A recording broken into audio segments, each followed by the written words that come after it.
Saratoga.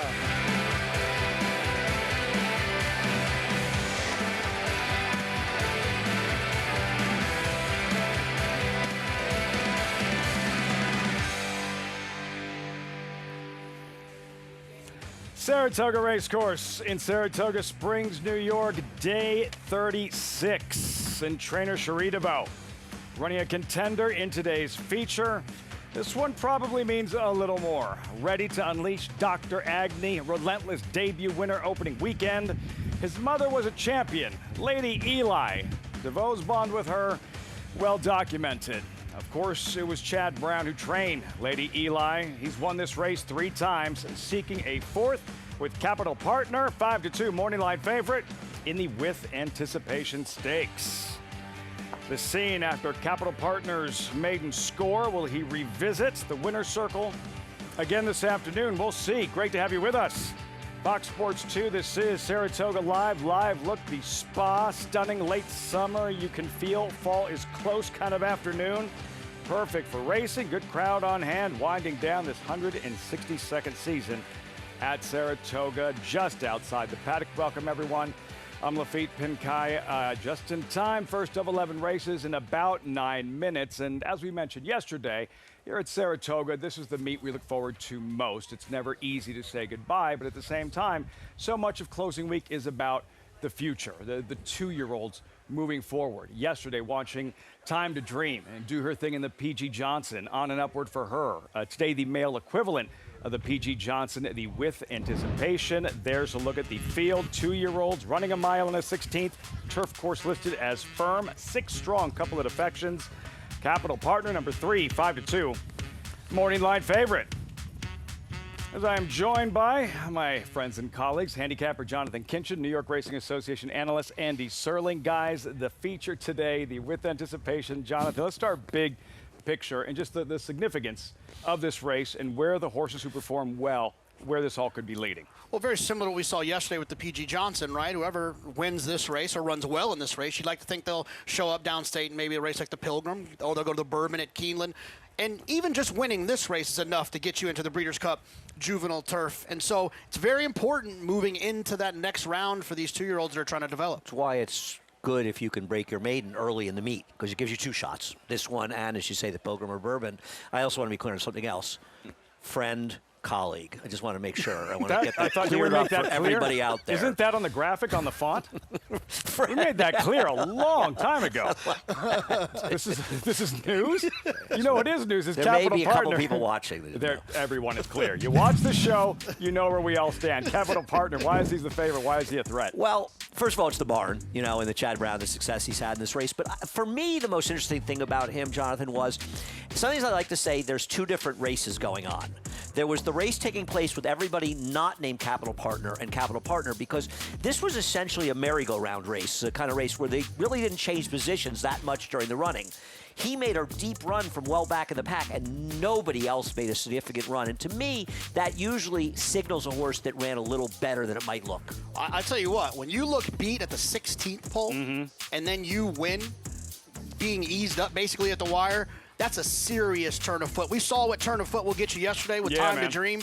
I think this horse, Capital Partner, very similar to that in terms of the turn of foot. Powerhouse connections, Klarman, Brown, and Pratt. And then there's Dr. Agnew. Not the favorite, but the sentimental favorite. He's the story, Jonathan. Winning opening weekend on dirt. Mom, a rock star on grass. When horses do things they're not supposed to do well, then you have to assume when they do the thing they're supposed to do, they're going to do that well or better. And I think that's the story with Dr. Agnew. He was not supposed to run well on dirt. Being a son of Lady Eli, who was so good on the grass. I know the connections, we're just going to take a shot on the dirt, see what happened. The horse ran well. I expect the horse to take another step forward on the grass. Here's the funny thing to me. Let's say he ran a scheduled dirt race, and he was beaten 10 or 12 lengths and ran the exact same race that he ran here and winning that off a turf race. He'd be such a better price in this race. And I know he got there first, and he deserves some credit for doing it, but he's obviously got to be much better on the turf, but he has a pedigree to suggest that he should be. Never getting a fair price. No, I was just going to say, it doesn't matter where. He could have ran in Mars in his debut. He was going to come here and be a little bit over better. Still would like a 7th by 12. Maybe his price would be up a point or 2. Today's race is brought to you by Claiborne Farm. As always, race 1 starts the early pick 5. Really good 2-year-old turf sprint Race 2 starts the early pick 4. Pick 6 begins in the 6th.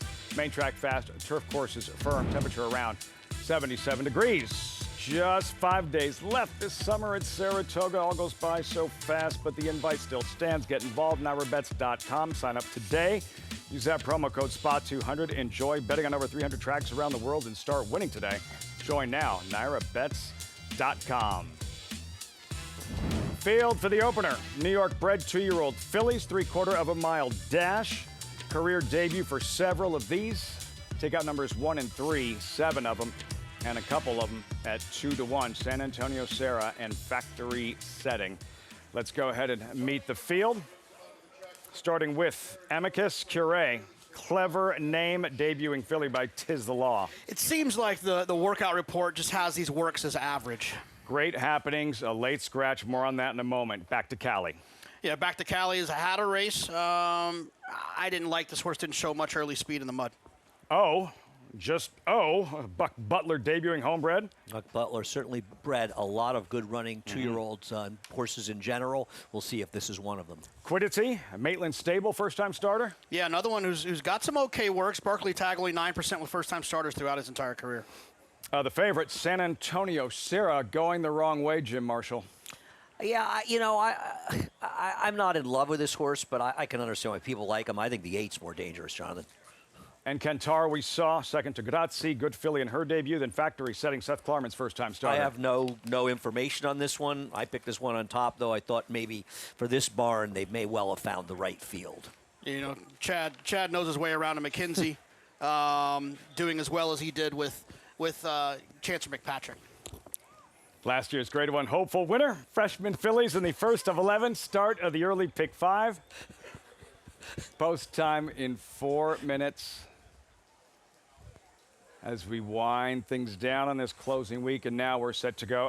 Acacia Clement is with us. She is trackside. Acacia, late scratch number 3.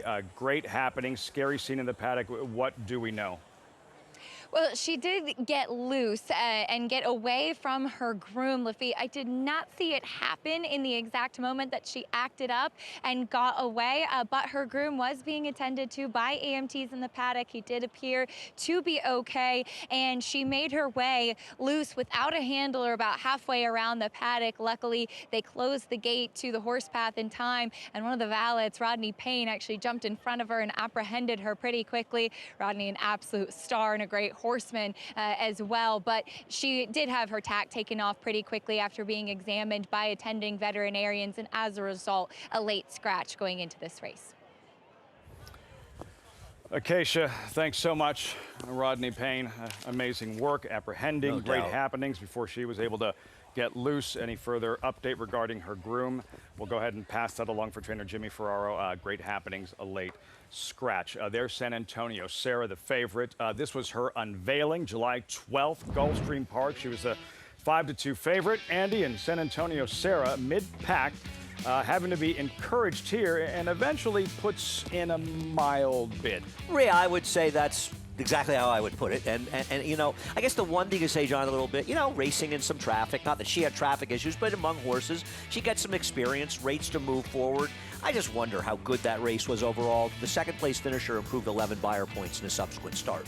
Yeah, and showed a little bit of early speed. I mean, the pace figures in that early part of that race were at least honest enough. And I think sometimes when you're dealing with young horses, you just want to see some talent. And to me, the biggest indicator of talent is some speed, some pace. She is favored in front of this energetic crowd. Good crowd. Final Thursday of the meet, and you're both going with the debuting filly Factory Setting, pictured here at 2-1. Yeah, I like the draw for this horse, and it's really one of those situations where it's kind of a process of elimination. I wanted to kind of find someone else in here that I thought could be interesting, but they all kind of had some knocks. I didn't really have any knocks on the 9 Factory Setting being drawn outside. And you'd also like to think that the success that Chad had with Chancer McPatrick, when he went to the sales, he's probably looking to see what some of those McKenzies were like because he had so much success. And I would think that this might be one of them that caught his attention. Acacia, what is she showing you as she gets set for her career debut, Factory Setting? She's lovely, Lafitte. And now the progeny of McKenzie typically do appreciate a little bit more distance, but interestingly enough, I am familiar with her pedigree. She's the half-sister to a filly who was 1-for-1, unfortunately only ran once, but Miss Dior Cherie, actually named, but she did win first time out at Saratoga, and she was built like a horse that wanted more distance, but was able to be precocious enough to win sprinting. This filly in factory setting kind of strikes me as the same way. Even though the McKenzies, like I said, can handle more distance, she's sharp when she got out onto the track. Very energetic in her warm-up too. Kind of tossing her head around a little bit, which I did notice she did in the mornings as well, but really nicely put together. Young filly, the Dam, who was also precocious as well. Now, horses with experience, the 7 San Antonio Sarah, as you guys noted, she did not participate in the post parade. Obviously, her first race was down at Gulfstream, so don't have anything to compare it to. But when you do that and take a right-hand turn off the horse path, you have to have permission from the stewards to skip the post parade, and Safi Joseph himself was on her head, excuse me, back in the paddock. So clearly they knew she's a high energy type. But Kendra Carmouche has kept her with the pony, clearly by instruction, has done everything to keep her settled in the preliminaries in here, and she did face open company on debut and will get against New York breds. Today, she was one that certainly physically was one of the standouts. Now the number 8, Encantar, this filly ran, I thought, pretty well, us being second best, but to Grazier, who did come back to finish third in New York Bred Stakes Company in her subsequent start. She just hasn't gone on from first to second start. She has that red hood. They'll take it off at the gate. I wish she was strengthened. I wish she looked better in her coat. I just didn't see any of that on her today. I thought the 2 Amicus Curiae was a bit interesting. Bruce Levine can have a first-time starter ready to roll on debut. She's a bit smaller, but very athletic at a big price, Lafitte. Cold on the board, Amicus Curiae, but interesting, isn't she? Yeah, I mean, I guess not really rating to take money with the 7 and 8 getting bet and the 9, the first. All the play is really going to them, Jonathan. Yeah, absolutely. I mean, I wanted to try to get involved with the 8. I liked what you saw as well, but the workout report wasn't very strong on this horse. That's probably why she's not the second choice.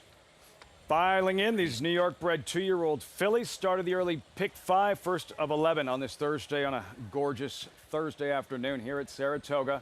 9-5 now. Factory setting. Frank Mirmati with the call. The opener live on Fox Sports 2. Thank you very much, Lafitte. 2 more left to load. San Antonio Sarah.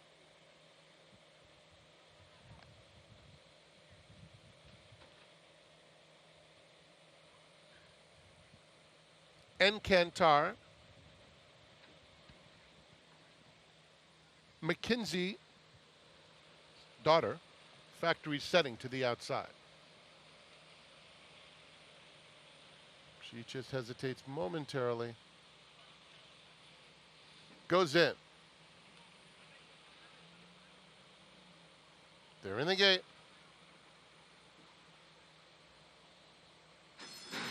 And they're off.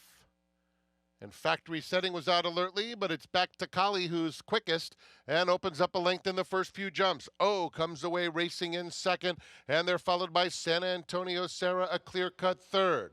Then it's Amicus Curiae along the inside, taking fourth, and Encantar is fifth. It's another 2 back to factory setting, and Quiddity is at the back of the field. The opening quarter in 22-2. Back to Kali leads the way, heading toward the 3/8 pole, pursued intently by O. O is within 3/4. Now it's a half length. 4 more back to San Antonio Sarah in third. On the inside, Amicus Curiae has asked for a little bit more. Passed by Encantar in the blue, who's 5 lengths off the new leader, O, as Manny Franco peeks back on O. O makes a bid for the lead and opens up to Quiddity is now angling out, just made contact with San Antonio Sarah while launching a bid after O. O with a 16th to go with a 5-length lead, chased by Quiddity. Quiddity with big strides, running out of time. Oh, Quiddity! Oh! Holds on. Quiddity, a big girl, second. Then it was factory setting in third, San Antonio Sarah fourth.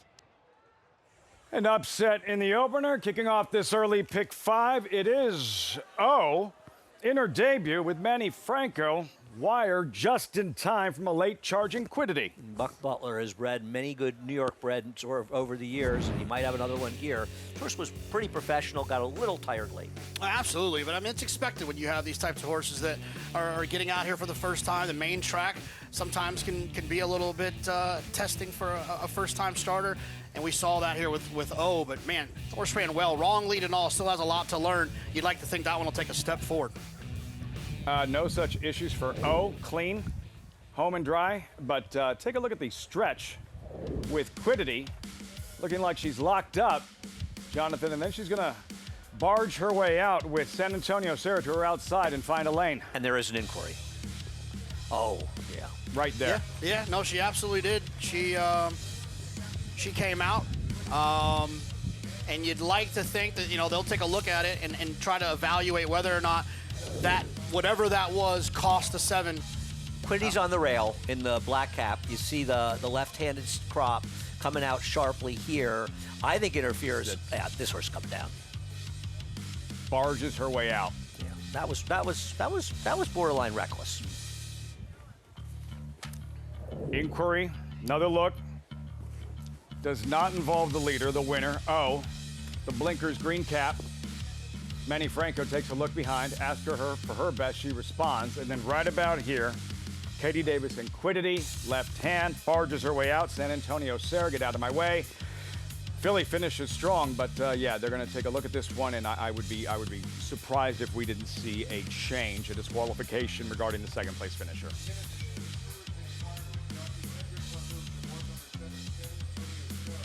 Can we mic up Kendrick for this? That might double our so viewership. For viewers that might not follow on a day-to-day basis, and they're wondering, well, the inquiry sign is already up. Why then does a rider or a trainer, why follow up with an objection? I think, it's a good question. Probably one you might want to ask your dad, to be honest, because, you don't really need to, right, Jonathan? But I think sometimes it's to say, yes, I agree, or just to make sure that you're paying attention too. I'm not sure. Well, I would assume maybe when they're galloping back, it's probably more of a question for Mig, Acacia or Maggie. When they're galloping back, they might not know there's an inquiry. So they go ahead and tell the outrider, I want to object, and so they both just happen to come in at the same time. I would imagine when Katie Davis gets on the phone with the stewards in a moment here, it would be really difficult to sell them on the idea that they're not seeing exactly what the rest of us are seeing. It's tough to create a scenario of which you're not guilty of a foul. Yes. Yeah, I don't think there's any defense for this. This is something we would get days because it comes out in that sharp left-handed crop, and this horse interfered with the other horse. If the stewards, I don't know. I didn't think the 7 had to be tiring. Why couldn't that horse? It wasn't even beating that badly for third. Of course. Waiting a decision from the stewards, 5, 6, 9, 7. Again, has nothing to do with the winner. O. Buck Butler is homebred in her debut at a price 8-1. She'll get her picture taken. Manny Franco, solid afternoon yesterday. Another win here. And simply awaiting the decision from the stewards involving the second place finisher Quiddity. 5, 6, 9, 7, and Frank having some fun with the name O. At least it's not our. Look at that.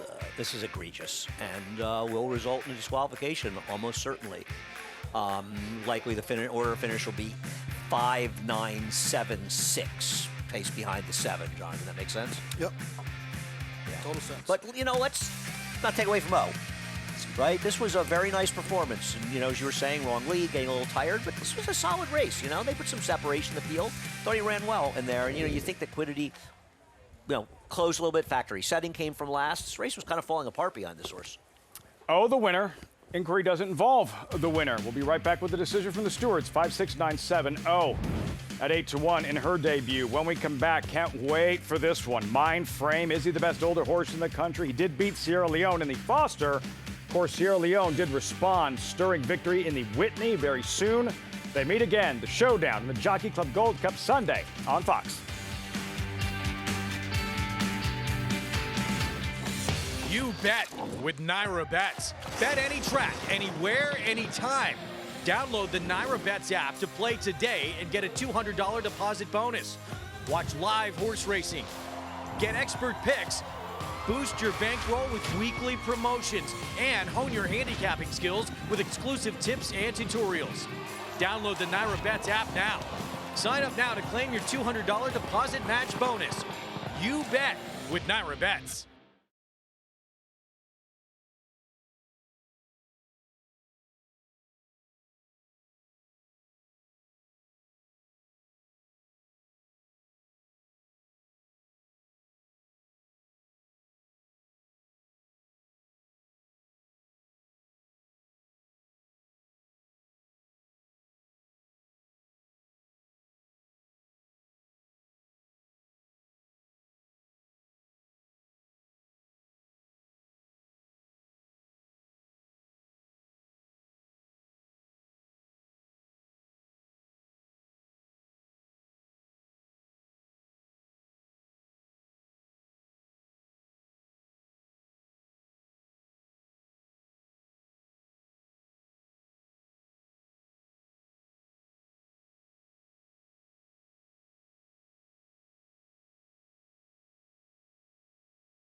Still awaiting a decision that has just been announced. A disqualification regarding the second place finisher, Quiddity, placed fourth, 5.976.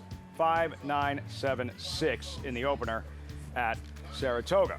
And if you're just joining us, if you want to play the races, don't have past performances, Equibase has you covered. You get all the stats, horses, trainers, and jockeys in today's races with Equibase past performances. Visit NYRA.com/TV schedule to download your free PPs on all the races on today's show.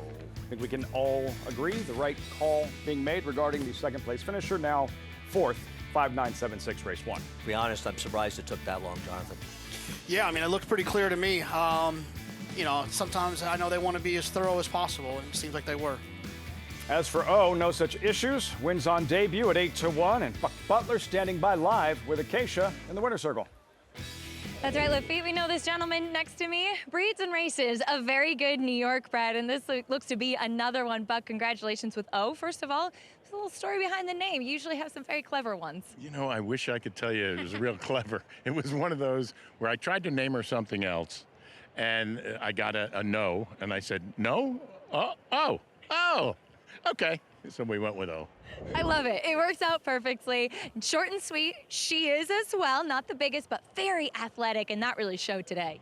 Along that line, I met Manny with when he came out, and I said, you're not going to need any oxygen. You're not going to be that high, but hang on tight. She's fast. So he did a wonderful job. He certainly did, and we've become accustomed, as mentioned, to seeing you with New York breds and the success that you've had. It's such a fun program for owners and breeders to be part of. Oh, absolutely. I mean, this is a run that I never would have pictured. And you know what? The New York program makes it easy for me. So thanks. Well, we love it. Congratulations. Looks like another exciting one for the stable. Thank you very much, Katie. Lafitte? Buck Butler with O. 1920. Scampers home. Factory setting, San Antonio Sarah, the disqualification, 5.976. In the opener, Saratoga, we push forward race two. Solid, promising maiden turf sprint. More 2-year-old fillies Cadenza. I know you like Andy, a 2-1 early favorite. What stood out looking at these fillies? Well, I mean, I can understand the money for Cadenza. She was heavily bet in a very, very competitive race, first time out in the dirt. She dueled in a fast pace. The winner, be maybe the third choice in the spin away, came from far back. What I didn't love was the second place finisher was the horse she dueled with, Jonathan, and that horse still held second. But she also does have a lot of turf pedigree. She does. She got a lot of turf pedigree, and also her pace figures were very, very fast. So while she got a little tired, it's understandable why she got tired because she ran so hard early. I think one thing that worries me a little bit is this horse was favored in a crazy live, might have been the most anticipated from number of horses live, and didn't run that badly, and they're immediately giving up on dirt and going to turf. That bothers me a little.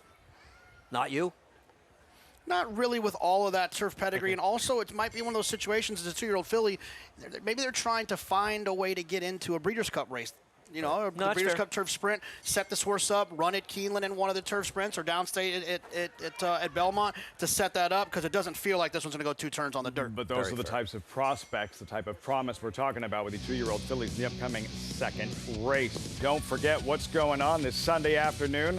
It's a little different. Fox Saratoga Sunday, Jockey Club Gold Cup, defending champ Highland Falls, Foster winner Mindframe, Whitney winner Sierra Leone. The road to the Breeders' Cup Classic continues, and its early coverage begins 1 Eastern, Jockey Club Gold Cup only on Fox. Here's the field. Naturally, Grade 1, $1.25 million purse, Breeders' Cup Challenge event. Winning, you're in for the Breeders' Cup Classic. Let's revisit the Grade 1 Stephen Foster, late June. Churchill Downs, Andy, pick up the action, top of the stretch. Sierra Leone had made his move.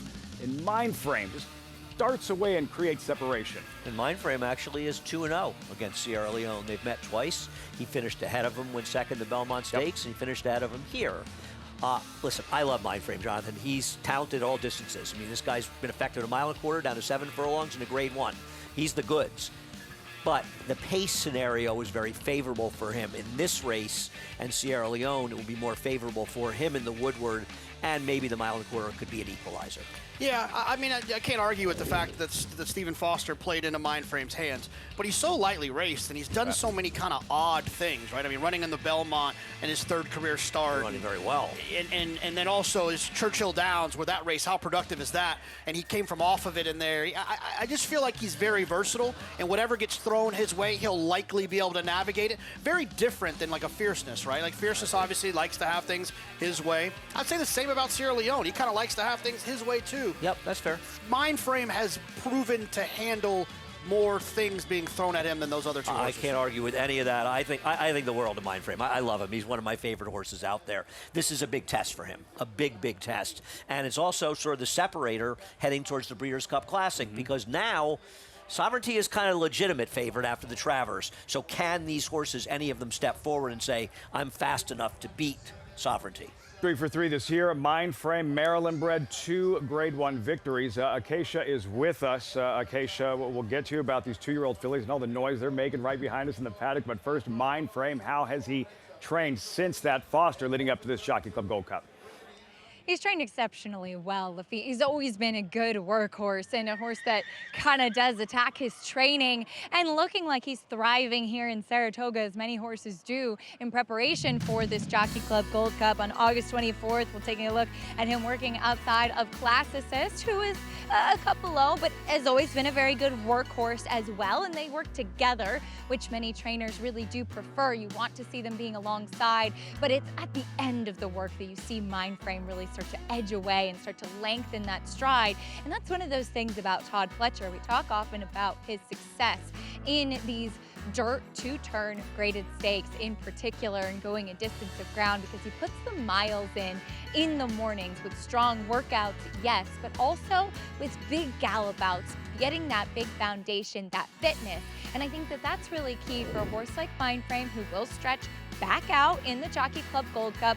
He ran very well, finishing second as a 3-year-old while still being very lightly raced at the 1.25 miles back in the Belmont Stakes last year. So I'm really excited to see him. I think it's an excellent race and such a great throwdown between some of the top older horses in what this year is a very deep division, Lafitte.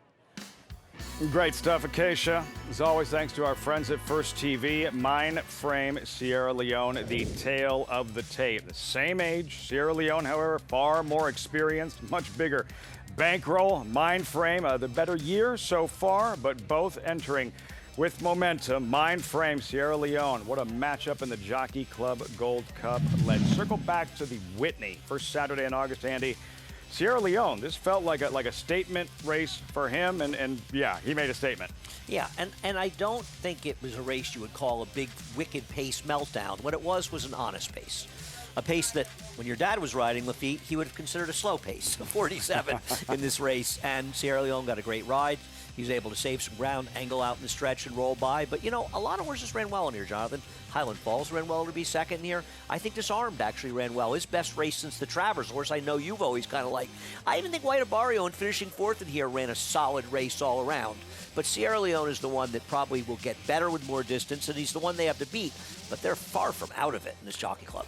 No, of course, a mile and a quarter helps him, certainly. And you got to remember that while I don't think that his stablemate and contrary thinking was used in the way they thought he was going to be used, I do think he kind of helped set Fierceness off to a certain extent. He did. But I will say this, though.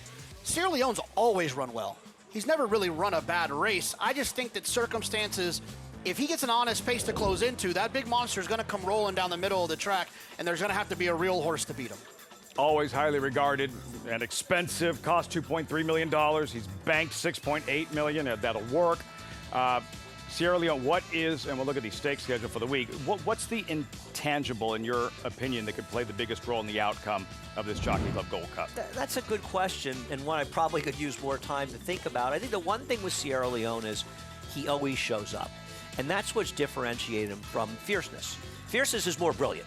I think if you could boil their talent down, Fierceness may be more talented than he is.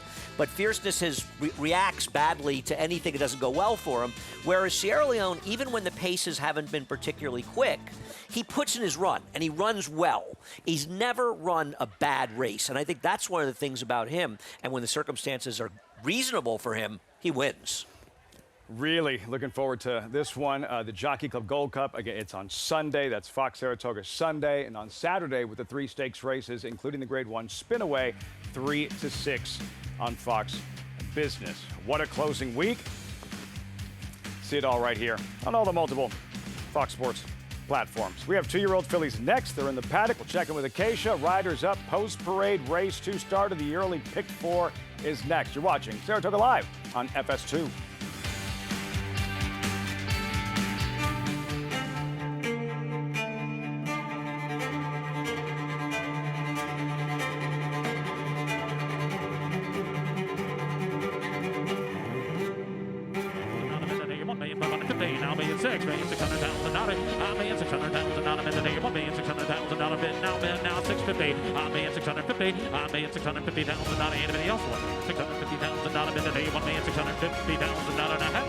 $1,600,000. Thank you.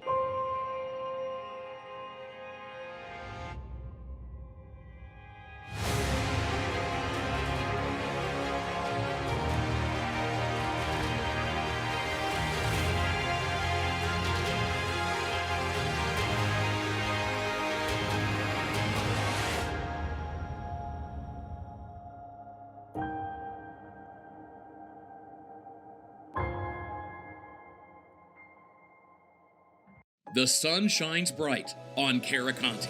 His first crops of racing age are showing brilliance on the racetrack with a high percentage of stakes winners. His versatility is evidenced by winners on all surfaces across the globe. She feels more than pretty. She feels fantastic.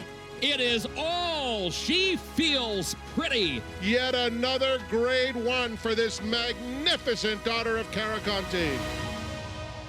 Caraconte, standing at Gainesway. Enjoy Fan Appreciation Week specials at the Spa this Wednesday through Labor Day. Plus, secure summer's final premium giveaway this Sunday, a Saratoga quarter-zip sweatshirt free with paid admission while supplies last. Visit NYRA.com/fans for details. RaceLens is the most in-depth product in horse racing, with unique features found nowhere else. True odds, predictive analysis, and pace projection. RaceLens. It will change the way you follow horse racing and take your game to the next level.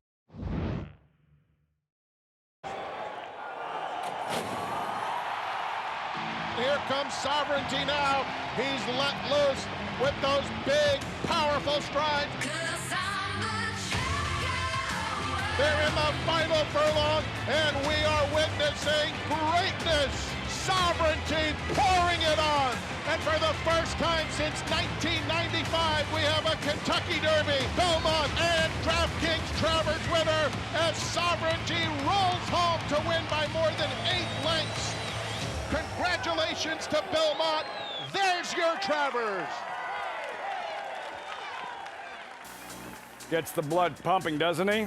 Lived up and exceeded all expectations. Sovereignty, live look Belmont, first ever win in the Travers. And for Sovereignty, the first ever horse to capture the Kentucky Derby, Belmont Stakes, Jim Dandy, and Belmont. And I think that there's a good chance he'll fare better than the jacket he's wearing for Olympiad, who I had great love for, but I think Sovereignty is probably a better placing in the Classic. 2 Acacia in the paddock. And Belmont does send out 2 here in this 2-year-old race for the fillies. And as you heard behind you guys, there were plenty who were very vocal and a bit distracted. The number 8, Mousseline, was not one of those. She has been laid back, cool, calm, and collected, very classy acting throughout. And there's a massive pedigree on this one, as she is the half-sister to multiple group winner Hawksbill, who was exceptional over in Europe. Also, the half to Grade 1 winner, hopeful winner, Free Drop Billy, who was a dirt horse, but there's plenty of turf in here. The dam second in the Robert Dick, so suggesting maybe a bit more distance, and she is pretty laid back. But I don't mind her starting here. Looks like a turf horse through and through. Like I said, classy acting, not the biggest, but pretty athletic in the way that she is put together. A couple of other firsters that intrigued me. The number 1, Susie, I believe it said. Pedigree on this one would also suggest more distance, being that she's by Union Rags. She is the half-sister to multiple graded stakes place Winters Back. But the second dam is Lady Sherrill, who is, of course, the dam of Shakespeare, Perfect Sherrill, all of those exceptionally talented turf horses. However, looking at her, I think she's very well spotted. Super fit, elegant looking type of filly, not one of those big, brawny, long striding type of Union Rags. She is physically mature, but I like her in here, and she does have that massive pedigree for Grand Motion. The number 10, Market Hours, first-time starter for Chad Brown, worked 10 flat at the OBS April 2-year-old sale. I thought she did it easily, and it was an exceptionally impressive workout. Not a ton of turf pedigree. There really is a little bit more in the second generation, with the dam being the sister to 3 Technique, suggesting dirt sprint. But the dam did win on the grass, and typically when Chad Brown does the opposite of what the pedigree might suggest, it's a good thing. And looking at the filly, I can see it. She has a turf hoof. She's very athletic looking. Like I said, I really liked that workout, which at the 2-year-old sale wasn't synthetic, so that could transfer over to the grass today. And she's gotten on her toes as they do head out. Quickly, the number 6, Cadenza, one with experience, but one does have pedigree. She is your favorite at 3-2 to suggest getting on the grass. She did show speed first time out. I think she'll love the turf. She is built like a turf horse, that she's more angular in her hind end, slacker pasterns to her as well. This looks like the surface that physically she is built for, and she has pedigree to back it up, Lafitte. Built for this, getting bet like she can't lose. Cadenza, JK, big bankroll play for you here. Yeah, so yesterday I had a little bit to work with. I there you go. The time to dream, so I'm going to run that all back with the 200 for today. So 330 to win on Cadenza. I just feel like this is an aggressive placement for a horse that was bet into the teeth of a really good race, ran really fast, has turf pedigree. All signs point to, I'd imagine this horse is going to run well in here today as well. 3-2. Best of luck, JK. Your bankroll play. Viewers can scan that QR code and ride along. Cadenza, another look at her in the post parade. We start with Susie, the Sierra Thoroughbred first-time starter. Yeah, if it wasn't Union Rags, I'd be playing this horse, but I don't think this horse is bred to sprint or really so well for turf on the sire side, but big on the dam side. Bella Rosa, flash speed, faded in her first outing. Yeah, it didn't take much money, but that was into the teeth of Tommy Joe. One more guitar, lots of room to improve. Tries grass. Half to a colloquial, and they're giving up already. Big imagination. Mike Rapoli's Japanese first-time starter. Yeah, very interesting. Mike Rapoli getting into the Japanese waters with some of these horses. We'll see how she can run. She's been working downstate, so no way to know how she'll handle the turf. Bashful Baby, box stable, debuting homebred. Yeah, listen, the way the horses have run for Miguel, nothing would surprise me, but there isn't an abundance of turf pedigree here. Cadenza, 3-2 favorite. Yeah, this is where I landed with a bankroll play as well today. I think this horse has a ton of early speed and is going to handle the grass. Sun Kiss, slight stumble from the fence in her debut. Yeah, the dam was actually okay in the turf. I just happen to prefer the other Mott horse outside of her.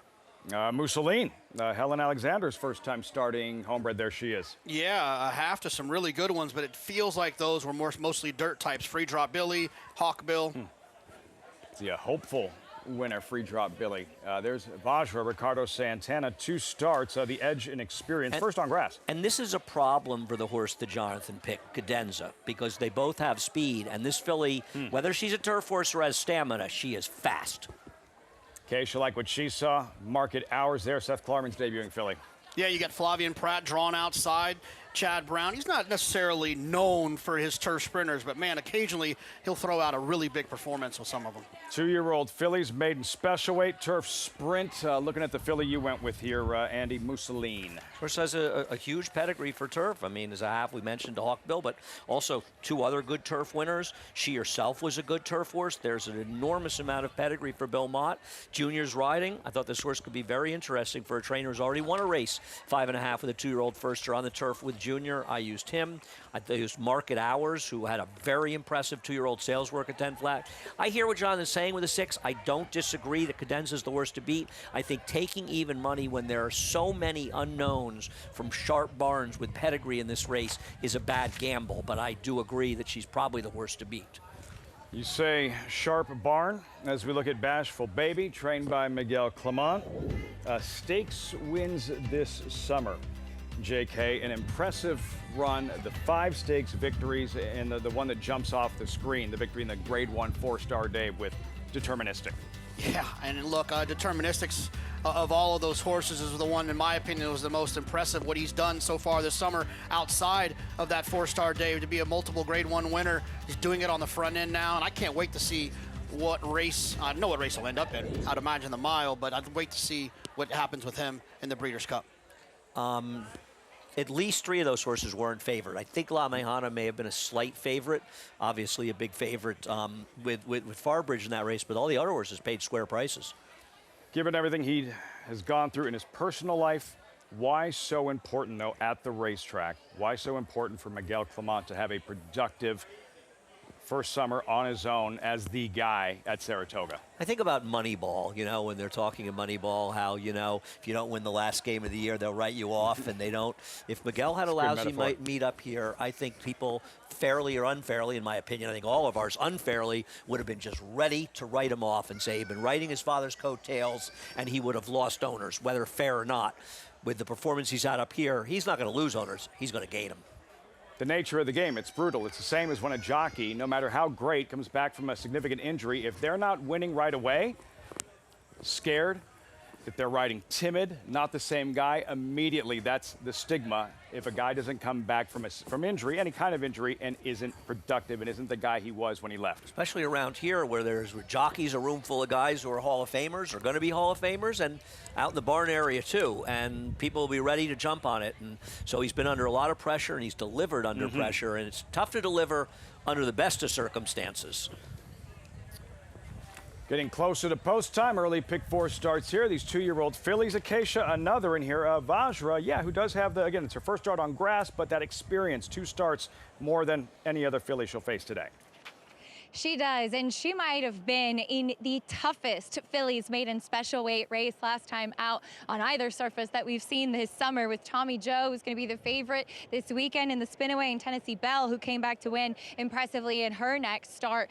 She does get onto the turf for the first time, though. She's by Vacoma, whose progeny can absolutely handle the grass. She did work on the turf. I watched that last workout where she was in company with Bred to Run, who is a 3-year-old, but kind of a lower level type of horse, and I thought that Vajra was a little bit keen early and then did end up getting passed late, so I wasn't in love with that workout. I can certainly see the surface switch, as the dam did win on the grass, and there was a sibling who won on the turf as well. She had a big warm-up.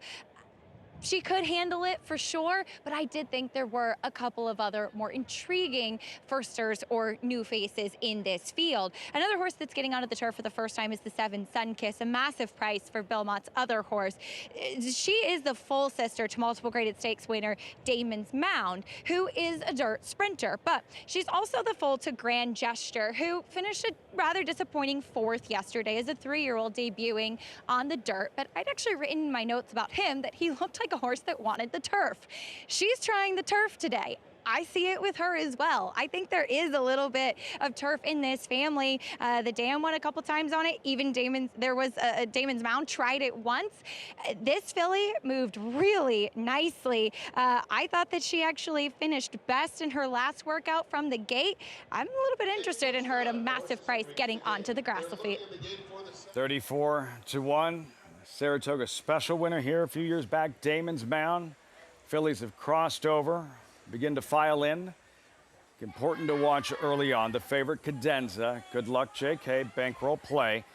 The speed that she does possess and where she is or where Vajra is in proximity to her in the early stages getting out of the blocks. I think Vajra could be in front of her, Jonathan. Yeah, I mean, well, the interesting part is the draw. Brad Cox, for one, for sure, does not take prisoners when it comes to having speedy types. I mean, obviously it's apples and oranges here, but Nick Sko's a great example of that. If he's got a horse that's got speed, he'll dare others to come with him. And the way this horse is being bet, I'd like to think that the expectation is she's going to handle the turf. Looking forward to this one. These 2-year-old fillies, Cadenza, odds on 4-5. Frank Mirmati with the call. Race 2 live from the Spa on Fox Sports 2. One More Guitar has taken up her spot. Here's Moose Line, big imagination going in. Vajra. Market Hours for Klarovich, Brown, and Pratt. Going up. They're in the gate, and they're off. And it's a very quick start for Bella Rosa. Cadenza is up and on the pace too. And outside of them, Vajra. Those three vying for command. And Sunkiss is not far behind. One More Guitar is 3 lengths off the pace, racing 2 clear of Susie on the inside of Market Hours, who's 7 lengths off the leaders. Big Imagination is racing on the inside of Moose Line. And Bashful Baby at the back. 21-4. For the opening quarter mile around the far turn. Bella Rosa has been prominent since the gate opened, pressed throughout by Vajra, who's just a neck back second. On the extreme outside, Bashful Baby in the blue is starting to make some serious headway while caught very wide. Inside of her comes Cadenza with 1 furlong to go. One More Guitar is moving through on the inside. Susie is trying to pick a spot as well. They're in the final furlong. It's Bella Rosa and Vajra. Bella Rosa clinging to the lead. Vajra trying to get by, and here's Cadenza taking off late. Cadenza with all the momentum, and Cadenza hand-ridden to victory. Vajra was second, Bella Rosa third, and Susie finished 4th.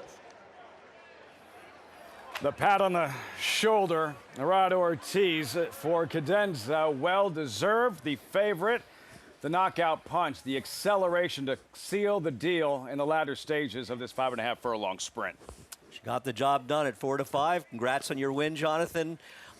She got herself one heck of a trip behind 2 fillies in front of her that ran behind her that ran terrific. Yeah, I would like to think after this type of race, they'll probably work backwards for a way to try to get this filly qualified for the Breeders' Cup Juvenile Turf Sprint.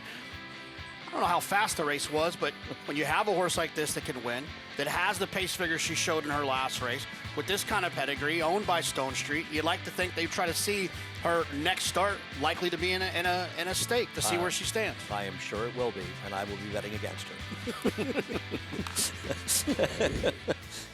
Cadenza, those Stone Street colors. Gerardo Ortiz, trained by Brad Cox. Another look, deep stretch. Vajra battling. Bella Rosa flashing her speed, but JK just too much Cadenza as she lengthens her stride in the latter stages. Yeah, I mean, look, she really leveled off, and she even feels like one that eventually wouldn't mind going further. But to Andy's point, I mean, she did work out a nice trip, but she was tactical enough to put herself in that position. No, she did great. She was able to sit behind horses, which was a real question for her. And in doing so, it definitely helped her chance a lot. That's an absolutely good point. She does have speed. Expecting that speed from Cadenza. Also Vajra. They both broke well and flashed it. Bella Rosa right there in the firing line as well. Yeah, I think Bella Rosa ran extremely well, that horse, getting on the turf for Rudy. She really turned it around after she quit badly on the dirt, and she really outran her 16-to-1 odds. It actually took some money to be 16-to-1, all things considered. And be interested to see Susie and oversee the trip on the fourth finisher, because that horse has the pedigree to get better with distance. Finishing in fourth at 22-to-1, Susie. 6-9-2-1, Vajra Cadenza. What about the big move, the 5 Bashful Baby? Can't corner, but obviously has ability. I want to pay attention to that horse's next start down in New York. Could not corner, but yeah, moving quickly and one to watch moving forward. Same with Cadenza. Stone Street colors, 6-9-2-1. Cadenza in the second at Saratoga. Plus, when we come back, Todd Pletcher, lots going on this week. The win yesterday, Time to Dream, and the P.G. Johnson, Coast to Coast, Mind Frame and Fierceness. Plus this super exciting filly, Tommy Joe, the favorite in Saturday's Grade 1 Spinaway.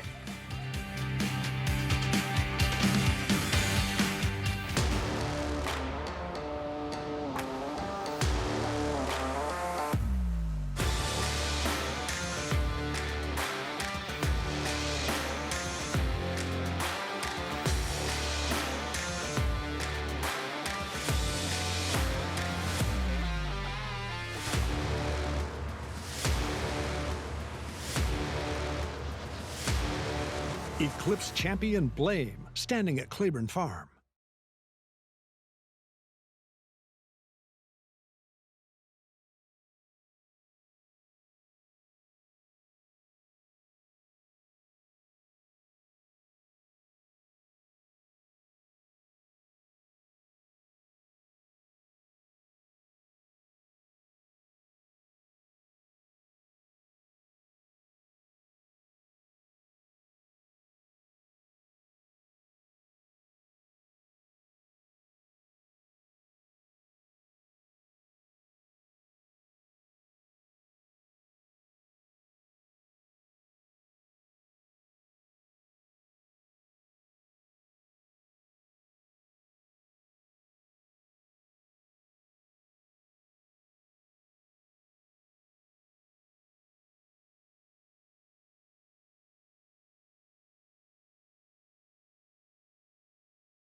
Welcome back.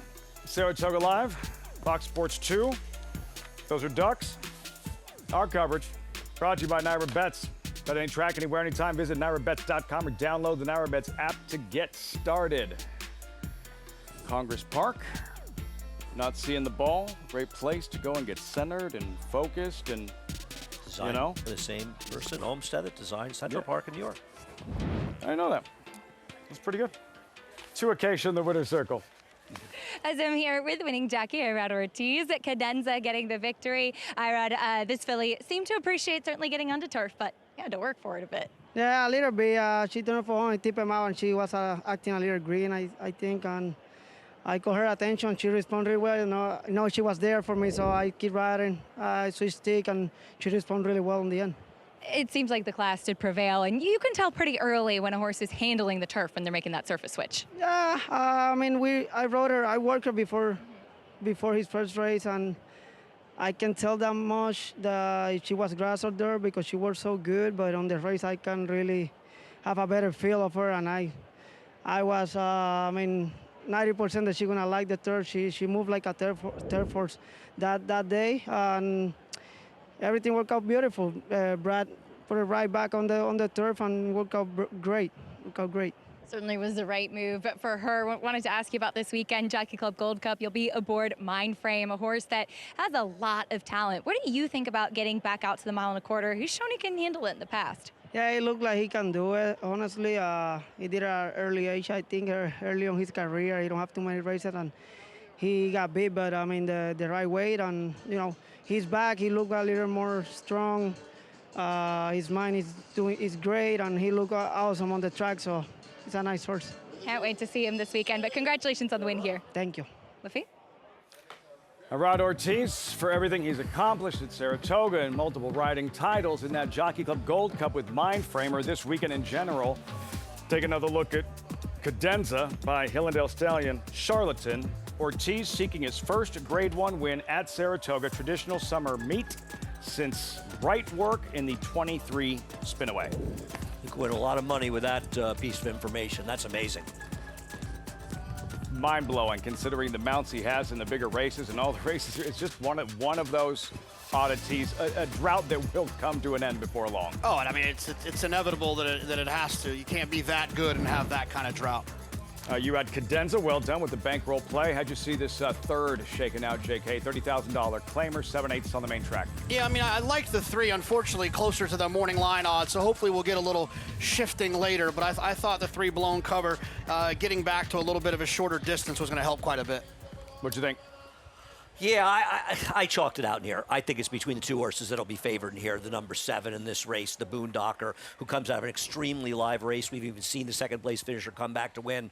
Others in there came back and improved their figures substantially. She drops down, or he drops down, and the one Mogo. I'm all 1s and 7s, so I think we'll end up being the first two choices. Start of the mandatory pay pick 5, race number 3 here at Saratoga, 3 of 11 in about 19 minutes. A reminder, Saturday, the 3 stakes races, all to be seen on Fox Business. The Spinaway to be seen on Fox Business from 3 to 6 o'clock. Spinaway, Saratoga's most prestigious race for 2-year-old fillies. Breeders' Cup Challenge event. When you're in for the Breeders' Cup Juvenile Fillies, and we start with Mythical. Very fast, untouchable. Jonathan in 3 starts to 3 victories in wire-to-wire fashion by 15+ lengths. Yeah, I mean, look, you got to respect a horse who's run 3 times and wins by open lengths, has done it with fast final times, final speed figures, has done it with quick paces, slow paces. He's really checked all the boxes. The only box Mythical hasn't checked is having to look a horse in the eyes down the stretch like Tommy Joe. Yeah. How good is she? I don't know. I think I agree with what Jonathan said. She's been terrific. This wasn't as fast as the other race. I guess another half a furlong. And listen, I think Ornithalia ran very impressively to break her debut, her maiden first time out, horse in the rail. But I agree with you about Tommy Joe. To me, she's been the most impressive filly first-time starter we've seen, or 2-year-old we've seen all meet. Mythical, trying to maintain that undefeated record, seeking a 4th straight. Lightning fast, hard to catch, but the 7/8 distance, and facing the likes of Tommy Joe.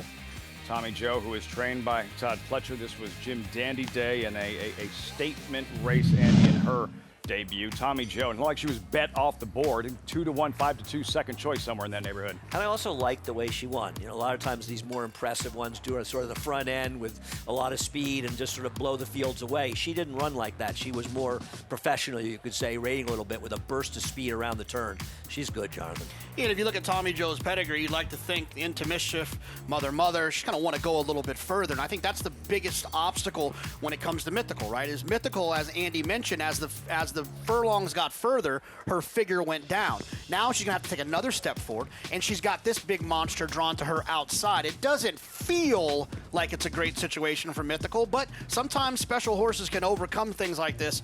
But boy, I tell you what, I was pretty impressed with this horse, and you'd like to think, you know, under Todd Pletcher's care, she's going to take another step forward. Tommy Joe, there's something about those two-year-old races. Jim Dandy Day, leading up to the Jim Dandy a couple of years ago, we were introduced to Dornick Sees the Gray. This time, it's Tommy Joe, and ready for her Grade 1 debut for a trainer who knows all about capturing the spin-away. Already a 6-time spin-away leading trainer, winning trainer, that's tied for most all-time with Dwayne Lucas. And of those 6 names on the screen, one of them who went on to capture Breeders' Cup glory and a championship, Ashado, back in 2003. No, Ashado did a lot more than just win the spin-away. She beat me about 37 times at the windows, most of them in Grade 1s. Nice list of horses there. Rachel Valentina, of course, one of a couple of foals from Rachel Alexandra. And Sweet Loretta won in a dead heat, actually, That's going back a few right. years. With a I think Cassie 2016, yes. filly. Yes, who should have gotten it. Actually, Sweet Loretta was very game to dead heat. The other horse kind of had the better trip of the 2 horses, and Ed Joe was a nice horse, too. Tommy Joe, what do you think she has that, as far as just looking at her pedigree? She's been through homebred. Like, moving forward, the longer the distances get, do you think she'll be equally as effective? I don't know. I mean, Mother, if maybe I'm wrong. I thought she was a sprinter for Bob Baffert, so I don't know exactly how far she'll want to go, and that's always the question. But I don't think the 7 furlong's going to be a problem for her. No, she was, but she had, you know, that Pioneer of the Nile, so she has that stamina deep down in there somewhere. Looking forward to that one. Most prestigious race, 2-year-old fillies every summer, Saratoga. Spin-away on Saturday. Up next, the mandatory pay, pick 5. Horses are in the paddock, $30,000 claimers here. And you're looking at the Boondocker, 7-2 overlay. Riders up, post parade, 3rd of 11, next from Saratoga. A dynasty in motion, reshaping the sport's greatest tradition, channeling the legends of his line and surpassing them. 4 of the last 6 Derby winners carry his genes. A Golden Son, a Horse of the Year. Another chapter written beneath those iconic spires. Derby dreams fulfilled for the titans of our industry. From authentic to sovereignty, a legacy both real and supreme. Into mischief. You bet with NYRA Bets. Bet any track, anywhere, anytime. Download the NYRA Bets app to play today and get a $200 deposit bonus. Watch live horse racing. Get expert picks. Boost your bankroll with weekly promotions and hone your handicapping skills with exclusive tips and tutorials. Download the NYRA Bets app now. Sign up now to claim your $200 deposit match bonus. You bet with NYRA Bets. The champion 2-year-old. One of 4 champion 2-year-olds in his immediate family. Essential quality at 2. Undefeated.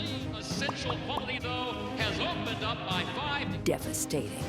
His own first 2-year-olds race in 2025. If they're anything like him and you've got a mare in foal, just imagine.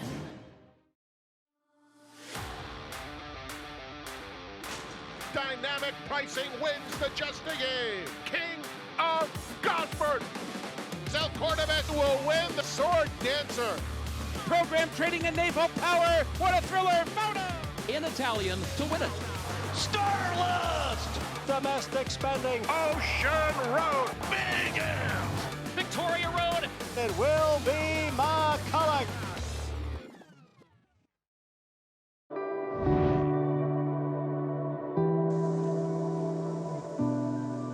John Gaines started this back in the 70s, had such stallions as Riverman, Sharpen Up, Bold Bitter, Leafard, Blushing Groom.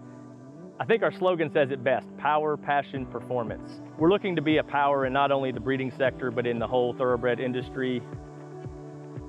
You know, I think passion describes our team to the best. Mr. Beck and his family have owned this farm for almost 40 years.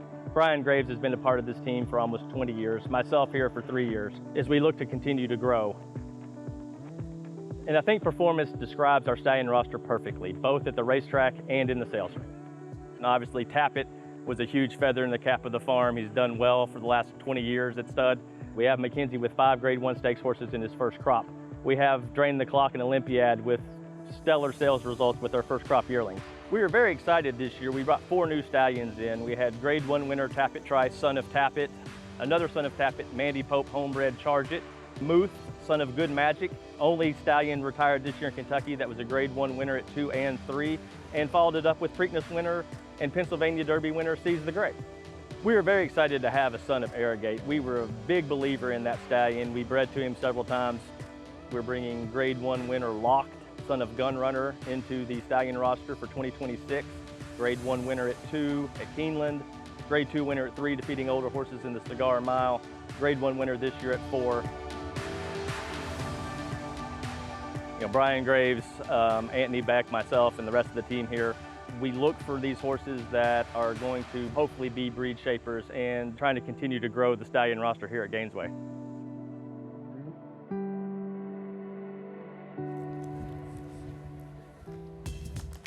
That image of Seize the Gray slogan speaks for itself as our coverage brought to you by Gainesway. Power, passion, performance. This stellar Thursday late summer afternoon at the Spa. Horses in the paddock for race 3. Looking at the Boondocker, who was 8-5 on the morning line. Overlay 7-2. Andy, you like him. Let's revisit his latest. This was 4th of July, Monmouth Park in a 2-turn race. Boondocker, who was prominent throughout, but overhauled in the stretch. He's favored in doubles and the second choice in the pick 3. Sometimes pick 3 is a little more meaningful. Either Boondocker ran very well in this race. We saw the second place finisher come back and improve significantly. 11 buyer points, winning impressively up here at 7-1. The fifth finisher won, improved 17 points. The last place finisher improved 30 points. I believe this is a race that's significantly better than it looks at Monmouth. I like the cutback in distance. The only concern, Jonathan, is the drop. And I know Chad wants to win some races, but he's still relatively in front. And I thought this horse, who cost $235,000, ran like a horse that could win a non-winners of one in his next start, and he's being dropped, and he's going to get claimed. That worries me a little. Yeah, but you know what? I think that if you look at it bigger picture, I think a lot of these owners, I mean, the Keeneland September sale is coming up in a couple of weeks. People want to buy a bunch of horses. You don't want to have a bunch of horses in training that don't fit your program because you're paying for them still. And I think a lot of times we'll see horses be aggressively dropped for various reasons at this time of the year. But I also think this horse, which I don't have a problem with him, but if it wasn't Chad Brown's name there, if it was Jimmy McWilliams training the horse, he'd actually close at 7-2. He's going to close much shorter than that. It's a theme in this race. Lots of horses cutting back. Lots of horses route to sprint occasion, including Mogo, and Mogo back to dirt as well. He is getting a few changes today for trainer Linda Rice, who has this horse now second time in her barn. She did claim him and put him right onto the grass, which I didn't mind the turf, but I'd always written down in my notes that this horse is built a little bit more like a sprinter. He's not the biggest. He's very powerful in his hind end, though there is some length to his frame. That being said, I think the 7 furlongs hits him right between the eyes and is really an ideal distance for his physicality. I thought that he did run well 2 starts back on a wet track at Churchill when he was not the quickest out of the gate, but showed a little bit of speed and re-engaged to be second in there. He has run well going shorter in the past, and so I like this spot for him. He's currently the tepid favorite at 3-1 right now, and I do think that, again, this is the right place. But I have a lot of respect for the number 7, the Boondocker. Love the name, by the way, as this one does come in from Monmouth. And as Andy touched on, looks like he actually ran in a very live race in there. He, too, is cutting back in distance, and he, too, is built like the 7 furlongs. Should really suit him. Very powerful-looking individual. His last workout was here in Saratoga, but prior to that, he was being prepared down at Monmouth. And we've talked about this a bit throughout the summer, that Chad Brown's Monmouth team, his assistant and his staff there, have done an exceptional job in pointing out which horses will be effective at Saratoga, preparing horses, particularly first-time starters or ones off layoffs. And while this horse has recency, he's coming in from there, and he looks like he is doing very, very well in preparation for this spot. He did show a little bit of early speed last time, and I think he should be in a nice forward position on this turn back to the 7/8. The number 3 blown cover, another turn back in distance. I was really concerned about the 2 turns mile and an eighth for him last time out. He's not built like it. This is a much better spot for him. However, looking back at my notes, I am noticing that they did not saddle him with the pony today like they did last time, so he's a bit more settled, as that is a plus. He has gotten a lot hotter today than he did last time. Not really agitated, but I'll continue to keep my eyes on him. They did change the bit as well on him. It looks like he's wearing a ring bit today versus just a D bit, which is a bit softer that he had last time out as well. A ring bit's going to give your rider a little bit more control, as he did show speed last time, going longer before fading, as several tried to send to the front end. Lafitte? He's a little warm today, as you mentioned, Acacia. Not that warm here at Saratoga this afternoon. A very mild, riders up, blown cover. As for the chase for the Alan Jerkins training title, it's a lead, it's a cushion. You just referenced, Andy, but as we learned a couple of years ago, no lead is safe with Linda Rice hot on your heels. No, I agree. She's going to have a lot of starters, a lot of live starters. Chad's going to have a lot of starters, a lot of live starters, too. And a 5-win lead with 5 days left to go is big. What was it? A couple of years ago, closing day? It was like 3 or something? 3 or 4 in closing day. Closing day. Closed, yeah, and I certainly, I'm knocking on wood here for anyone involved. Chad's going to have to stop winning, and she's going to have to start winning. It's one of those deals where Chad's going to pick up a couple, so it's not 5. It's really like, you know what I'm saying? I've had this conversation with Chad many times here, and he's going the last week, and he's up 9, and he's wondering in jeopardy. And I say, Chad, if you win 3 races this week, aside from being on suicide watch, you're gonna be. He's gonna have to win 13 to beat you. You know. And I'll also say this, and I think I can say it about both of them. I don't think it matters that much to Chad and Linda. I think it matters to them for their staff. I think it means a lot to them for their staff, for these guys and gals that are working. They're here every day. I'm sure they want to win. It's pride. It's pride. Yeah, it doesn't mean anything. You don't get. It's pride. You want to win Saratoga, man. It's big. Yeah. And Linda's done it. The brothers, you just saw Rod Ortiz. I know you said that he was ready to, lease a Learjet to get Jose out of here. I disagree. I think Rod is probably as disappointed as anybody else not to slug it out this final week with his brother. As good, as heated as that was in the separation they created from themselves and the rest of the colony. I'm sure there are other riders that are even happier that others, Jose's yes, gone. Just not a ride. Let's meet the field, starting with Mo Go at 7-2, and right on cue, Rod Ortiz. Mo Go, Linda Nice have very good numbers.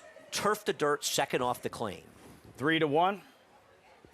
Third choice, followed by Shattuck, Kentucky shipper, back sprinting back to dirt. And when I look at the board, this is the most overbet horse to me. I mean, this horse has no early speed, and I just don't trust. Blown cover, great name. His mom, Secret No More. Surprised this horse taking so much money. He's close to being a 1-number horse. He needs to run better than he did last time. Wagering's interesting in this one. Mo for the King, another route to sprint. Yeah, I thought this horse was interesting as just as a speed type going too far last time. Enduring Spirit, Idleson's 4th of July. Yeah, he's only good if they can get him clear. He could speed this pace up. Sobieski, unraced in 5 months. Yeah, probably needs about 15 figure points off of his best performance to be competitive here. And you're going with the Boondocker, 4th career start, 1st career sprint. First time in a claiming race on the dirt with non-maidens in Saratoga over the last 5 years. Chad Brown is 7 for 17 with a positive ROI. That'll get it done. Swift Magic, theme continues, route to sprint. Yeah, route to sprint. This horse has not run well in his last 3 starts. Just tried a couple of different things, short, turf, long on the dirt. I mean, maybe the one-turn dirt situation, getting back to that. I can't really see it, though. Competitive heat. Start of the mandatory pay. Pick 5, $30,000 claimers. And a heads up, also on Sunday, not just the Jockey Club Gold Cup on Fox, but the quarter zip giveaway, Jonathan. It's not going to look as good on everyone as it does Brady and Colin. Thought you were going to look good.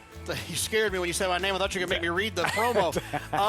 That's coming later. Yeah, I mean, Colin's got a little swagger to him on the left. That's because he's in that 3/4 zip, man. There it is. That'll do it for you. I have a feeling the lines are going to be strong for this one. Not that they're not strong for every but giveaway. On a Sunday and Jockey Club Gold Cup, beautiful quarter day. Zip, that's going to be popular. It'll be a great day. Strong. Brady, Colin, well done. Very well done. Your top selection here, JK, at 3-1, a blown cover. I like to look, especially with claiming types, towards the bottom of the past performances and work your way up and tell a story to yourself. You just do it in your head. And I think if you just look, this horse has always run well without blinkers. For a little while there, though, Brad Cox and Linda Rice both had the horse in blinkers. This horse is never off the board with blinkers off, except for the last race where they were going 9 furlongs and a starter allowance. I think now that they go back in distance, they still have the blinkers, and they're running against competition, I think makes a little bit more sense as why I like this horse. Now, I don't love the price. I just like the horse. Price has to surprise you. It does. But when horses get bet more than I expect around here, they usually run better than I expect them to run. And I usually am the one who gets it wrong. I think the Boondocker is a very, very viable play at 5-2 right now. He's the second choice. I think the 7 is going to be very hard to beat in this race. Band back together again. Ricardo Santana teaming up with Steve Asmussen. Also owns Shattuck. Your thoughts on his chances? Well, I like him more than Jonathan does. I picked him 3rd in the year. I think you're right. He is a bit of a plotter, but he's going to get pace. I think this race can heat up with the 3, 4, and 5, all potential speeds. I was just a little shocked how short he was. Do you feel price-wise? Yeah, I don't think he's going to get great shakes at 7-2 or 4-1. I didn't disagree. He was favored when you said that, yeah, and I didn't disagree with that. And like you, I'm not thrilled with taking short prices that are deep closers in these races. But I think he has a better chance than you do. Checking with Acacia trackside. Shattuck, Acacia, what's he showing you? Well, Lafitte, this was a horse that on paper, when I did the handicapping show earlier, I went through his past performances and I said, I don't think this is a horse that I really want. And then I saw him in the paddock today and I said, wow, he looks excellent as he's dappled from head to toe, really, really strong and well turned out as he does go back to the dirt and also cuts back in distance. This is going to be the shortest that he has gone in a very, very long time. I mean, he was even going 1.5 miles the last time I saw him back at Oaklawn. I like the turn back in distance for him, and he looks far better today than he did when I saw him back in March. And I think getting back to the dirt is a bit intriguing, and he has been taking some money along the way. But guys, I have to ask, with the number 8, Swift Magic, isn't he the hunch play as Taylor Swift and Travis Kelce got engaged this week? Biggest story heading into the 2025 NFL season. Swift Magic to the outside, 18-1. Eric Cancel aboard. With all the different, the cutting back and trip and all the different things that are being changed up with several of these runners. The pace, who is the quickest on paper? What can we look for early? I think the rider in the 5, Christopher Elliott, who can be aggressive, has to go with enduring spirit. His only chance is to try to clear. But I think Mo for the King has to go, and I think Blown Cover may have to go. So I think the possibility exists this pace could at least be honest. Yeah, and I mean, I don't think the 1 doesn't have to be a little bit involved from that inside draw. We'll have to be asked, encouraged from down there. But sometimes when you draw the rail, it forces the rider's hands to be a little bit more aggressive as they would be if they broke from the outside. I would say the 1 has a 0% chance to make the lead if they drew the far outside, and there's a 15% chance they make the lead drawn inside. Mogo, 7-2. 2-1 Blown Cover. Dylan Davis. Boondocker. I feel like there's something going on with Blown Cover I don't see, but you like the horse too, Jonathan. I respect that. I just cannot believe this horse is the favorite. Surprising. Boondocker. It was 8-5 on the morning line, 2-1 co-favored. Start to file in and get ready for this first leg of the mandatory pay. Pick 5 at Saratoga. Blown Cover. The favorite as we hand things over to Frank Mirmati with the call, the 3rd from the spa live on FS2. In the chute, the Boondocker and Swift Magic will be the last 2 to load. The Boondocker goes in. Mo for the King also coming forward, and then Swift Magic completes the line.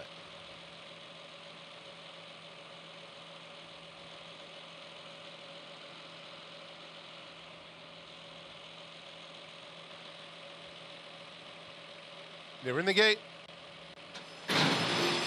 And they're off. Shattuck was off a tad slowly. Mogo is out very alertly from the inside. Mo for the king. And the Boondocker is up and on the pace too. But it will be Mo for the king, emerging with a narrow lead. Mogo is right there. Enduring Spirit is in the mix with the Lime Cap. And the Boondocker is fourth, but only about 3 lengths off the pace. They're followed by Blown Cover. The gray is Sabisky, 6 lengths off them. The 2 trailers, Swift Magic and Shattuck at the back of the field. The opening quarter went in 22 and 4/5 seconds. Mo for the king leads the way. Enduring Spirit second. The Boondocker takes third. On the inside, Mogo is fourth. Sabisky fifth, 6 lengths off the lead. Blown Cover is next. It's another 2 to Swift Magic and Shattuck. Less than 3 furlongs to travel. And the lead still belongs to Mo for the king. The half went in 46 and 2. The Boondocker making a 3-wide bid. Enduring Spirit is in the mix. And Mogo not far behind. He's fourth with the burgundy cap there at the top of the lane. There's room for Mogo.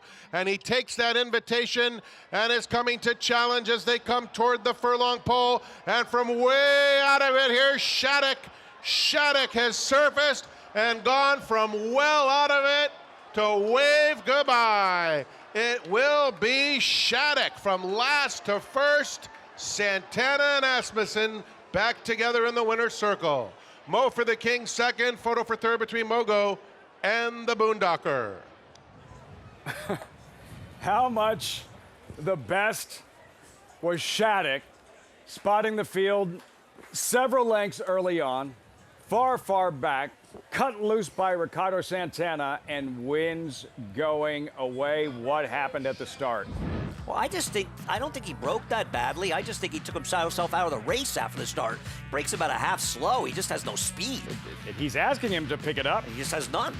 Yeah, I mean, you can't really see the break watching that angle. If they can show the actual pan shot, I think you'll get a better idea that he didn't really break that badly. He just has no speed. Yeah, I mean, he's slow away from there, and I was 50% right about him. He's slow away from there, but he ran monster today and came rolling. A couple things happened. It was a contentious pace, and the 1 and 7 were awful. Yeah. The 3 didn't run particularly well either. 4 ran well. Yeah. 3 didn't run at all. No. All other riders encouraging, Mounts not necessarily responding. Acacia touched on how good he looked pre-race and covered in dirt. Shattuck wins this one going away and far back early, much the best in the end. Yeah, and Mo for the king ran extremely well. He was the speed with the 5 the whole way, and he looked hopelessly beaten. You know, the 1 was going to get him inside, the 7 on the outside, and he held both of them off. I mean, you can see Ricardo there on the 2 right there in the white and blue silks at the bottom of the screen. I mean, he was asking for the horse to stay that close. Yeah, no, he was riding him. It's just, that horse just... You just figure in this kind of if he's that far back, something must have happened. Maybe he didn't get out of the blocks clean, but no, it doesn't look like it. Yeah, just no gate speed whatsoever. If you look at his past performances, his first call, he's 14 behind, 6, 9, 8, 13, 12, 14, 9, 13, 11, 10. I can keep going. He's always far back. Yeah, he's just not a horse with, I mean, the same thing happened to Zenyatta in the Breeders' Cup Classic. They're moving a bit up front, and she's just that kind of horse, You look at the pace projector at Time from US, nobody was surprised she was as far back as she was. They just don't possess any gate speed. They have a lot of speed, though, and it matters, and Shattuck certainly did in this race. Dramatic visually. Steve Asmussen, winning owner, trainer. Ricardo Santana teaming up for a victory here at Saratoga. Shattuck doing his best Lit de Justice impersonation this afternoon. 2-4-1-7, race 3 at the Spa. When we come back, the Pacific Classic, Preakness winner, journalism, the gorilla to his peeps. Nice shows for Bob Baffert. Has his time finally arrived? In fierceness, the Travers winner out west to 2 of his best races on the West Coast. Pacific Classic upcoming on Saturday out at Del Mar. He's a running son of a gun. Papa Cap now has the advantage. A graded stakes winning 2-year-old. Grade 1 Breeders' Cup Juvenile runner-up at 2. Multiple Grade 1 placings at 3. Finished in the top 4 in 11 out of 12 starts. And from here on in, it's just a matter of how far. Papa Cap, an easy winner of the best pal. Papa Cap, standing at Walmack.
Welcome back to Saratoga Live as we just saw Shattuck coming from last to first. Here in the third race is winning pilot Ricardo Santana. Joining me here, Ricardo, we could see by how much dirt you took on your face. A deep closer, and you said that's just how this horse is.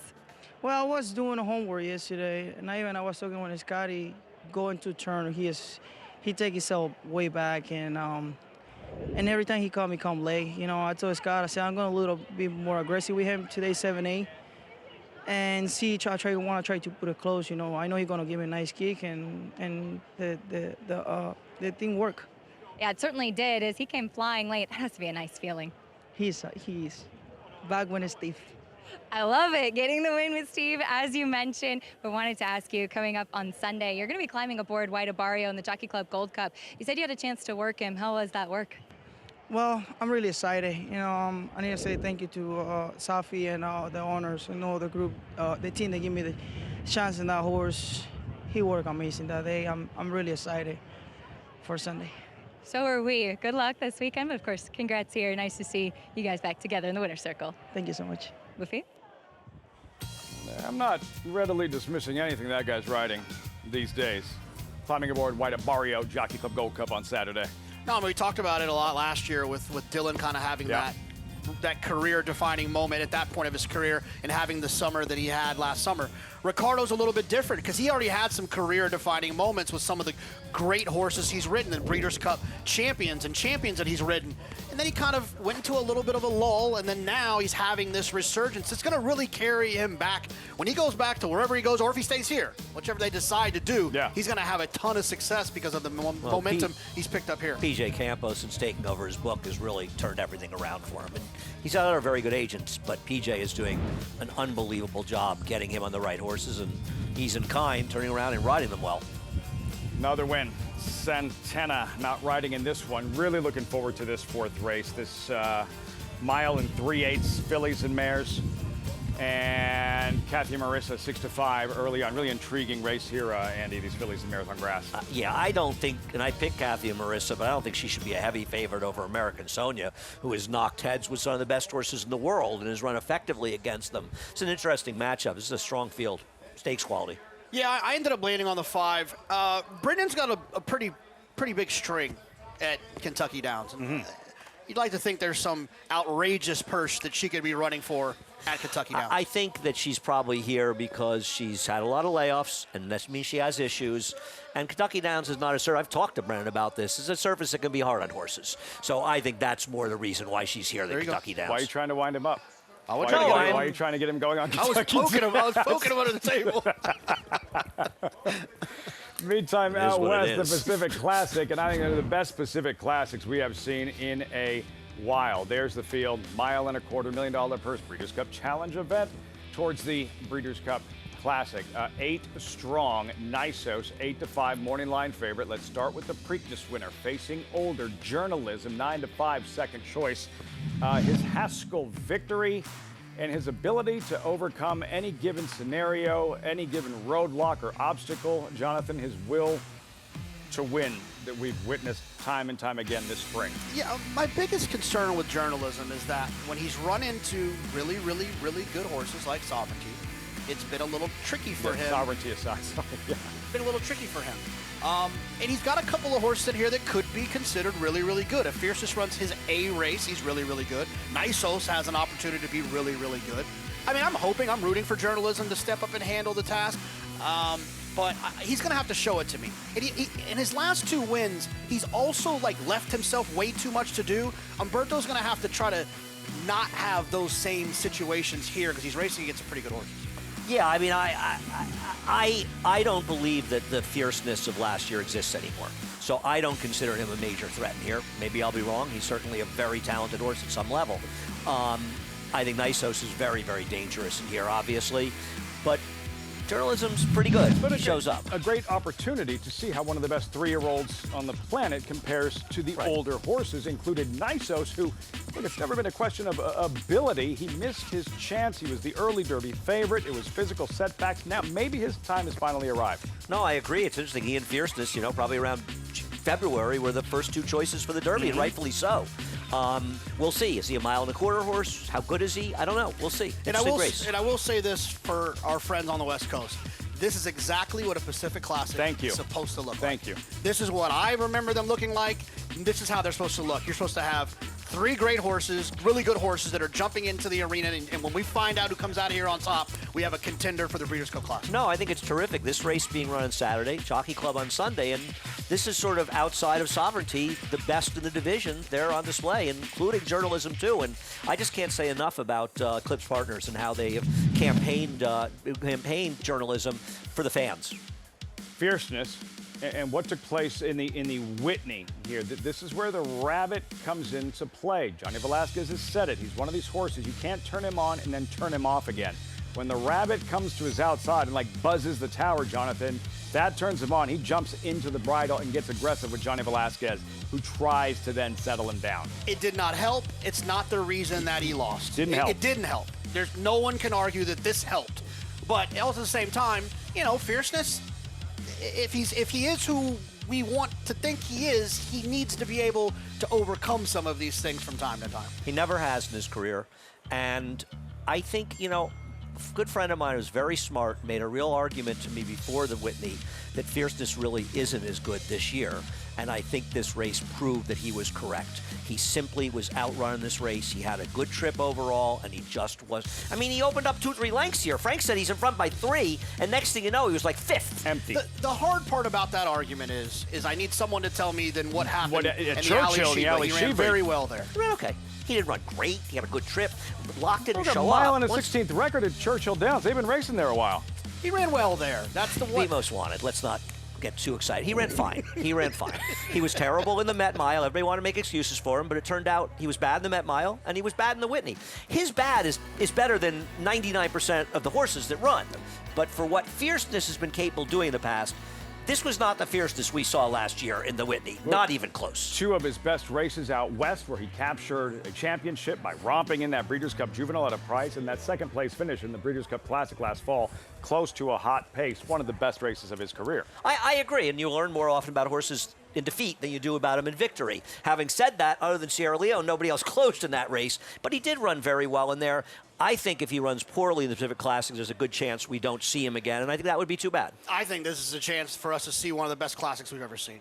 We get sovereignty there. We get a journalism. We get fierceness back going. We get Nisos. We get we get Mind Frame. We get Sierra Leone. I mean, tell me a better classic that we've seen. That in a common denominator, journalism facing older in that Breeders' Cup Classic, in the Pacific Classic, march towards the Breeders' Cup Classic. As you can see, horses in the paddock. Really good fourth race coming up next. 15 minutes out. You're watching Saratoga Live on FS2. An Eclipse champion by leading young sire Not This Time. Up to the Mark made an impression in the sales ring, bringing $450,000. He then left his mark on the racetrack, a debut winner at Saratoga, before compiling 3 consecutive Grade 1 wins in the Turf Classic at Churchill Downs, the Manhattan Stakes at Belmont, and the Turf Mile at Keeneland. Up to the Mark now seeks to leave his mark as a stallion, standing at Lane's End. It's America's original sport, and no one covers it better than americasbestracing.net. From the sport to the lifestyle, the best races, horses, and destination venues, cocktails, gambling, fashion, and more. americasbestracing.net is a sport for you.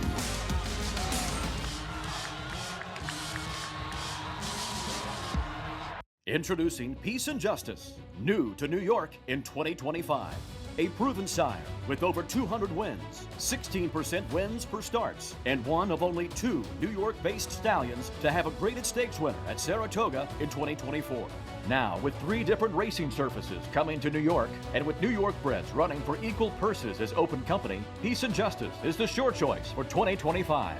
Peace and Justice, now standing at Irish Hill and Duchess View Stallions in New York. Racetrack Television Network brings you every race, from every track, on every screen, every day.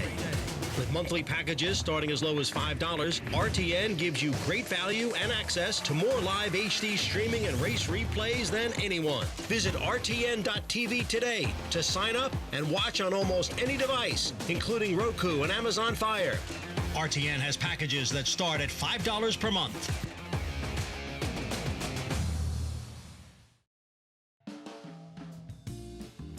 Live look in the paddock. Smooth jazz theme requested by Andy. Oh, yeah. I'm a smooth jazz. I met Kenny G once and had no idea who he was. Nice guy, though. That's forgivable. Coverage brought to you by Claiborne Farm, 100 years doing the usual. Unusually well. Fillies and mares. And there's a look at American Sonia at 5-1. That's a little surprising. This was 3 starts back at Deauville in France, August of 24. It's a Group 1 event, 1.25 miles on soft ground. Andy, and American Sonia, big effort, defeated by Marquise de Savagna in a driving finish, and she is good. And Marquise Savagna is very good. Was 1-5 actually in this race. She was excellent there, and even narrowly beaten in a race like the Prix de l'Opera in her last start is exceptional. She has run very well at different times. Thought she ran well in her Saratoga Oaks 2 years ago. She's good. Obviously, she has some issues, and it's taken her time to get back. She's a world-class talent, though. She runs well today. We could see her in some of the bigger races for longer-distance turf females moving forward. I imagine that Brennan is trying to find a way to get the Breeders' Cup. Yeah, no, I think I bet you this is a stepping point to getting to a race that would get her qualified for the Breeders' Cup, 100%. And that's where you go to find that kind of quality. And the Tattersall's graduates today, one of 4 of them racing today, 2 of them here in American Sonia and Alluring Angel. I know for you, one name comes to mind. Yeah, my favorite of all time, Tattersall's graduate, would be Newspaper of Record. Yeah, well, I mean, the reality is Newspaper getting bought and the success she had was a pivotal thing for Tattersall. All the success that Klarovich had, buying like 5 horses and 4 of them being stakes horses, including Newspaper, also helped Luke de Vega put her on the map. I mean, Luke de Vega, he was not as well known or highly regarded until Newspaper came along. American Sonia, and then Catherine Marissa. Let's take a look. This was day after Christmas, a Grade 1, American Oaks at Santa Anita. Frankie Dettori riding Jonathan. Catherine Marissa, a bold early move, but she feels pretty as an answer. Yeah, look, there's nothing wrong with getting beat to that monster on the front and those Lael silks. It's interesting because this horse has run well in a lot of different places. I like to see that. The horse ran well at Santa Anita, ran well at Kentucky Downs, at Churchill. You know, and I think when a horse can do that, it says a lot about their talent. And there's never anything wrong with a talented turf horse switching to one of the best turf trainers of all time, and the possibility of there being an improvement. And so, you know, looking at the workout reports, horse has been working with nice horses as well. Sugesta, it was on the dirt, but working with Sugesta, who won, with Peak Hype, who won, with Alamara, who won. Horses working with good horses. I like them both. Better than Kathy and Alamara. Marissa, they both give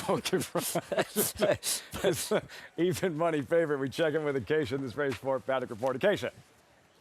And we'll start there, Lafitte, with Kathy and Marissa. As you guys mentioned, she has faced some very nice horses and now making her first start for trainer Chad Brown, who takes over the training of 2 of the horses in here, as this came up a really competitive allowance race on the turf. But Kathy and Marissa, my first time seeing her since last summer at Saratoga when she finished second in the Saratoga Oaks.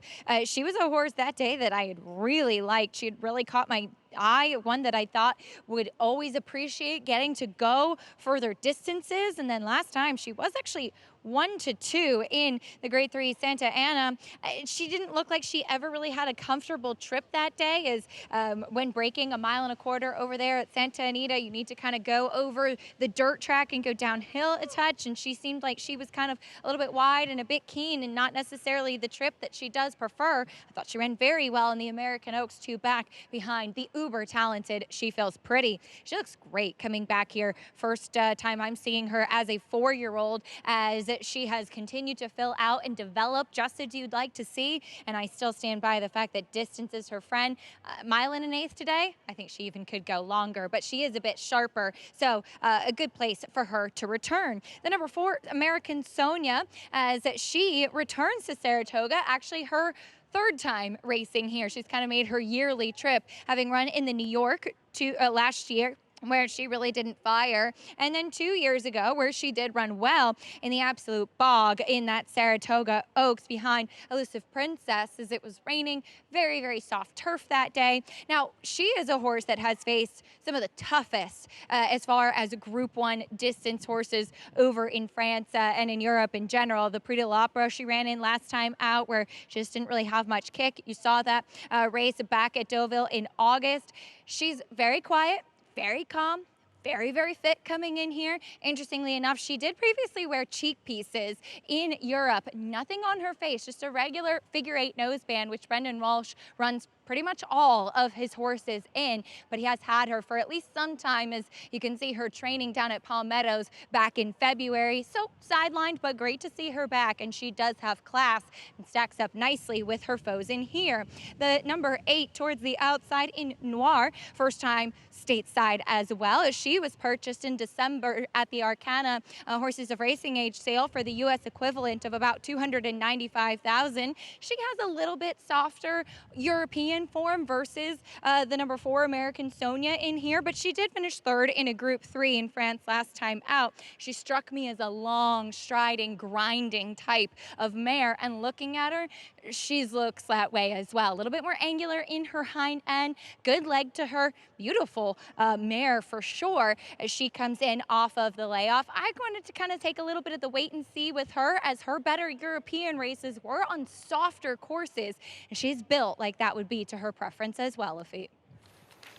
That's one of the angles that jumps out first. Yeah, the firm turf course here versus what Noir has raced on almost extensively overseas. No, Acacia and I had that conversation this morning, and I was talking about how her successes, her best races seem to come on those courses. Now, she gets LASIK. Sometimes they bring them over, too, because they have issues. Obviously, Mike Rapoli bought this horse to bring over here. Her last race was okay. It was one of her better efforts.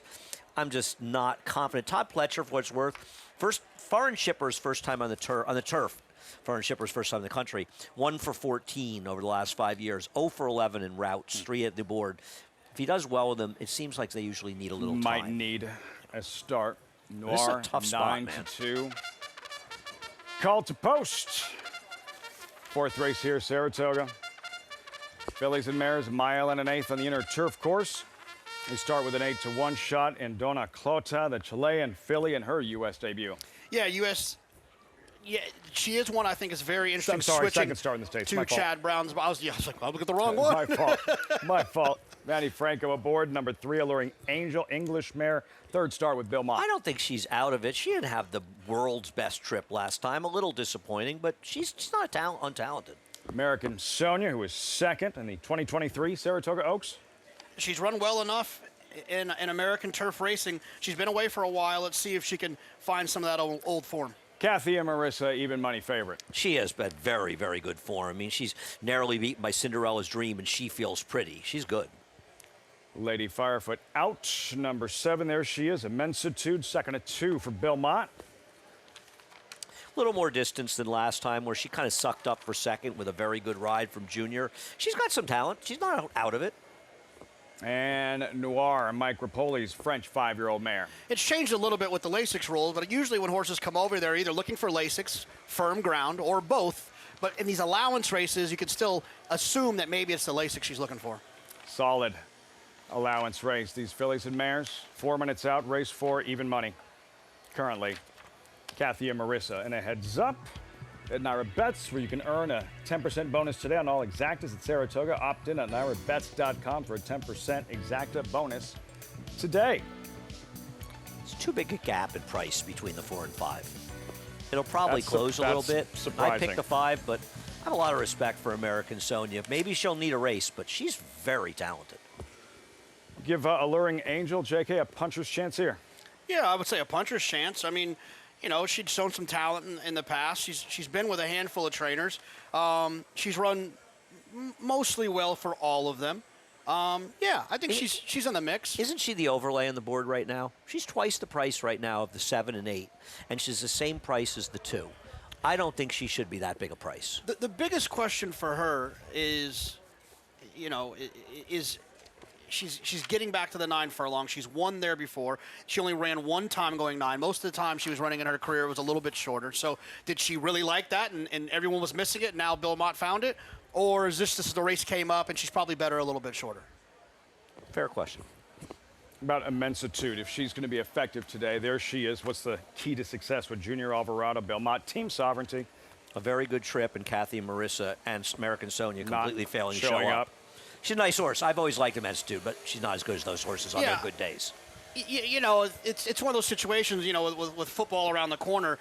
It's hard for me in horse racing to think about a football like a football game of like, oh well, if like Tom Brady hurts his doesn't run or isn't able to play because he's got the flu or something.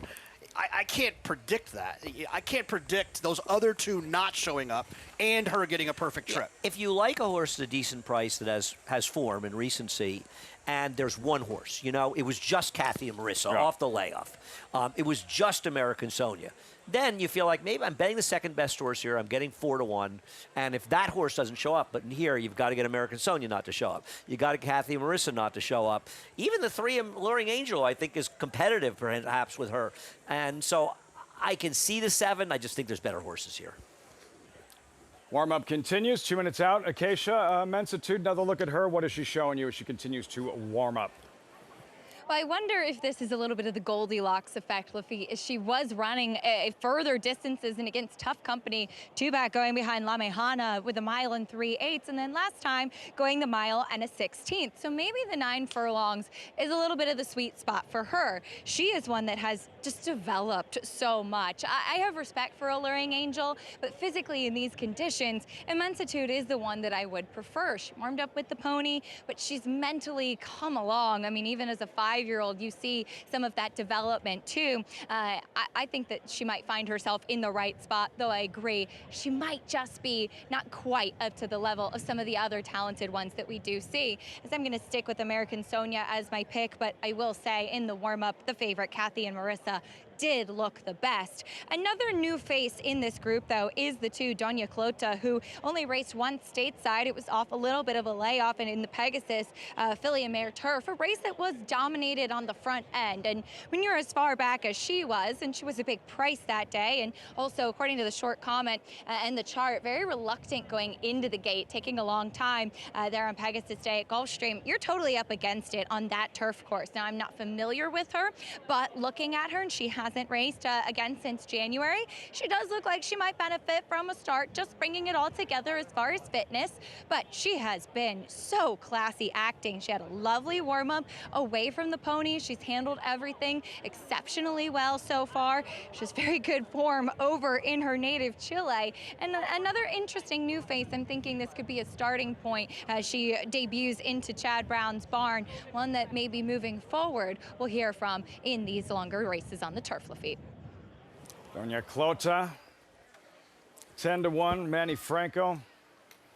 In this particular division, another highlight this weekend. It's a grade 2 now, the Flower Bowl, and to see what La Mejana does coming off that blockbuster performance earlier this meet in the Glens Falls. Yeah, I mean, it's hard to imagine that her last race wasn't at least helped by the turf having a lot of give that Yielding, day, yep. because when she really, extended herself. But she had, she's one, if you look at her prior race where she got a buyer speed of an 86, the figure's accurate, but her performance was more like a 96 because there was no pace. She was sitting in back, and it's like when Flavian let her loose and let her run, she just ran by, and she ran by a pretty good horse for Grand Motion in that race, who was setting an easy pace. She's the goods, but I think I'm not afraid of Be Your Guest. No show, Sammy Joe, thank you.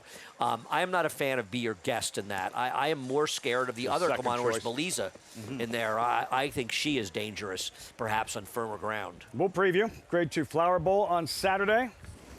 They've crossed over to the turf course. What are we looking for in terms of race shape early on? Who figures to control things from the beginning? There's absolutely no speed, and I kind of wonder if you'll see either Manny Franco or Jose Lezcano or Dylan Davis try to assert themselves and get a tactical advantage, because there's nobody with speed in here, is there, Jonathan? I mean, you'd like to think someone's going to go. I wouldn't be shocked, because I've seen Flavian and Chad both pull this move where there's no speed in there. They'll pop away from there and just see where they land, and then they'll take back if someone else wants to go. But if no one wants to go, they'll take the lead.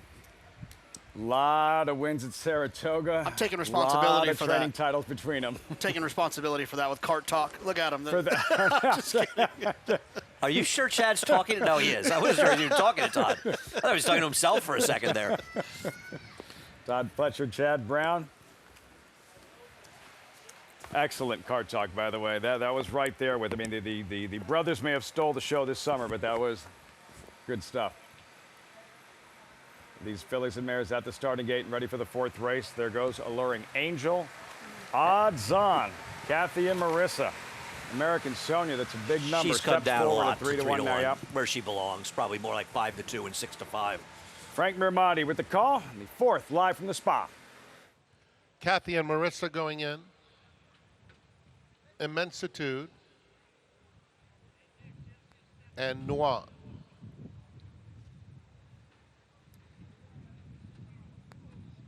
One more.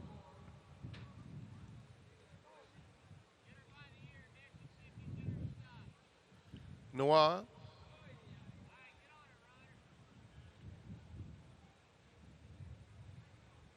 The other five seemingly in. Here's Noir.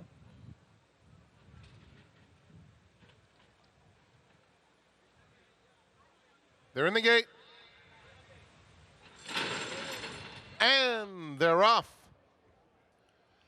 Immensitude gets the first call out of the gate. Donna Clota along the inside. And now here's American Sonia moving through swiftly. And so she will battle with Immensitude. Immensitude does have a narrow advantage. American Sonia in second. Kathy and Marissa 4 back in third, followed by Donna Clota in fourth. Then it's Noir, 6 or 7 lengths off the lead, and at the back of the field is Alluring Angel. Around the first turn, and it is Immensitude, and Junior Alvarado showing the way. Kathy and Marissa gets a nice tracking spot off her flank in second. Then it's American Sonia in third. Donna Clota is in fourth, 3.5 or so off the lead. Another 2 back to Noir, and at the back of the field remains Alluring Angel. The opening quarter in 22-4 for Immensitude, prompted by Kathy and Marissa. American Sonia still third, heading to the half-mile pole. And Donna Clota is in fourth. On the inside, Noir, 5 lengths off the lead. Nothing yet from Alluring Angel. Into the far turn, Immensitude has been there throughout with Kathy and Marissa poised through a half in 47-4. Donna Clota gets on even terms with American Sonia sharing third. In behind them, Noah and Alluring Angel has gotten closer. Kathy and Marissa under a tight hold from Flavian Pratt is cut loose at the top of the stretch. Immensitude is back to second. 2 more lengths. American Sonia angles out third. Kathy and Marissa opens up on Immensitude, coming to the 16th pole, traveling kindly throughout and outclassing the competition.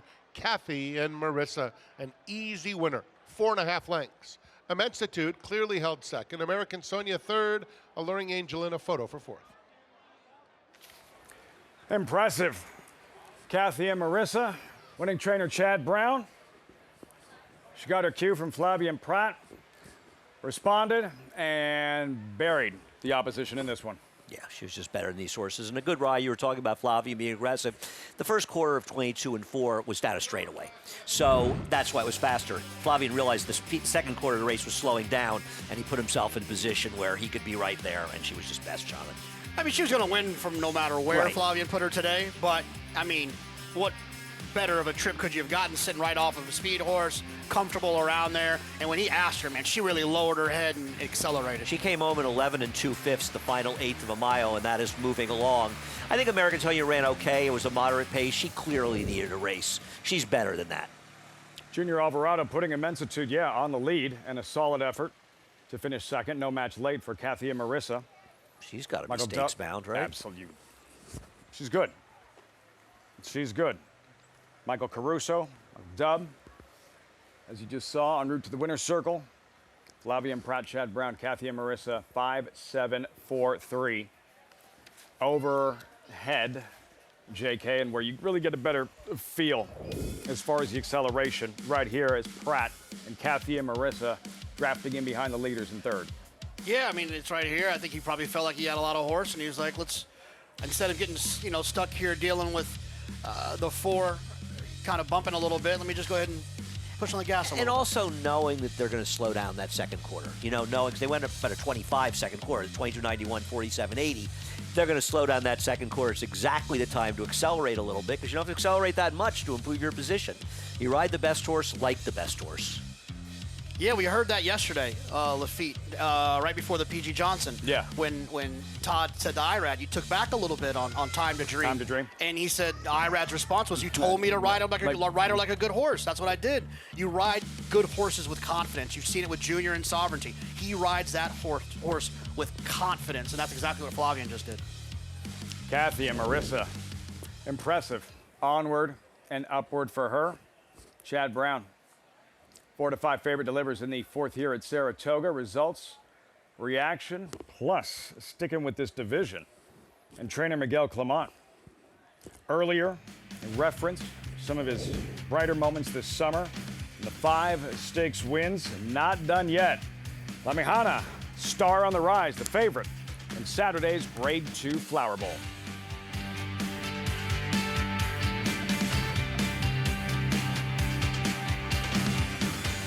Get into the game with Bond Racing Stable. When you partner with Bond Racing Stable, the Bond team does all the work and you enjoy the experience. As a partner, you can watch morning workouts, come to the paddock for saddling, and cheer your horse down the stretch. Bond Racing Stable offers more than 30 New York-bred weanlings, yearlings, and 2-year-olds in a partnership program that gets you to the winner's circle. Whether on your own or with friends and family, make Bond Racing Stable your racing partners. Go to jamesbondracing.com today.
Welcome back.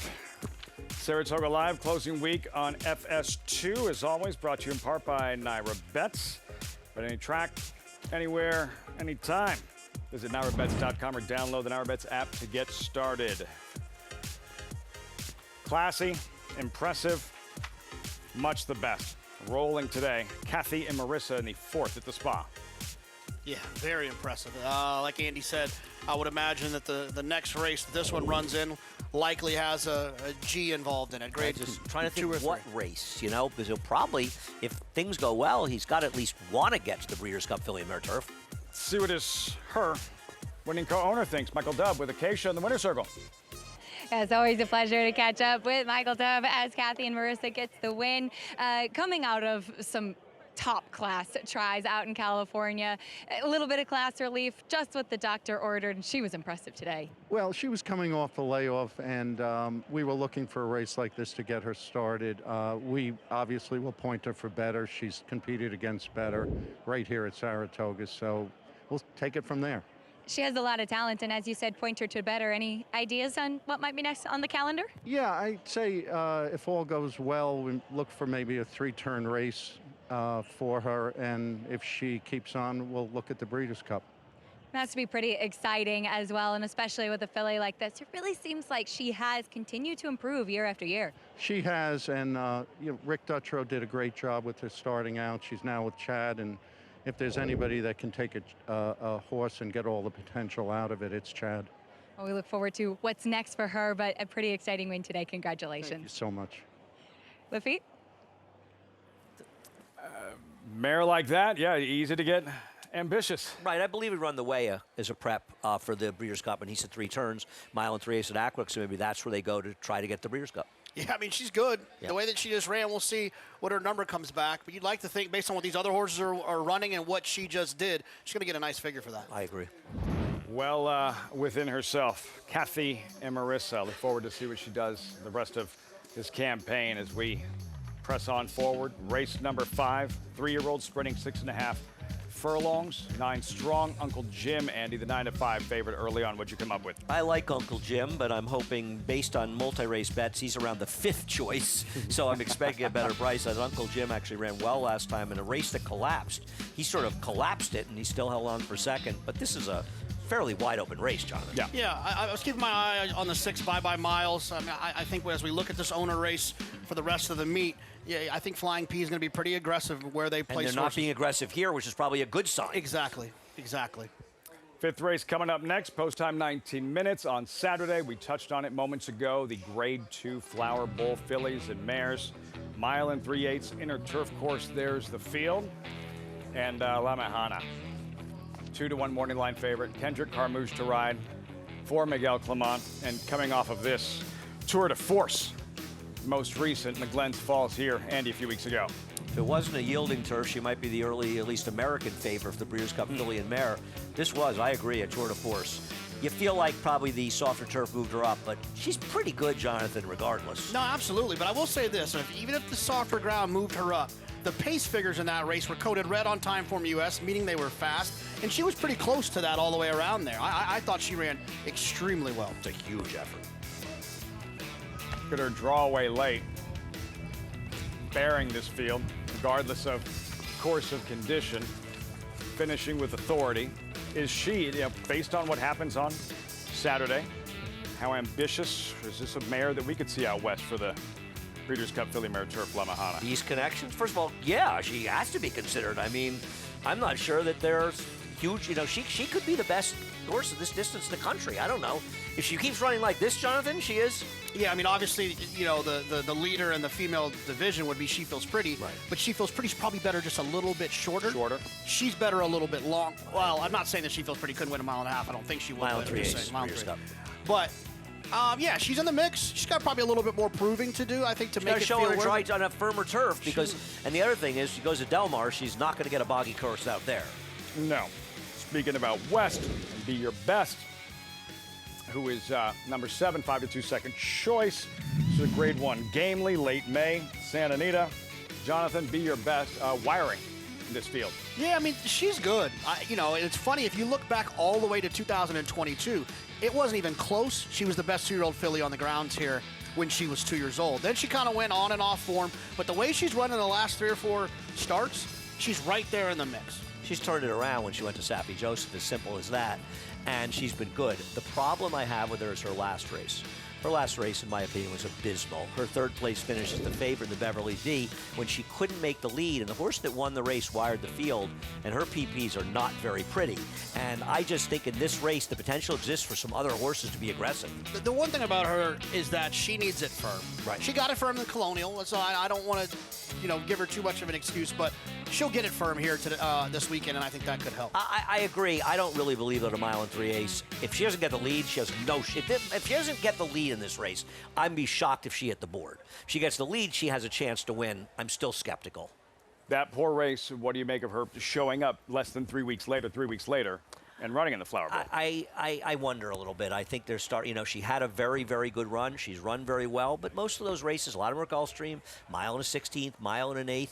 She ran the Long Island. She won it last year, but she also was on a course that very much helped her running style, and the second horse extremely unlucky. I think she's good. She's got talent. I'm not saying she can't win, but I'll tell you something. If they're aggressive with other horses in here and she doesn't get the lead, I don't see any chance she beats like Alamahan or even Beliza.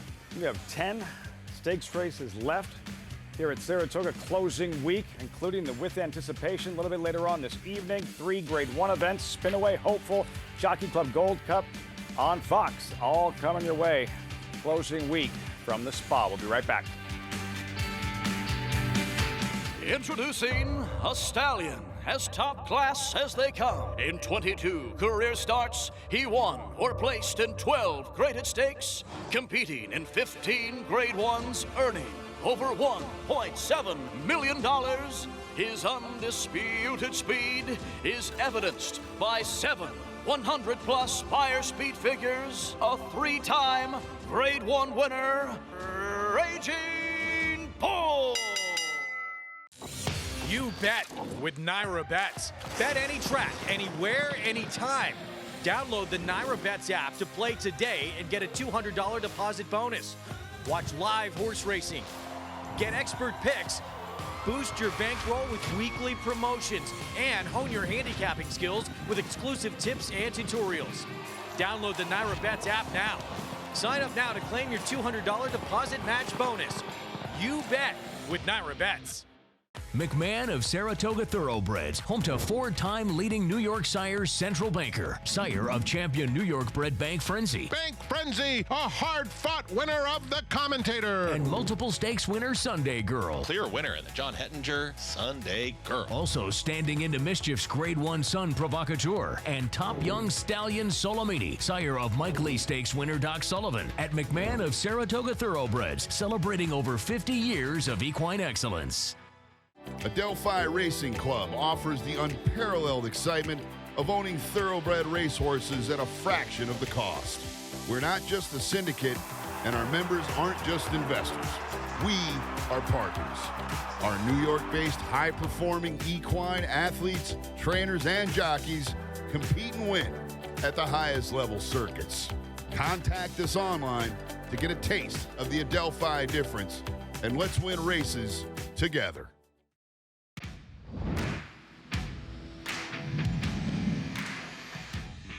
Catholic Boy, Untamed Domain on the outside next, and then comes Naughty Boy on the far outside. Shoke, who had trouble at the top of the stretch, is trying to make up some late ground, but it's Catholic Boy. Catholic Boy, a 12-1, wins the With Anticipation. That was only the beginning. Catholic Boy in the With Anticipation Stakes. He could do it all. He could win races when he was supposed to lose races. Any surface, all culminated in the Midsummer Derby 2018. Catholic Boy becoming a Travers winner. Belmont Derby Travers double. Probably not going to be repeated. Did you like him this day? No. I don't remember how far up the track my selection finished, but I think it was pretty far. Mendelssohn ran well. He did? Yeah. He was not my selection. Yeah. He ran much better than my selection, whoever it was. But it's funny. It's just not common to see a horse win Grade 1 races on the grass and then win Grade 1 Who was horses. favored in that, Travers? Was it the Belmont Derby or the Pennine Ridge where he looked hopelessly defeated? Both. With Analyze It. Nobody wants to guess who the favorite was? I'm trying to get there. Who the favorite was and which race? I'm not Matt gonna Travers find with Catholic Boy. Good Magic? Was it? Yep. Wow. What do you know? Was Really? he? I think he was. Oh, don't backpedal now. No, I would bet money he was. I'll look. Well, I'll look. I think you should. I mean, if anybody's sitting here with that shirt on, man, you really should know this. Yeah, I don't remember if Good Magic was though. And I still think he beat the horse I picked, whoever it was. Catholic Boy, dual growth, multiple Grade 1 winner, dirt, turf. Good Magic. It was Good Magic. What price? 8 to 5. Yeah, 8 to 5. Wow. What Catholic Boy pay? He was like $15, $13. Yeah, is it that much? Yeah. Not that a huge price, but one of More Javier like Castellano's $3. 7 Travers victories. 1620. I didn't remember him being that big of a price. Wow. should have paid about Because Mendelssohn $240 to weigh I think one. Mendelssohn took a little money too. He did. Catholic Never got Boy. that Grade 1 in the dirt. Horses in the paddock, as you can see. These 3-year-olds sprinting 6.5 furlongs. Uncle Jim at 2 to 1. Andy's top selection. Hoping for a better price by the time it's all said and done. Maybe a lot of gyms at the track today. Tactical Track Star, the 4 is I know that Fiddling Felix, who ran second, came back and ran poorly. But you know what? He was coming back in 13 days.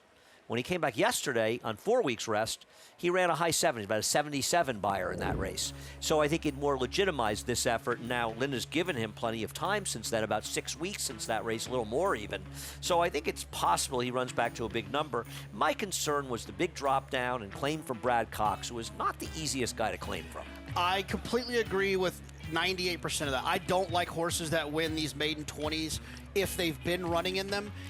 If I'm looking at this as Brad tried to sneak one by and he didn't, he wasn't able to. He dropped the horse in one time, wins, gets a fast number, and then gets taken. How long do you think it took him to get over it?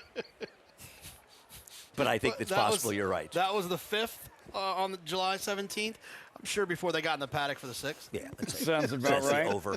I like the fight that he showed. Just his second career start, he used his speed. He was challenged and wouldn't give it up. If he runs that race, he should be 4 to 5 in here. Is that fair, Jonathan? Yeah.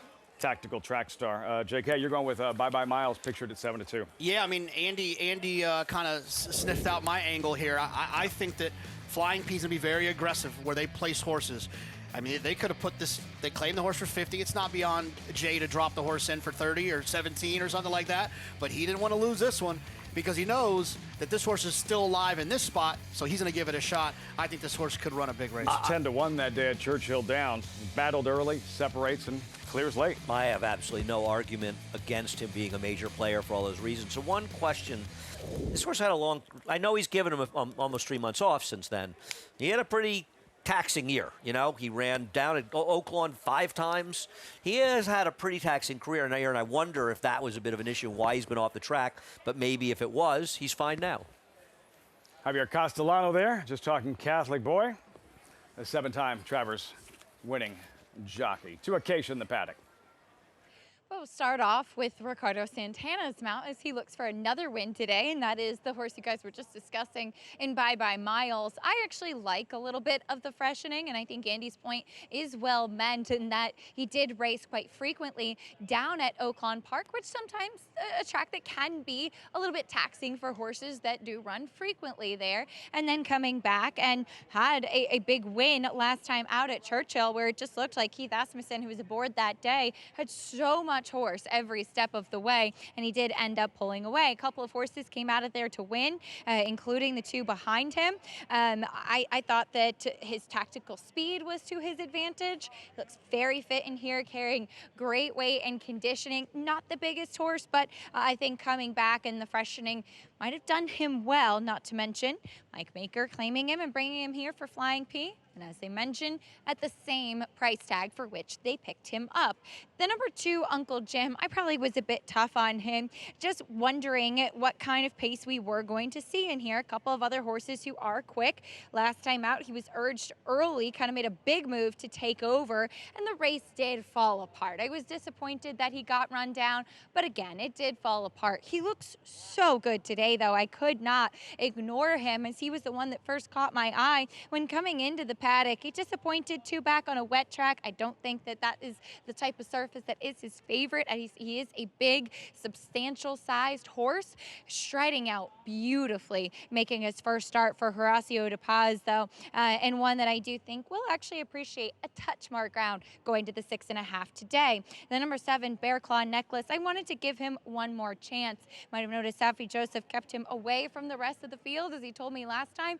He likes to kick, so watch out if you're alongside Bear Claw Necklace. But there was a delay before that last race. It started raining right before the track became sloppy.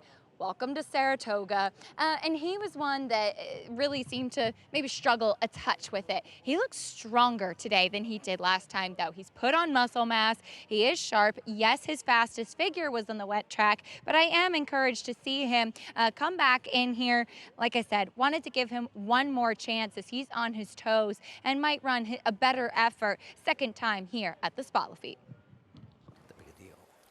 Bear Claw Necklace Acacia saw Safi Joseph has a runner in the Jockey Club Gold Cup.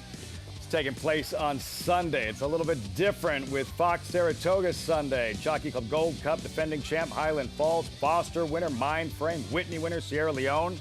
Road to the Breeders' Cup Classic continues. It's early. Coverage begins 1 Eastern. Jockey Club Gold Cup only on Fox. The field. Naturally, Grade 1. $1.25 million purse. Breeders' Cup Challenge event winning you're in for the Breeders' Cup Classic. We previewed earlier the headliners in Sierra Leone. Mindframe mentioned defending champ Highland Falls, White Abario. Number 5, Ricardo Santana taking over. What did you make of his effort, his 4th place finish in the Whitney? I thought it was good. I don't think it was good enough to win this race, Jonathan, but I don't think he ran that badly. He was kind of attending the pace, and I thought he held on fairly well. Do I think he's going to beat the big dogs in here? No, but I think he's going to run okay. Is that fair?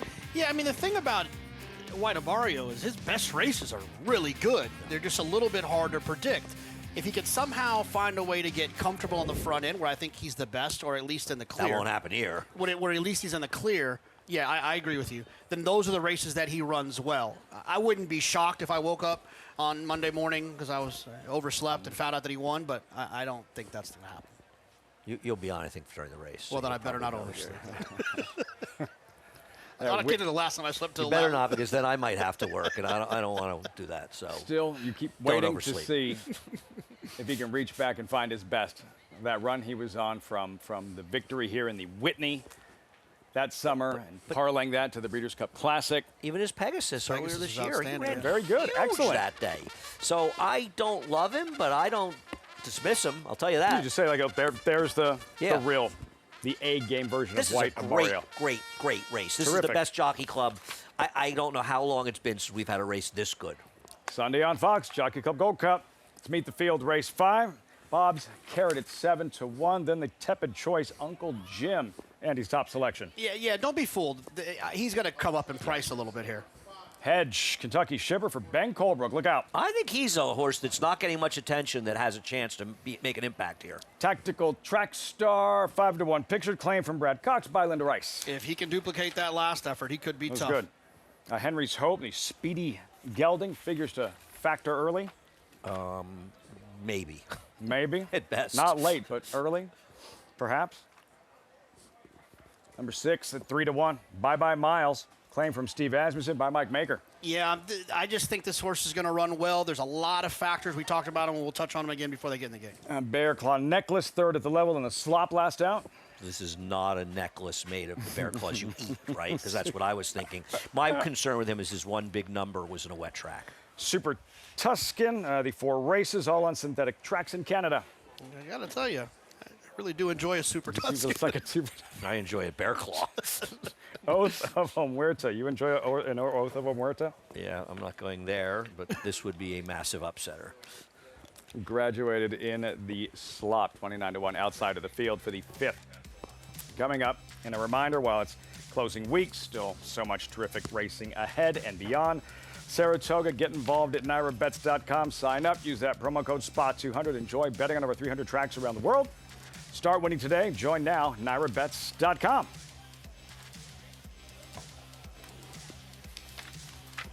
Another look at Uncle Jim. What are you guessing? What price will he be by the time we reach post time? 9-2 or 5-1, Jonathan. Do you think that's possible here? I would think so. I would think a little. Yeah, I mean it's always tricky, but you know the win pool can be a little deceiving. Yes. The multi-race wagers, especially the pools that are closed, will with looking at the will pays are a little bit of a better indication. Yeah, I would think 4-1 at least. Yeah, I mean, I think 3-1 is too short on him. I really thought he ran very well last time. Now, I will not argue he's being some better horses here, but he is a horse that's run big figures in the past, and his last race, I mean, that race just fell apart at the end. 3Bs ran a huge race coming from behind, and he laid to waste all the other horses that were forward. And it just feels to me like a horse that outran the dynamics of the race a bit. And those are the kind of horses I like to bet on, and I know you do too, Jonathan. Yeah. Well, I'll just say real quick about the 8. The one thing I'll say about the 8 is it's a little bit of a kind of a stranger danger thing here, right? Horse ran okay. It's going to be the first time getting on the dirt. Sometimes those horses can jump up and sneak up on you. This one's not screaming like it's the case, but if you're looking for an alternative, nothing wrong with 10-1. Talking about Super Tuscan, how do you evaluate the form? There's a look at him with Dylan Davis aboard when you're looking at the synthetic track races up at Woodbine and how that translates to the competition and where he fits in here at Saratoga. It doesn't at all. What I normally would say was they have a training track on the dirt, and he go to train there. Now, Safi trained him on dirt here in Saratoga and then sent him back to Woodbine. So I'm a little confused, to be honest. He worked him last time on the dirt. Time came back fine enough. He shows up in here. I'm just saying, look, at 10-1, I'd be willing to pay to find out if for whatever reason you're not buying mine and Andy's picks with the 2 and the 6 and even a shorter priced horse like Tactical Track Star you don't necessarily trust. There's nothing wrong with this one. If you noticed anything one way or the other, Andy, this afternoon, you follow the track trends closely. Anything on the main track as far as a biased or a better place to be? The best footing? I mean, I think, we saw that horse come from way back to close. Right. We saw a horse that was forward dominate the first race, and I think we've seen the thing that we've seen throughout the meet. This track, fair for the most meet. part, has been fair. I have seen very few indications of bias. We check in with Acacia.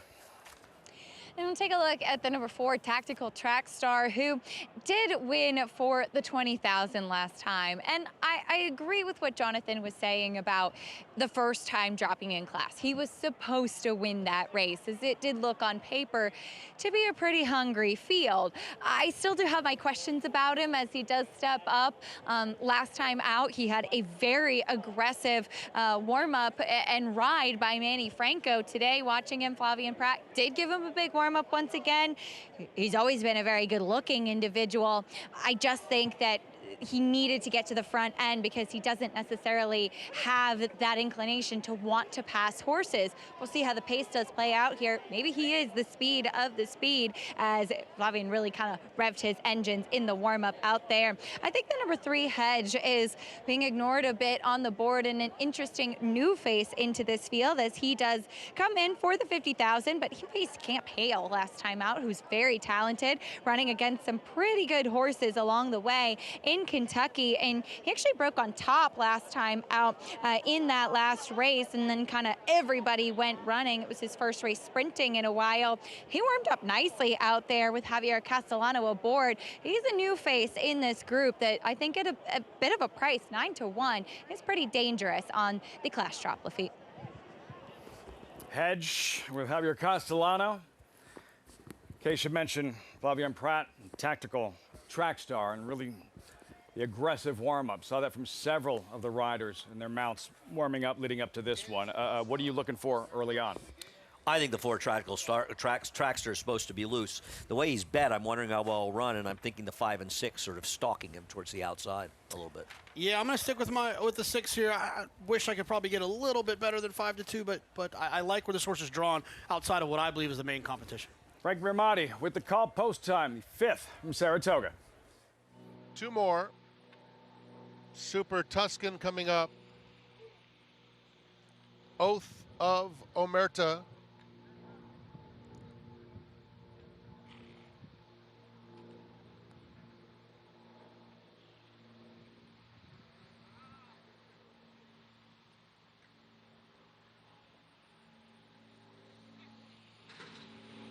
Got a restless one in there.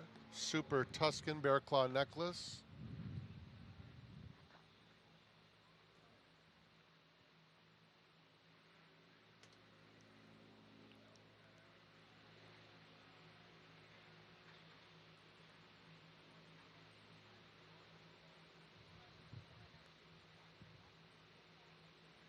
Door has been closed.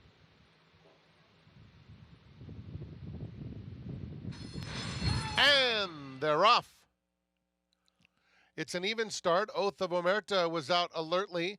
On the inside, here's Bob's Carrot now sprinting up. Super Tuscan on the outside is now up to take the lead. Bye Bye Miles is in and among the leaders, as is Henry's Hope in the purple colors, now third.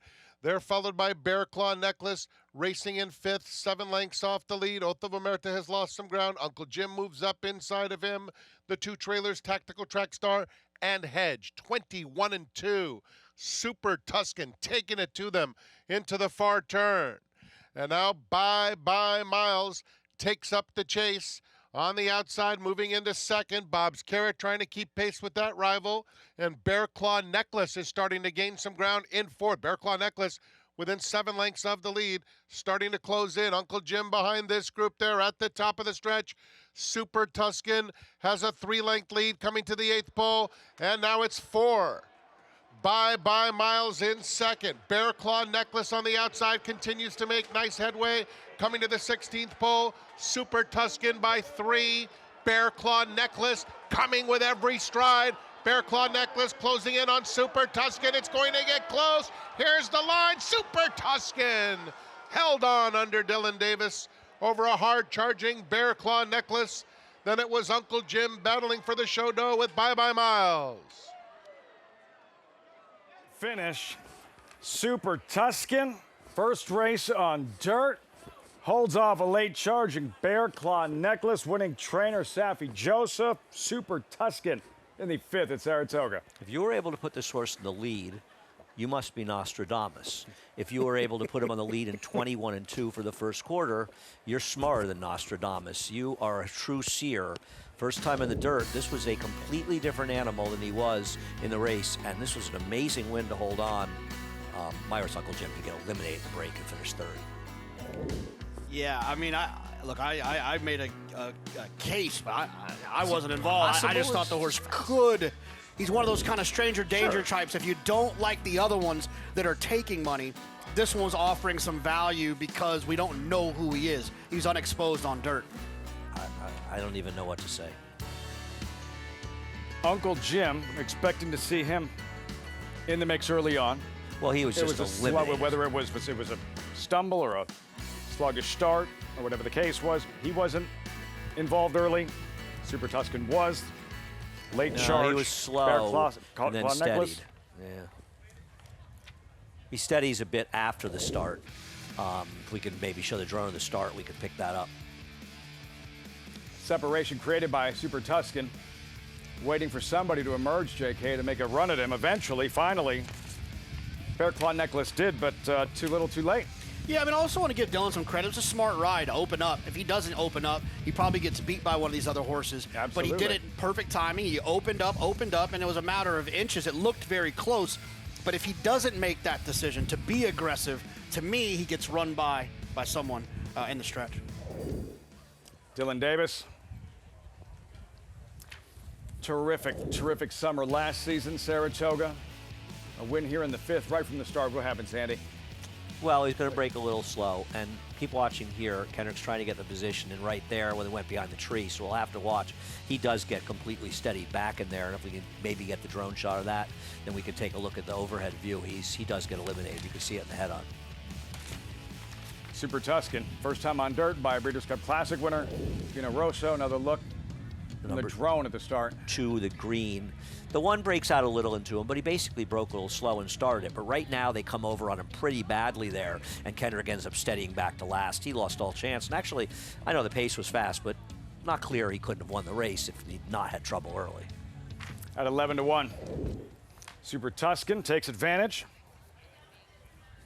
Dylan Davis, Safi Joseph teaming up here. Super Tuscan, an upset in this 5th race. Saratoga, 8-7-2-6 results. Reaction. When we come back, much more on Saratoga Live. Super Tuscan in the 5th of 11. We'll be right back. There's a big, bold, beautiful world waiting to be explored by you and your friends, of course. But not just any friends, the best of friends. The kind of friends who let you do you. Because in this world, it's positive vibes only. And when you get in the zone here, you stay a while. These aren't just good times, they're the best of times. And your time is now. So come explore. Resorts World.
We're back on Saratoga Live as I think we take a look at the slow-mo down to the wire. The only one maybe not stressed in that stretch was Saffie Joseph Jr., who trains the winner and the runner-up. Joining me here, but Super Tuscan Saffie, Ontario bred, so was up at Woodbine, and you said the big question was, could he handle the dirt? Turns out he can. Yeah, we didn't know if he would handle the dirt. Mark said to give him a try, and it was a good idea by him because he showed a lot of speed, and he surely handled the dirt quite fine. Can you talk a little bit about Dylan's ride? I thought it was a really smart move to open up using his speed. Yeah, I told Dylan in the paddle, we don't know about the dirt, so if he could try to keep him, if he breaks well, try to be forward, and if not, try to keep him in the clear. And I thought he took the initiative to send him, and it worked out. It certainly did. Bear Clawed Necklace checking in second, but wanted to ask you, of course, about Sunday. Jockey Club Gold Cup sending out White Barrio. Caught up with Ricardo Santana earlier. He said he worked him, and he said he's doing exceptionally well. What have you seen from that horse coming into the big race? Yeah, I mean, same way. I feel like we have the horse in the best possible way we could get him right now, and we've got a couple more days to go, but we're extremely happy with the preparation that we've had and the run we've had, and we feel like he's going to show his best.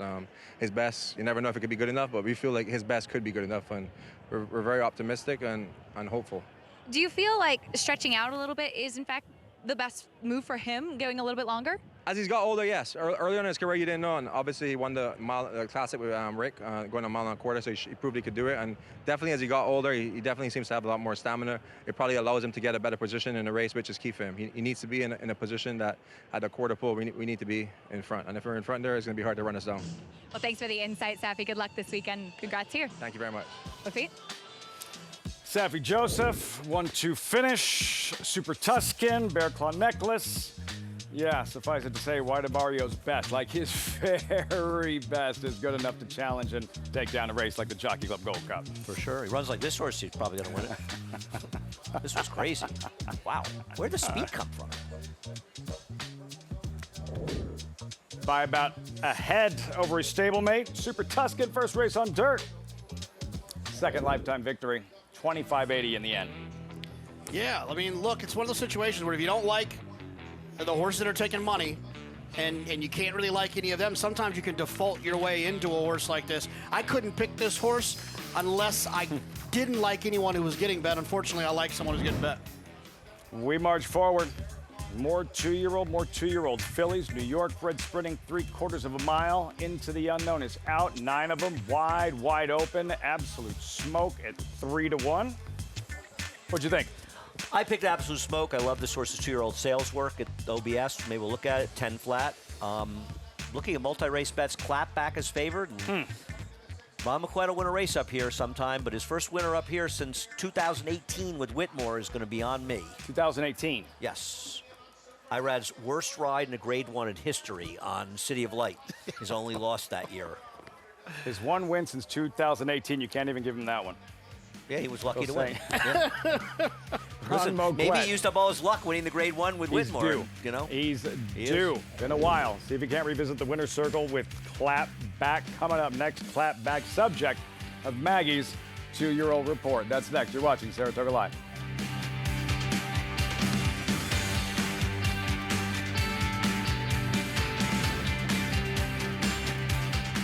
Deep in the heart of horse country, from these Kentucky hills has sprung a legacy rivaled by few. From the all-time greats of yesterday to the breed-shaping bloodlines of today, our roots hold strong with the promise of tomorrow. For over a century, our passion has guided us to where we stand and everything we stand for. Claiborne Farm, the tradition continues. Japan's legacy of beauty lives in all we do. Rare sensibilities and breathtaking skill show the way to the finish line. That beauty and that power take you to another world. Racing is art. The brilliance of the legendary Arrowgate and the speed and stamina of the sire of sires, Uncle Mo. Introducing Petulante, the first son of Arrowgate to stand in New York after winning handily at first asking. Petulante! He's got a kick here, and he's going to prove much the best. He won or placed in all 7 of his lifetime starts, including the Grade 3 Salvatore Mile. Petulante, Nimbus class, Petulante! Petulante, now standing in New York. For information, visit IHDVStallions.com today. Racetrack Television Network brings you every race, from every track, on every screen, every day. With monthly packages starting as low as $5, RTN gives you great value and access to more live HD streaming and race replays than anyone. Visit RTN.tv today to sign up and watch on almost any device, including Roku and Amazon Fire. RTN has packages that start at $5 per month.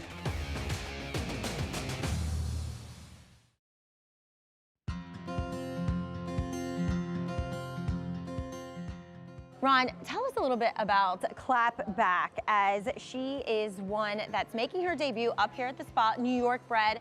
Picked her up for $55,000 at the Fasig-Tipton Timonium sale. Talk about buying her. What did you like about her 10 and 2? Well, I was trying to, first off, I wanted to get a New York bred because I'm starting to put a little more emphasis in running at Saratoga, and since we don't do a lot of claiming, and when we win conditions other places, we don't have a huge roster of horses to run here. So I wanted to try to get something I knew I could run at Saratoga. So I was looking for a New York bred, and her work was very impressive, I thought. And I loved her disposition. When I'd go by early in the morning and check on her, she was always standing in the middle of the stall or asleep. And I thought she was smart, so we thought we'd take a shot if she was in the price range. Originally, she went out of our price range, and they kicked her back because they said she cribbed. Oh, wow. Well, knock on wood, she's never cribbed for us. Well, that's good. But we still got her at a discount. Yeah, absolutely. Worked well for you. She also has been working well here at Saratoga. Watching her work by herself in 47 and change, that was pretty impressive. I think she's ready to run if we get the right kind of trip, the right break. I think she's fast enough. If she brings her mornings to the afternoon, we'll have some fun. Clap back. Trainer Ron Moquette, there she is. Great stuff. Those 2-year-old reports have been money. Maggie, thanks so much. Clap back at 7-2, current second choice. They're first-time starters, you know. I mean, I know Ron has been winning races here, but with a first-time starter, certainly possible.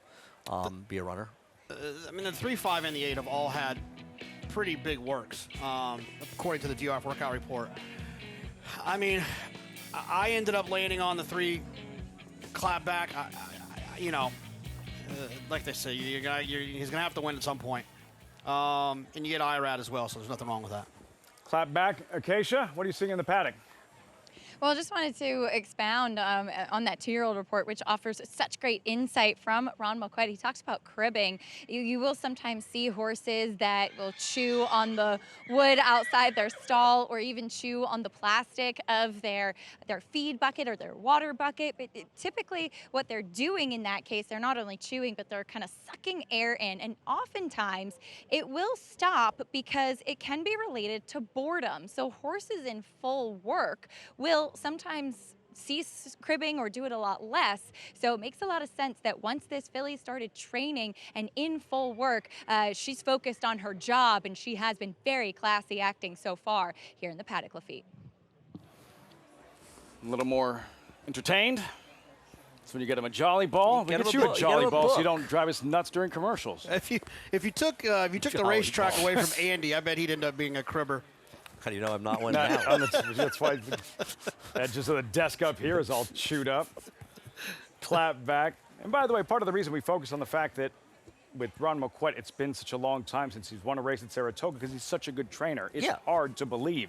If he wasn't, then big deal. Right. There are trainers with low percentages that win at a low percentage. He's not one of them. But it's also funny. He identified part of the problem, right? He's winning with other horses. They come up there and have any conditions. He doesn't have anything to bring up here as much. So he wanted to target at the sale, getting a New York bred to give him a better chance to hopefully break the streak that Andy's pointed out. Definitely has a better chance to win up here with a New York bred than an Archie bred. You saw Princess Azara, Bredit McMahon of Saratoga Thoroughbreds, Central Banker, as is Banco de Sicilia. McMahon Thoroughbred Saratoga winners this summer. There have been 7 of them, 3 of them by Central Banker, 4 of them by Solimini. Both of them 19-1, 11-1, relatively cold on the board, these debuting fillies. The 10 has a very good dam side pedigree for turf. And one of them was a Central Banker who's not as efficient on the turf as he is on the dirt. He's a very good stallion. But I'll be interested to see if Banco de Sicilia runs in the turf in his next start, her next start. Lots to be proud of this summer. McMahon of Saratoga Thoroughbreds, and the winners this summer at Saratoga that were bred at McMahon and seeking another. A couple of fillies, both by Central Banker, as mentioned, Princess Azara and Banco de Sicilia. They also had a fire in their hay barn earlier this summer. Fortunately, nobody was hurt, and everything's going to be fine going forward. And if you've never been out there, it's a beautiful place. The willow trees when you drive down. It's just off Saratoga Lake, and it's a terrific spot. And they've got some good stallions. And this paddock report presented by McMahon of Saratoga Thoroughbreds. We check in with Acacia.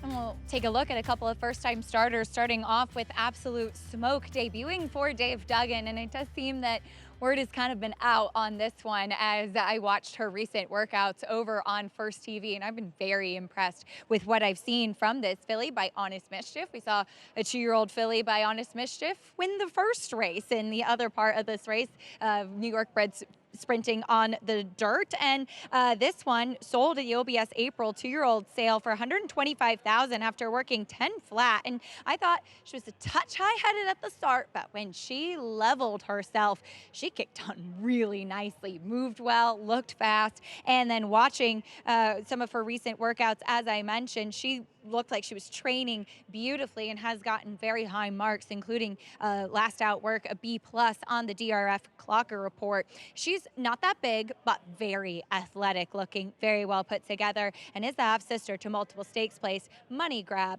Taking a look at a couple of others, Ron Moquette does send out Clapback, who, as we talked about, this one coming in for a barn that is trying to heat up. She went 10-2 at the Timonium May 2-year-old sale. That's on a conventional dirt dirt track. So the times will, in general, on the day that they did breeze, be a touch slower. She was swapping leads a little bit in the stretch, and she kind of has a stride where she doesn't necessarily bend her legs as much. And I noticed that she did that in her workouts as well, but she's so fast in the way that she moves. It's almost more efficient for her to just keep going. She is pretty athletic in the way that she's put together.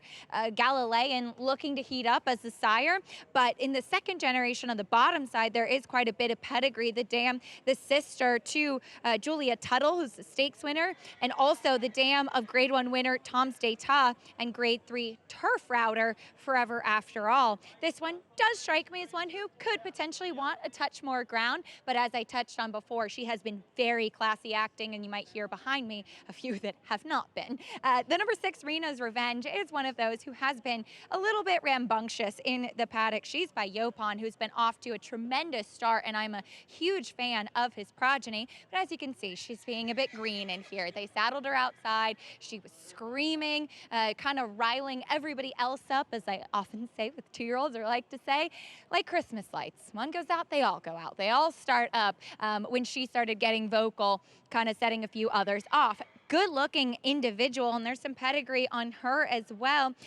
Second dam, multiple graded stakes placed, and there's certainly in the immediate family, King's Leap is her half brother, multiple stakes placed, though does prefer going a bit longer. She looks like she could maybe get a touch more ground in the future. Very fit for debut. I just wonder if mentally she may need a start, Lafitte. She's revved up, but not necessarily focused, but is getting bet. Rena's Revenge at 7-2. Jockeys arriving. 2-year-old fillies. Time for the pick 6 on this Thursday, final Thursday of the season. Summer at Saratoga. We'll be right back.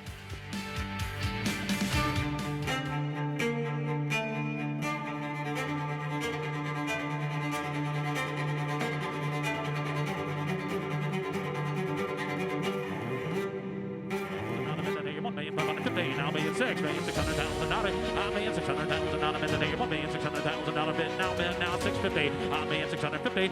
$1,650,000. Anybody else want $650,000 bid today? $1,650,000. $1,600,000. Thank you.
Time for the pick 6 here at Saratoga. Beautiful late summer afternoon. Welcome back, Saratoga Live on FS2. Get signed up at NYRABets.com. Take advantage of that $200 deposit match. Promo code SPA200. Enjoy betting on over 300 tracks around the world. Start winning today. Join now, NYRABets.com. New York bred 2-year-old fillies to start the sequence. Ricardo Santana looking for a second win this afternoon. Current favorite, this is wide open. Jonathan, absolute smoke now, the 3-1 choice. Yeah, taking a little bit of money here. For a trainer in Dave Duggan who does a great job but doesn't win a lot with first-time starters. I've always felt like horses like this that take money for trainers that don't win at high percentages with first-time starters should be big alarms that the horses are likely pretty live. And I'm guessing those numbers have improved in the last year or so. He got a lot of horse clear stars. Rich Stossberg trained for them. Rich Stossberg retired and suggested they use Dave Duggan, and he's done well for them. He's a good trainer. Thursday feature coming up next, 2-year-olds with anticipation. Perhaps key stepping stone towards the Breeders' Cup Juvenile Turf. That's race 7, first things first, and the start of this pick 6. This feels like a pretty good race, doesn't it? It does. Feels like there's a lot of potentially live horses in here. A horse you'll see perhaps in the stake when we run the New York Bred Showcase Day in late October at Aqueduct, where I know everyone will be. Like Ariel to kick things off here. David Donk, co-owned and trained first-time starter. I had originally because horse higher thinking that Iran Ortiz was originally named on him. It's Jose Gomez, but not taking any money. Clap back. One time for Ron Moquette. Well, Ron's going to win a race eventually, and he's going to beat me when he does it. He's certainly capable. Rod Ortiz aboard 3-1. Second choice. Are you bluffing? Emerges. There she is, and a Chester Broman, first-time starting homebred. Last 2 works on this one suggest that she was outworked. Now she could be getting outworked by some kind of monster, but not not the way that I want to start. Acting up as soon as she hit the track. Acacia with eyes on her. Are you bluffing? Then Kendrick Carmouche, an absolute smoke. Yet another fresh face. Impressive 2-year-old sales work and has apparently continued to work impressively. Arena's Revenge, Yopon debuting filly, still really revved up. Yeah, it looks like she might be wasting a little bit of energy before this race. It looks like a tough one. Taking a lot of money. Okay, Tria, only one in the race with experience. Would have to improve immeasurably. Ricardo Santana aboard, then Magic in My Eyes, the Elkstone Group first-time starter. Yeah, another one that looks like the workout report suggests has a bit of talent. Princess Azara, Nick Zito trained debuting filly. Always rooting to see my man Nick Zito do well, and this is the first of 2 straight Central Bankers. Banco de Cecilia, the other, Chris Engelhardt, saddled a winner yesterday. Yeah, you know, drawn outside, not taking a lot of money.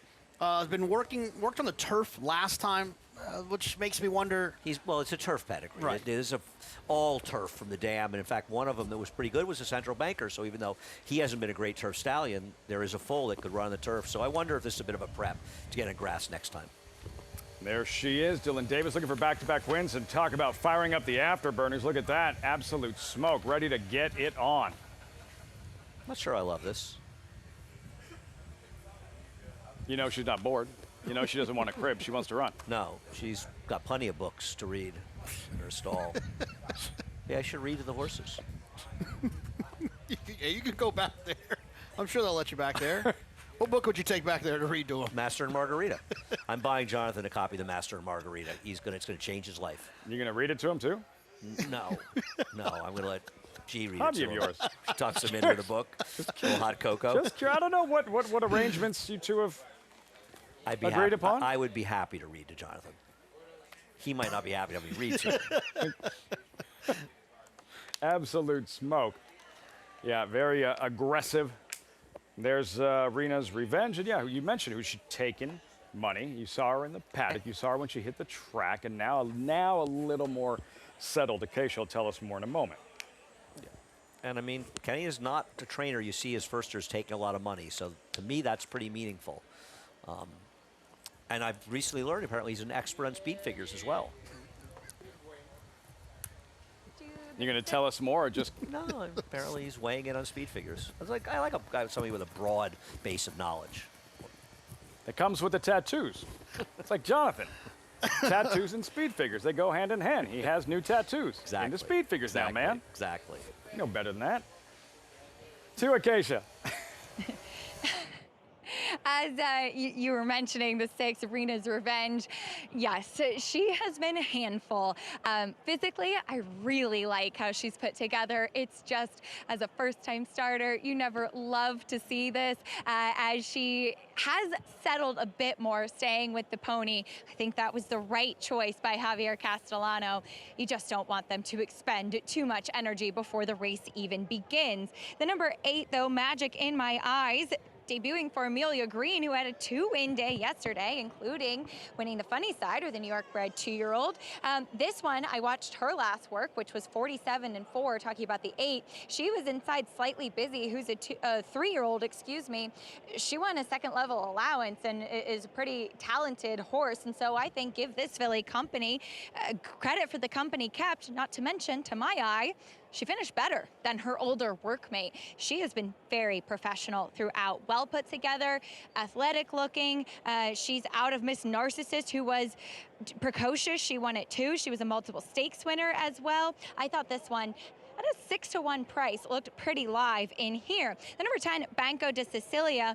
As you guys were mentioning, there is turf pedigree, and I think maybe Chris Englehart's been searching a little bit. Now, she was a late scratch back on August 6th as she got loose and dropped her rider. I believe this is the one that Lane Leslie was on and got very upset after losing his seat there, and after getting loose on the track. She was a late scratch as a result. I overheard Dylan Davis walking out with Chris Engelhart, and she was accompanied by the pony leaving the paddock, and he said, well, I'll play it by ear. If she's doing well, I can take her away from the pony, expend some nervous energy. If not, I'll stay with the pony and keep her quiet. And he has done that. She's settled down a lot. She was fine coming into the paddock, but as soon as they put the tack on her, she got really revved up. So looking like all of the work put in to keep her quiet is paying off, Lafitte.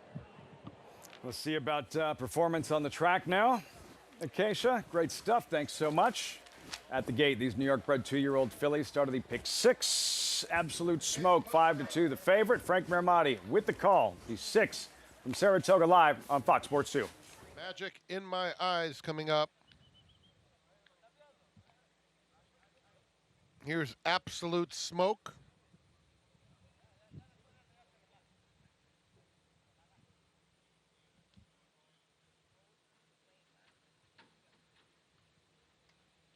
Banco de Sicilia.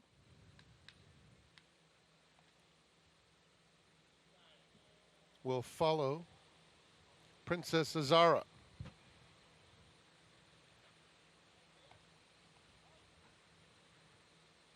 They're in the gate. And they're off. Bouquet Tree is going straight to the front. Magic in My Eyes has early speed. Are You Bluffing moving through along the inside? And Absolute Smoke ranges up in between those two. They're followed by Lake Ariel, who's 5 lengths off the lead. Clapback is next. The 2 trailers are Rena's Revenge, Princess Azara, and then a distance to Banco de Sicilia. 22-2 for the opening quarter mile. And it's Bouquet Tree showing the way with Absolute Smoke in pursuit, a length and a half back second. Magic in My Eyes on the outside of them, racing in third. Then Are You Bluffing? Moving through along the inside within 4 lengths of the lead. Lake Ariel just went by that rival, making a nice bid, swinging to the outside for the drive as they come toward the 8th pole. Absolute Smoke is right up to Bouquet Tree, who keeps on fighting on the inside. Down the center, here's Rena's Revenge. And Rena's Revenge is coming with a sweeping and winning move. Rena's Revenge and Javier Castellano pull away with authority to score by 4 widening lengths. Magic in My Eyes second, Bouquet Tree third, Absolute Smoke finish fourth.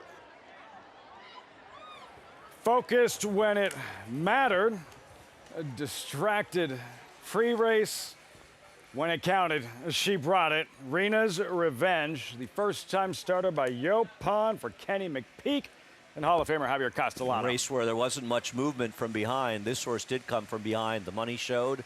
Another Yaupon that can run. A nice win by this one. And how about Bouquet Tree, who improved dramatically second time out for Tim Hills to, I believe, hold second at a huge price. I mean, all the horses that were up front, they were kind of ding-donging with each other, but no one seemed to really want to take control. They were all like sitting ducks for the 6, Last Rena's turning for Revenge. home. Yeah, absolutely. I mean, she was impressive. She was almost last, but second to last. I know what you meant. Third to last, far back. She was way back there, Lafitte. I know what you meant. Purple colors, Harold Lerner on the outside, Javier Castellano.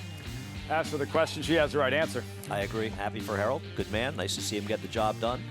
The 8 ran fine to be second. He actually got second. I'm sorry, the 7 was third. Absolute smoke. Very disappointed in that effort. She didn't break super sharp, but she had no excuse. She had no finish at all. It's very impressive when you're far back. We'll agree on that, turning for home. Yeah, and not last, but pretty far back. Open a win by 4. And clap back, also a sluggish start here for Ramo Quet. Yes, lugged in a little bit. This was broke a little slowly, too. We'll see. I don't like this angle. I have no idea what took place when I see that angle. Flat back last, that first step. Rena's Revenge, Javier Castellano, patient, encouraging, trying to keep her within contact, and eventually settled a little bit further back and unleashed a furious run. At 7-2, going away, much the best. Rena's Revenge, 6'8", 7'5" in this 6th race. Here at Saratoga, more 2-year-olds coming up next. Before we say goodbye, the feature is in the 7th, the With Anticipation, the male equivalent of the P.G. Johnson we had yesterday, and you have 2 bankroll plays for the With Anticipation. Yeah, I'm going to bet $100 to win on the number 7, Gloves Off. My experience, these horses coming from Ellis, is they're faster than the figures suggest. I thought he was very impressive winning that race. He's got a real rival in Capital Partner, so I'll bet 100 to win on the number 7, Gloves Off, and a $50 exacta box 3-7 with Capital Partner, who will be favored. So a total of $200. There's the exacta With Anticipation. The story, though, Dr. Agnew, who's always going to get overbet. That's fine. It's a great story. It's Lady Eli's son who gets his first start on grass after debuting and scoring on dirt. Yeah, I mean, the fan in me would like to see Dr. Agnew win. I mean, I think that's kind of a cool story, as special as Lady Eli was, getting on the grass. But my mind is telling me that turn of foot I saw from Capital Partner, Dr. Agnew better act like his mom if he wants to beat that horse. There it is, Gloves Off. 100 to win.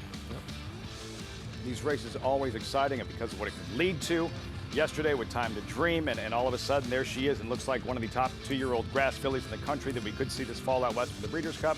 This and what it could lead to either in the Pilgrim or the Bourbon or one of those final springboards towards the Breeders' Cup Juvenile Turf. Yeah, no, I agree. I mean, there's still a lot of racing to go. We'll see if they run Time to Dream again in another race for the Breeders' Cup. Probably the right move, but I'll trust in whatever Todd Pletcher does.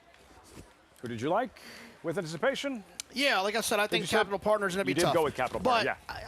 I think it'd be a lot of fun for Dr. Agnew to be good. Lady Eli was sensational, but my mind or my heart says that'd be fun and cute and sweet. But Capital Partner, the way that horse closed in this debut, he could be a serious animal. It will definitely not be fun for my wagering if Dr. Agnew runs well. No surprise, the success Chad Brown has had, and With Anticipation, a 3-time winner, seeking a 4th today. And yeah, it's only, look, they're so light in experience, and horses that have just made a first career start and trying to gauge how good they really are. They're in a stakes race, yeah, that's great, but so little data to go by. Oh, absolutely. It's very hard to judge the 2-year-olds going long in their first starts. The speed figures mean next to nothing. They're slower paced races. What you have to like about Capital Partner is nobody else picked up any ground in that race, and he closed from way back to get it done in a race that without him, you would say it was what we call a merry-go-round affair, a race where the speeds just ran around the track together. But not Capital Partner. He outran the dynamics of that race, and that's always an impressive thing to see. Do you have any idea if that was a matter of circumstance as far back as he came from, or is that who he is at least right now, a closer? It's a good question. I feel like Chad said something after the race that he could be closer, but I guess we'll find out more today. I think a lot of times these horses, they're making their first start. I don't think you want to bother them too much early in the race. Just kind of let them be where they want to be and be comfortable. I think they learn a little bit. They probably get trained a little bit differently. I think Flavian, he's never been one that's just going to take them back, throw the anchor in, and see what happens. But that was also a 10-horse field, and this is a 6-horse field. So the very nature of the game, he's going to be closer. With Anticipation is next. Rena's Revenge moments ago, impressive on debut. Javier Castellano, 9:56.87 in the 6th kickoff. the pick 6. Jonathan, Andy, and I stepping aside. Greg and the crew up next. Occasion, the Winner's Circle Live with winning trainer Kenny McPeak. That's right, Kenny with me, as well as winning co-owner Harold Lerner. And Harold, we'll start with you. First of all, Kenny wearing purple. That should have been the sign for everybody, but pretty exciting debut from this filly. Yeah, absolutely. She ran really, really big. We have high hopes for her. Trained well down at Belmont. Kenny and his team had her 110% today. We're really, really thrilled to see what we saw. And Kenny, she's beautifully put together. Maybe a little lacking focus in the paddock, but she was focused when it counted. Well, she felt really well. Look, Jimmy Jerkins gets all the credit. Him and his team got her ready down there at Belmont. They shipped her to us yesterday. We did very little on this end. And look, we're trying to develop that and, get good group of horses and a good team of people. That's the second first-timer Jimmy sent up to us in the last week, so I think we've got more in the gun, too. It must be nice to have such a horseman on your team and working together like that. Well, it makes all the difference. I can't be everywhere, and I don't even try anymore. But it's great to have him and Nicoletti down there, and yeah, they've sent us a rocket ship here. I mean, maybe the Frisette. We're going to talk about it. That's pretty exciting. And Harold, I mean, she's got pedigree and certainly built like she can go longer. Yeah, I think there's a lot of stamina on the bottom side, and definitely I think she wants to go longer. So Kenny mentioned the Frisette. He was reading my mind, and we were through this about 5 or 6 years ago with Simply Ravishing. One here, one again, and then we sent it to the Alcibiades, and she won that. So we'll talk about it. Kenny won't have to twist my arm that hard to go to the Frisette, because I'm a New York guy, a Brooklyn guy, so we love racing in New York. As do we. Well, congratulations to the whole team. Pretty exciting filly here, guys. Thank you. Thank you. Thank you very much, Kenny McPeak, with a nice first-time starter as we'll turn the page and get ready for the next race.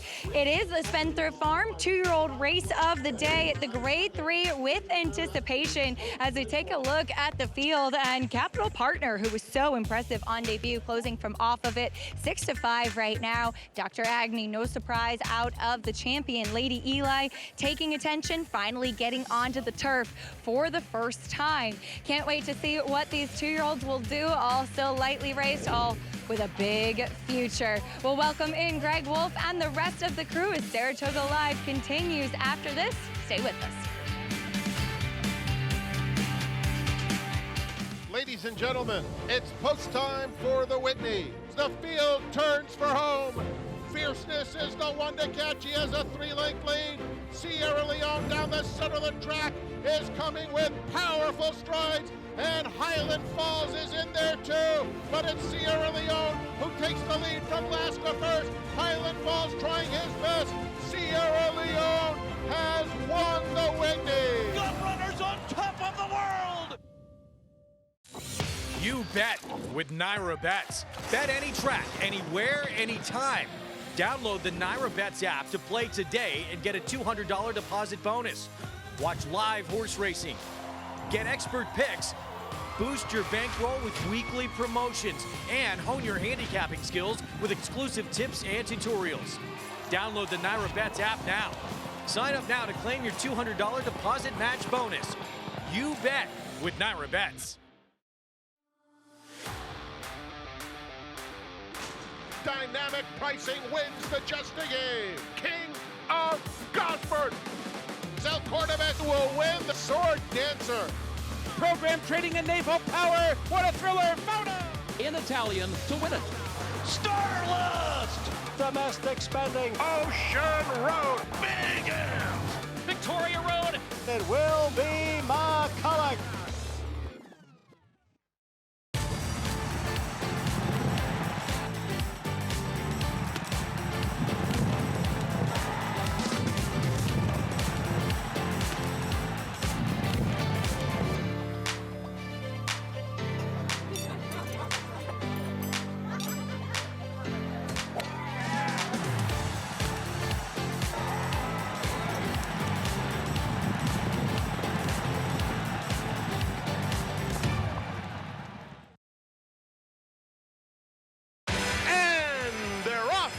Saratoga.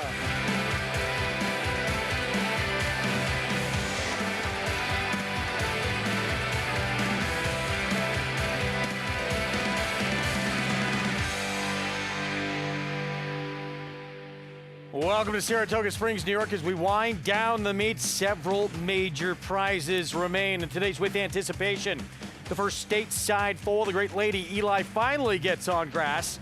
Will Dr. Agnew take to the turf like mom? Sierra Leone finally broke through for his first win of his 4-year-old season with a powerful finish in the Whitney. Now comes the rematch and a chance to exact some revenge. Trainer Todd Pletcher has moved around his older stable stars while Fierceness heads west. Stablemate Mindframe will look to keep his perfect 4-year-old season intact and again outduel the reigning Breeders' Cup Classic winner. Pletcher also sends out talented 2-year-old filly Tommy Joe this weekend. She was professional in her debut. Can anyone stop her? In Saturday's Spinaway. All that and more coming up on this Thursday edition of Saratoga Live. Gorgeous weather here in upstate New York as we continue on with the final week of action from the premier meet in the country. Good to have you with us. I'm Greg Wolf. With me, champion jockey Richie Migliori, 4-time Major League All-Star Paul LaDuca, and a good one in our Spendthrift 2-year-old race of the day coming up here with this Grade 3 With Anticipation. We'll see who moves forward in this spot, but not a surprise. Chad Brown, Capital Partner, with the one to beat, but a lot of attention to Dr. Agnew and the story out of Lady Eli. Well, the mom was a champion, a multiple Grade 1 winner on turf, went through a lot and came back at a high level. And Dr. Agnew was able to win on dirt when the race was rained off, Paul. And I think it was more a function of him just being talented and classy. I don't think it was his preferred surface. Yeah, and he continues to train well over dirt. And if you look down, Cherie has yet to work this horse on turf that we know, at least that we've seen. And obviously, he might be a better turf horse than he is a dirt horse, but he was actually, like Richie said, I think he just won on pure class first time out. I think you're going to see the best of him today. Wanted turf from the get-go, decided to stay in when it came off, and of course named after Dr. Robert Agnew, the veterinarian at Saratoga's Rood and Riddle Equine Hospital who cared for Lady Eli after she stepped on a nail and had a serious case of laminitis. Looked like her career would be over, came back to win major races, become a female turf champion. Just a sensational story. You know, horses can survive that. It's not easy on them. Very rarely do you see a horse get back even to racing at all, let alone back to the level that she got to. Just remarkable, and it says a lot about the care she received, both by Dr. Agnew, Cherie DeVoe, who's a key part of the team, with Chad Brown then, and the horse herself, just her grit, heart, determination. She was a freak show. Yeah. I know we throw around freak way too often, but she was a freak of nature. And, you know, she's one of the only horses I've ever seen that could do that. She also broke through the gate one time and won a Grade 1. She was that good. Yeah.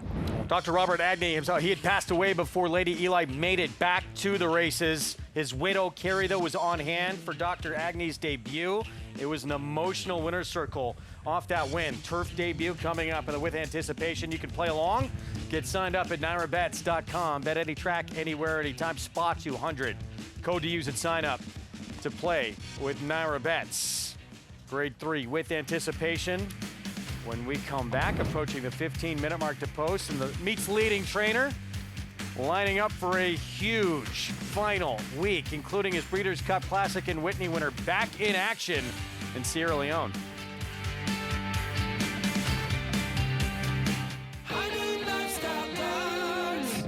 As a lifestyle guard, I help people live their best day in the sun. That means keeping the games going. Coming to the rescue when the floaty is too floppy. And delivering high noon when the cooler's empty. Oh, do you have any peach? High noon, sun's up.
Hi, Maggie. Hi, Greg. Sounds good.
And Fire at Will has fired here now to take the lead. Blame the Booze continues to battle on the outside. It is Fire at Will, Blame the Booze, Fire at Will with the lead inside the 16th pole. Blame the Booze on the outside. Fire at Will, half length. Blame the Booze in second. Fire at Will to win the Off the Turf with Anticipation. Fire at Will is in fourth. Cadillac is fifth. Mutazabek and Seal Away still far back, nearly 10 from the front. Out of door, 2-length lead. Fire at Will moves up on the outside. Gretzky the Great is in third. Cadillac fourth. Battleground is fifth on the outside. Fire at Will puts ahead in front from out of door in second. Battleground, then Cadillac to the inside. Fire at Will to the front and drawing clear for Ricardo Santana Jr. in the Juvenile Turf. Nothing like winning to make your woes go away. These connections had to settle for second. Breeders' Cup Juvenile Turf Sprint with Chimney Rock the year before. This win made them forget all about that. A With Anticipation Off the Turf winner to Breeders' Cup Juvenile Turf winner back in 2020. Mike Maker, Three Diamonds Farm. He showed his versatility, right? The Off the Turf With Anticipation comes back with this nice run. And With Anticipation himself actually won some races on dirt, but was much better on turf. Much better on turf, and that was a good rendition right there. I forgot how much Fire at Will won that race by. 30-1 in that monster upset. Grade 3 With Anticipation. So much anticipation for Dr. Agnew out of Lady Eli, getting on grass finally for the first time. Let's go to Maggie Wolfendale for more.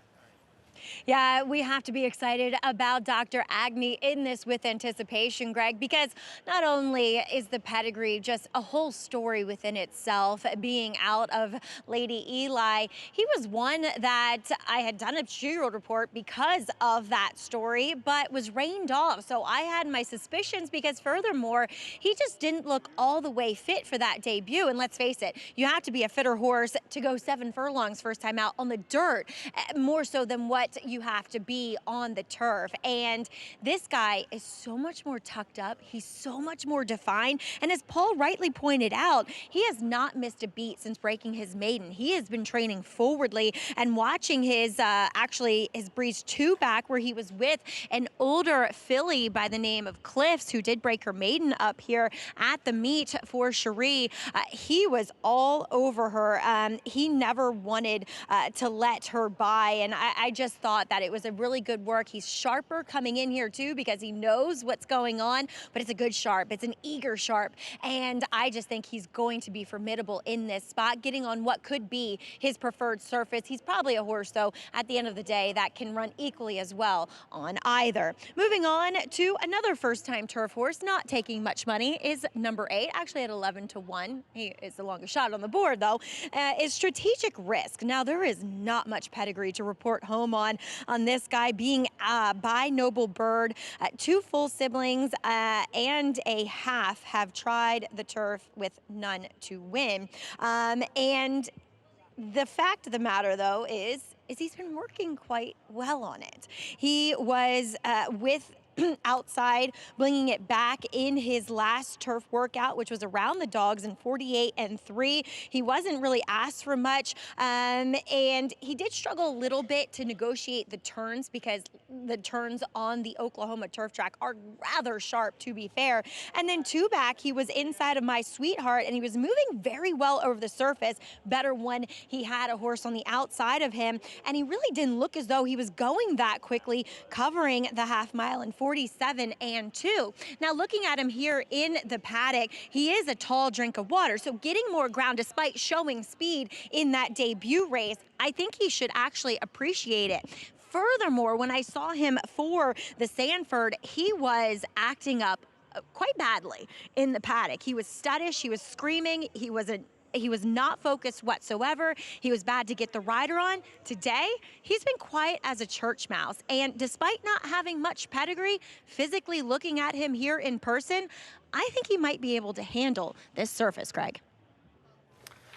We shall see. 2 dirt sprints now stretching out for Marquesi. Successfully moved his filly Nitrogen from turf to dirt, winning the Alabama. We'll see if he can move this one from dirt to turf. Pick 5. Paulie, how are you going to play it? Well, I'm going to single here. All my chips are in the basket here with General Partner. I go 1, 2, 3, 7 in the next race. I thought a tough event in there, but I like Johnny Rendezvous the most. You know, I almost singled 24 Mamba. Kobe Bryant fans, if you want to shorten your ticket there, I thought the 9 would be tough. 1, 3, 4. I like Aviso in that spot. Kenny McPeak already got a winner, obviously, in the last race on the day, and I'm going to spread in the last. I thought the last was a difficult race. The first-time starter for Chad, obviously going to play the 2 in the 11th. 8 minutes away from this grade 3 with anticipation. Let's go back to Maggie for more on 1, getting on the turf for the second time with a big pedigree. That's right. Here's Johnny Greg, as he is that full brother to our grade 1 winning Saratoga Derby winner in World Beater, and he's going to try to break his maiden in a big way here in this with anticipation. I've loved this horse from the get-go. I think he looks sensational again, and last time we saw Final Score, who he does face off against once again here, just be able to dictate things on the front end, and he was the one having to make up ground. I think he looks fantastic here in the paddock. Coming in as a new face is number 7, Gloves Off. He broke well enough. He got over to the rail in that Ellis Park debut, and then he kind of got shuffled back a little bit. He was further back, then he got closer by the second turn, and he just kept finding while being tipped out to the middle of the racetrack. And what I loved most about that effort was just the way he moved. Big floating stride. So suggests to me, and coupled with what I see from him here physically, he's going to love more ground to work with. I know it's only an extra half a furlong here, but he's one that down the road and in the future should really relish the longer distances. He's got a lot of scope to his frame. He's totally dappled head to toe, and he really kind of puffed up once they put the tack on him. So indicating to me he's ready for the challenge, Greg. Thank you, Maggie. Here we go with our post parade. Grade 3 with anticipation. We'll kick things off with a Todd Pletcher 2-year-old who, in his turf debut, led every step of the way. Yeah, and he was good that day, but he did get to set a very controlled and slow pace as opposed to your favorite, who had to overcome a slow pace and kick. But he is 1 for 1 on turf. The aforementioned, here's Johnny, again a brother, the Saratoga Derby winner, world beater at this meet. I thought it looked well in the paddock in the Son of Oscar performance. You heard Maggie talking about this one. Ray Handel's starting to get a little bit hot at the end of this meet. Short price on a horse with 1 start, but it's Chad Brown, Klarovich, and Flavian Pratt. Just showed an awesome turn of foot and really finished off a slow pace last time. Here's the 2-year-old out of the champion, Lady Eli, Dr. Agnew, the turf debut. 1 on the dirt because I think he's just classy. He gets to, I think, what will be his preferred surface. Gloves Off won the turf debut at Ellis Park. Yeah, and Owen Hardy thinks enough of him to bring him right to Saratoga for this. It's kind of interesting. He can improve. Second dam was a Breeders' Cup Distaff winner on dirt. That was Round Pond.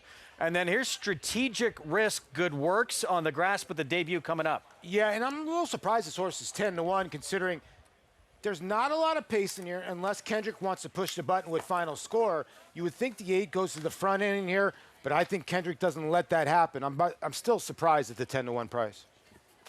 This race named after a multi-millionaire who, after Mig won on him back in '99, probably said, why is he going to turf? This horse blows on dirt. You won on this horse in a romp on dirt at Gulfstream. walked out of the races that night, told my agent this horse will win grade ones. I was thinking dirt. Jonathan Shepard had different ideas. He wound up winning multiple grade ones on turf. And he kind of knew where the wire was, didn't he, with anticipation. I was asking Mig, was he always that white, and he got whiter as he got older? Mig was telling me, and yeah, you couldn't miss him on the racetrack. He had those white blinkers, and he was white-faced, and he always seemed to get there right in time. Two-time Sword Dancer winner. Over $2.3 million earned for the gray on the grass. Such a nice horse, and like Paul said, just seemed to know where the wire was, extend himself just in time to get there, and longevity. And that was one of the things about Jonathan Shepard. He could keep a horse in form for an elongated period of time. He was, Hall of Famer who has a record that will probably never be broken. Won a race here at Saratoga, 47 straight years running. Well, we had a race named after him yesterday, the Jonathan Shepard. Yes, we did. Grade one over the jumps. As we get back to this race coming up. So here's Capital Partner, even money for the meet's leading trainer. Man who set all kinds of records here, riding Flavien Prat last year. What'd you like so much, Paul, about this debut? I just thought it was really good considering the pace was not that fast in 114. And if you watch, he's the only one that's really making up that kind of ground. The horse in front and the horse that's in second laid a beautiful trip to 5. They kind of just ran to kind of the wire, and this horse ran them both down with big old strides. And the beginning of this race didn't get off to the BS beginning. Still green, Richie, flopping, leads in the stretch. Still a lot there left, I thought. If he'd have got up for second, you'd have thought that was a tremendous first effort. The fact that he got up and won just speaks to his acceleration, his turn of foot, and I'm sure there's plenty of upside where he could take another step forward. Again, this race, too. You're in this race. You do well. You're thinking Del Mar, Halloween, Breeders' Cup. Yeah. Well, Trick Time or to Treat. Dream yesterday had the perfect name, right? Yeah. I mean, looks like the real deal. Is this horse the real deal? Well, we're going to find out a lot more today because, you're facing maidens, but you can't deny the way he finished. No, you can't. And you see the crowd, just an enormous crowd here today. I walked in, it was absolutely gorgeous day, beautiful crowd. And you see the Klarovich colors on Capital Partner. Again, the 5 in here could be anything. That's the great part about watching this race. We know the 3's pretty good, but the 5 has the pedigree with Mama, could be anything. Back to Todd Pletcher. He won the P.G. Johnson, the Philly version of this race just the other day. And I realized, Mig, a lot of people are going to discount this start, got to do it on the front end, not the fastest fractions.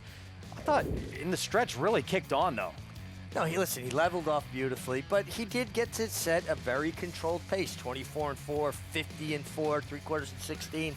So he's supposed to have a lot left to finish with. And I'm not belittling the effort. I think it was a terrific effort. But as opposed to the 3 Capital Partner who had to overcome a slow pace was this horse's friend. Yeah, I kind of, this is a little bit like yesterday, the Brad Cox horse. Kind of took the field gate to wire, and Todd's Philly's just much better, but Brad's Philly ran well in that race. I'm kind of with you, Greg. I think the 1 is 8-1 because a lot of people think, well, the 1's not going to get the lead today. The 8's going to go to the front end. I wouldn't be so sure because Kendrick, he pushes buttons sometimes, and if he wants the lead, he'll get the front end. I do think the 8 will get the front end, but you never know with Kendrick. He might push that pace. Especially from the rail, right? 100%, yeah. With more, though, on this one, your 4-5 favorite, Capital Partner. Let's go back to Maggie. Yeah, he's one of those horses, guys, that you watch his replay and you're impressed, but you come look at him in the paddock and you're just not. He is quite small, quite unassuming looking, but nonetheless incredibly athletic and just had that ready appearance. Mentally, physically, he was so fit to get the job done first out, and it's really much the same here, taking on, well, mostly winners for the first time in this with anticipation. So all things good for your favorite. I just prefer Dr. Agnew. He's a horse that I kind of have a soft spot for, obviously being such a big fan of his dam, and I can't deny the progression that I see from him from first to second start, and arguably getting on what could be his preferred surface. I do want to touch on number 7, who continues to take some money. There's an argument that maybe, and David Aragona got this line spot on, per usual, but, maybe the more familiar horses of the 1 and 2 per se, maybe take a little bit more money not the case. This guy has continued to take nibbles here and there. He's drifted up to 6-1 now, but he really came to life on the track. And like I said, he's an excellent mover, and he really covers a lot of ground with his stride. So he's kind of the new face that I find very intriguing in this spot. Greg? Interesting. That had a lot of work to do. There is gloves off in the stretch in that debut at Ellis, and was able to run down that horse on the front end and get up for the win at first asking. It was a real nice effort. Picks up Junior Alvarado here, who seems to be more and more, obviously because of his relationship with Sovereignty, the go-to rider for Godolphin. Yeah, Godolphin Blue on the back there. A lot of people forget that Owen Hardy does train for Godolphin Blue. I will say this, it's tough to run from that far off the pace at Ellis over that turf course. So the horse has got to have some substance. 3-5 now. Wow. On this one here, Chad Brown, Klarovich Stables, Flavien Prat Capital Partners, start number 2 coming up. But everyone apparently really liked what they saw out of that debut. We'll see if the price is warranted in just a few moments here. Grade 3 with anticipation. Let's go to Frank Miramonte for the call. Here's Capital Partner taking up his spot. Dr. Agnew is next. Rider off Capital Partner briefly. Gloves off and Strategic Risk the last one. They're in the gate. And they're off in the with anticipation, and final score bounces out beautifully and goes straight to the front. Capital Partner is up close today, just off the leader, and Dr. Agnew comes away in third. Strategic Risk is on the outside, and here's Johnny inside of that pair. Gloves off trails. Final score will set the pace, hugs the rail, and leads it by a length and a half. Heavily favored Capital Partner is a clear-cut second. Here's Johnny on the rail in third. Dr. Agnew in between. Strategic Risk outside of them, and gloves off. The quarter went in 24 2/5 seconds. So it is final score. Leading the way, just under a length over Capital Partner. Another length back. Strategic Risk in the clear while third. Here's Johnny closer today, just 3 lengths off that familiar rival who's on the front end. Through a half in 48 3. Dr. Agnew has 3.5 to make up in a bit of traffic, and gloves off at the back. Final score has been the controlling speed. Leads the way. Almost 2 now on Capital Partner, who's yet to be set down second. Here's Johnny on the rail. Strategic Risk, Dr. Agnew between those two. Gloves off has trailed throughout, 112-1 for Kendrick Carmouche. And final score, trying to sprint from Capital Partner, who's a length back with 1 furlong to go. Final score digging in, has something left. Capital Partner all out, 2 lengths behind. Here's Johnny is on the rail. Final score is the real deal. Another sparkling performance. Romps in the with anticipation. Here's Johnny, finished second to him once again. Behind that, it was between Dr. Agnew and Capital Partner. You saw winning trainer Todd Pletcher. He's got a good one here. This horse, again, showing in the stretch. He's got more to give. Man, this was impressive. He got to set a controlled pace again because the other speed didn't show up in Strategic Risk. It looked like they never had any intention to show speed, Paul. But it was Kendrick Carmouche, and you called it. Watch him leaving the gate. He leaves the gate and grabs a hold. He has the lead in 3 seconds, grabs a hold. Like the race was over. I told you guys, I thought it'd run 1-3 around the racetrack. It didn't. But this horse at 9-1 turned into a 5-2 shot right here.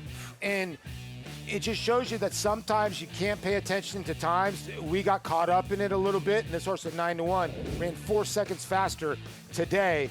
But look at the way this horse literally sets down and goes home. I mean, really finished nicely. And here's Johnny, ran a nice race into no pace.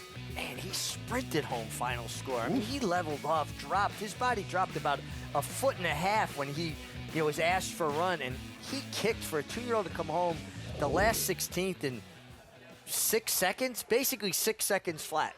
Yeah. That's rolling. There's his Hall of Fame trainer, Todd Pletcher. Wins the P.G. Johnson yesterday for 2-year-old fillies with an odds-on favorite. Now at 9-1, the with anticipation for the boys. And from what I understand, Todd has never won either one of the juvenile Breeders' Cup races on the turf. Obviously, he's been very good on the ones in the dirt. That might change this year. Got two major contenders for both of them at Del Mar. Yeah, I would think they got a flying partner. It's going to be interesting what they do. You know, I talked yesterday about the filly. I think, you know, you can go to the Miss Griot or they might go to Keeneland. I think one of these horses is going to go to Keeneland. One will probably stay in New York. Remains to be seen. Maybe both will stay in New York before they go out to California. I'm with you, Greg. 1, 2, 3, 5 dismissed at the windows, goes off at 9-1, and now undefeated, 2 for 2 on the grass. Its final score in the Grade 3 with anticipation, leading every step of the way under Kendrick Carmouche.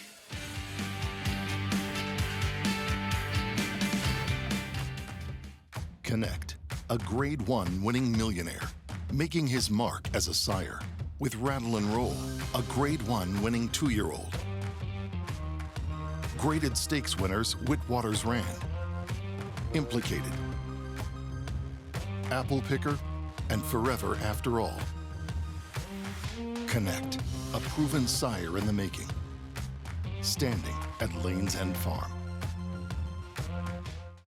Labor Day weekend is a labor of love for racing fans, featuring 5 graded stakes at the Spa. Plus, enjoy the season's final premium giveaway this Sunday, a Saratoga quarter zip sweatshirt free with paid admission while supplies last. Visit NYRA.com for tickets. Weekends are for winners at NYRA Bets. Opt in to Late Pick 5 hit and split bonuses to claim your share of $10,000 every Friday through Sunday. $10,000 hit and splits every weekend when you bet with NYRA Bets. Cyberknife was a very talented horse from day one. A very gifted, fast horse, a lot of speed, able to carry it around 2 turns. Looks a tremendous amount like Gunrunner, same ability and talent, beautiful physical, outworked every horse on the board. Holds the track record in the Haskell. He won it in impressive fashion, beating a very good group of horses. And Cyberknife has won the TVG.com Haskell over Tama. Jack Christopher finished third. The Arkansas Derby was one of his best. Showed how much talent he really does have and stamped himself as one of the best 3-year-olds in the country. His name is Cyberknife! Cyberknife ranks up there as one of the most talented horses I've ever had in training. Multiple Grade 1 winner, brought it every time you let him over there. Excited about him passing on his durability, his soundness, and his talent. And if he does, he could definitely be a breed-shaping stallion.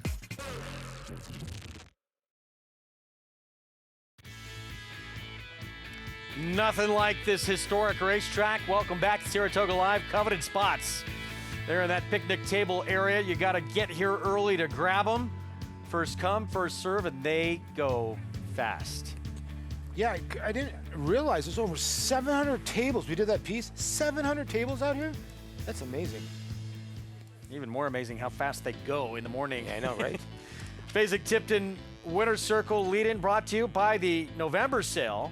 World's premier breeding stock event. Nominate your star today. And this might be a budding star right here. Final score, back-to-back wins on the turf now, 2 for 2 on the lawn. And a Grade 3 winner, Mig. And very impressive, really kicked home. And my apologies to Todd Pletcher, I stand corrected. In 2010, he actually won both the Breeders' Cup Juvenile Fillies turf with More Than Real and the Breeders' Cup the Breeders' Cup Juvenile Fillies turf with More Than Real, and Pluck won the Breeders' Cup Juvenile turf against the boys. So that's 2 right there. And then we were told he also won a Breeders' Cup Juvenile turf sprint. Bulletin? But I'm not counting that one. Yeah, I'm not counting that one. But by the way, it's been a nice couple 2 days for the Rapoli stable. Final score. See what happens next, and then it will be on to the Breeders' Cup, you would think. Impressive, though, leading every step of the way in the front end. And Kendrick Carmouche picking up for Arad Ortiz Jr., who moved to Dr. Agnew. He moved to Dr. Agnew. You also got riders that have migrated to Kentucky Downs with those big purses, so it's going to get more opportunities, and you know he's going to make the most of them. Incredible summer for Kendrick continues. Todd Pletcher having a pretty good summer as well. Let's go to Maggie. You know, Kendrick was just telling me, I wonder what that high percentage that he has with Todd, but I'm actually wondering what your ROI is. I mean, it's got to be high.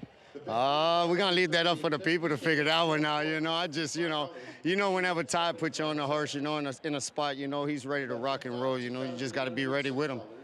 What a ride, Kendrick. You knew you had a great post position, could be the fastest horse too.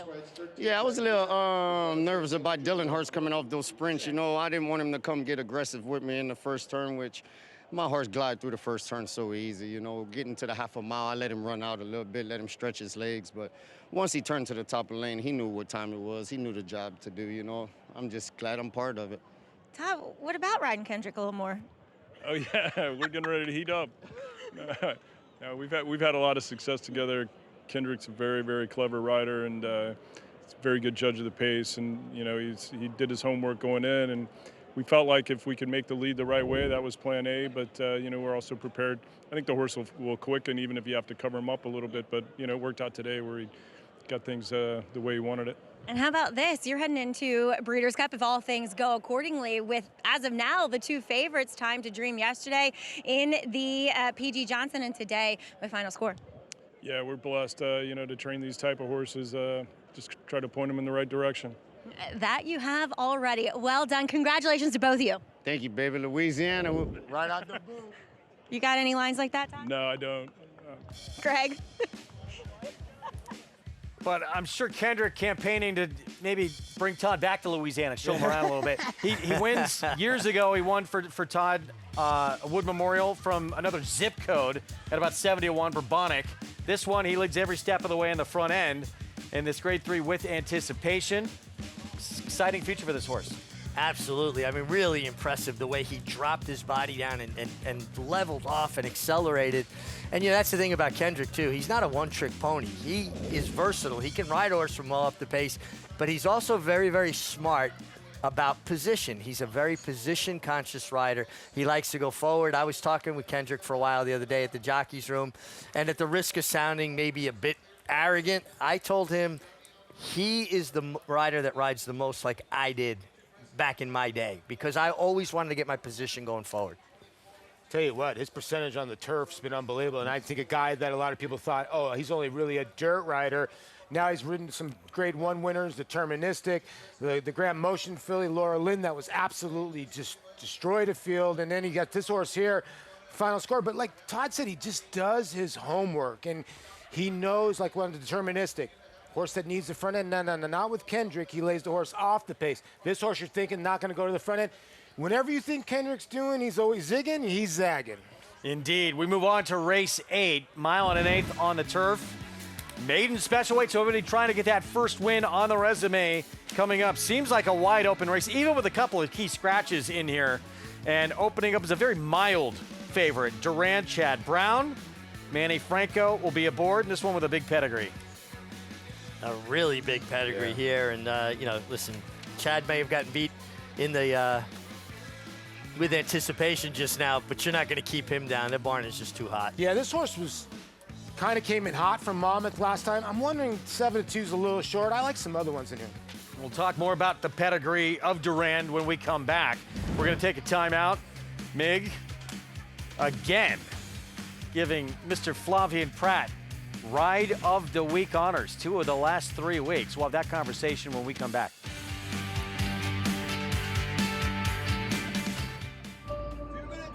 In this country, we believe in what we're made of.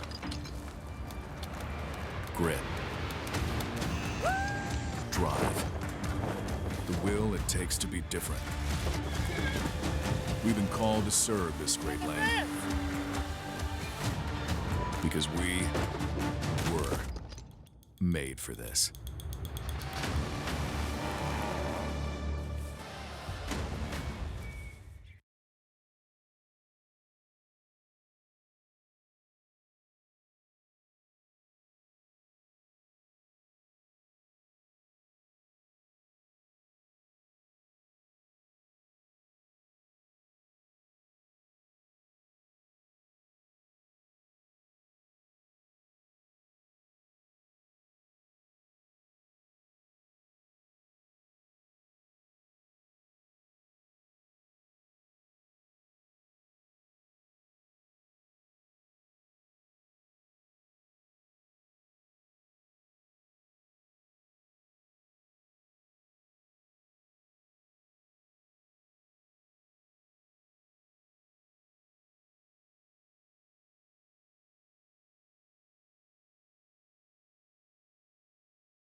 Flavien, this week I chose you once again for Ride of the Week for your ride on Gallant Greta, who had a tough beginning. She stumbled, got squeezed back, but I thought every move you made after that absolutely made the difference in winning and losing. No, thank you, Richie. Yeah, no, it was not the best start, but end well.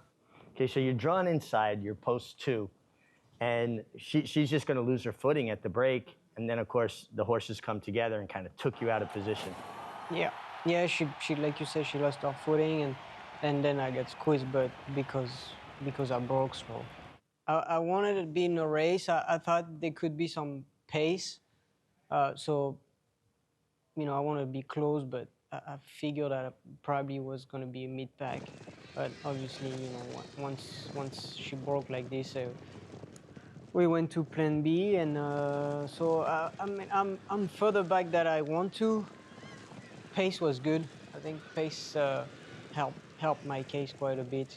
It wasn't crazy fast, but it was just fair enough where I was able to make a run. You know. But after a stumbling beginning like that, it almost kind of simplifies things in the sense that you know you have to save as much ground as possible. Yes, well, I mean, yeah. After that, there's no option. Basically, you have to. Yeah, I mean, I got to give her a chance to, you know, regroup, and it's just, you know, you already overcome a bad break, so it's hard to, you know, then go around. I mean, I've done it a few times. You make a good run, but most of the time you get beaten. So yeah, I mean, it was great that I was able to save ground with a good draw, even though she broke slow. And now it just worked out perfectly here because they opened that pocket for you. Now you have decisions to make, but you said, well, there's my live cover, and I can find the split. Yeah, when I've seen Joel, you know, was able to get through, and he had enough horse, I thought, okay, that's the horse to follow, and from there I was able to get her outside of Joel, and she made a good run. Yeah. It was just such a flawless ride after a tough beginning. And I also love the way, Flavien, that you give yourself options. I never see you overcommit to one spot. It's so reminiscent of Jerry Bailey to me, always giving yourself some kind of an out if things didn't open up. Yeah, I mean, sometimes when you know, it's not always the case, but it's always good to have a second option, or at least in the back of your mind, you know, say, okay, I'm here, but I could do that or do something else. Yeah, that's for sure. Well, from a rocky beginning to a beautiful ending. Yeah. Once again, you're my 2-time Ride of the Week. Thank you, Richie. You look at the recent winners, you could probably give it to them just about every week, couldn't you? Yeah, you know, honestly, it's very difficult to pick one because there's so many good rides and so many good riders here. I just thought that ride in particular really displayed when a rider has something go wrong, how he adjusted and then delivered that flawless ride. And I really have to thank Melanie Wignall, who shoots these and edits them. She does an amazing job. We sit and have a conversation, and then she makes it look good. So more of the credit to the people behind the scenes that work with us than us in front of the camera. They do the heavy lifting. It is great stuff. I'll meet. And I think the best thing to summarize that whole ride was what Rajiv Murrah, our former colleague, tweeted out. I need to be a better rider after watching that ride. That's what he tweeted out. That's when your peers tweet it out, they know. That was a phenomenal ride. High praise. We're going to take a timeout. We have the 8th still to come. Mile and an 8th, on the grass in this maiden special weight and wide open race. Whitney winner, ready for more. Sierra Leone back in action at the meet and trying to exact a little revenge. Flavien Prat will be aboard trying to get the better of Mind Frame in the rematch.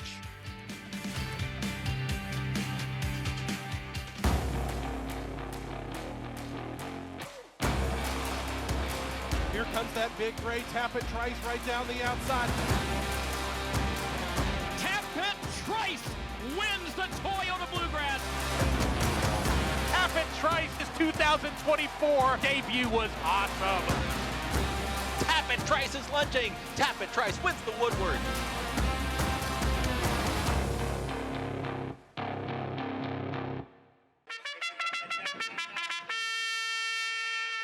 For years now, Monmouth Park's 50-cent Win Early Pick 5 has helped players win early and often. This year, we're adding more. Monmouth Park's new Middle Pick 5 boasts a player-friendly 15% takeout and more opportunity to score. Start your day winning early. Continue to winning more. Play Monmouth Park's Win Early and Middle Pick 5s. First post 12:50 weekends, 2 p.m. Fridays.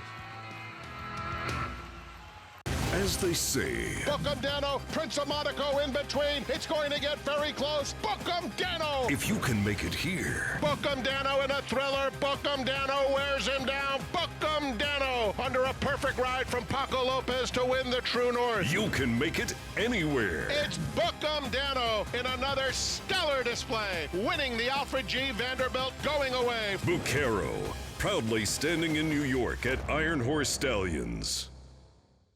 Racetrack Television Network brings you every race, from every track, on every screen, every day.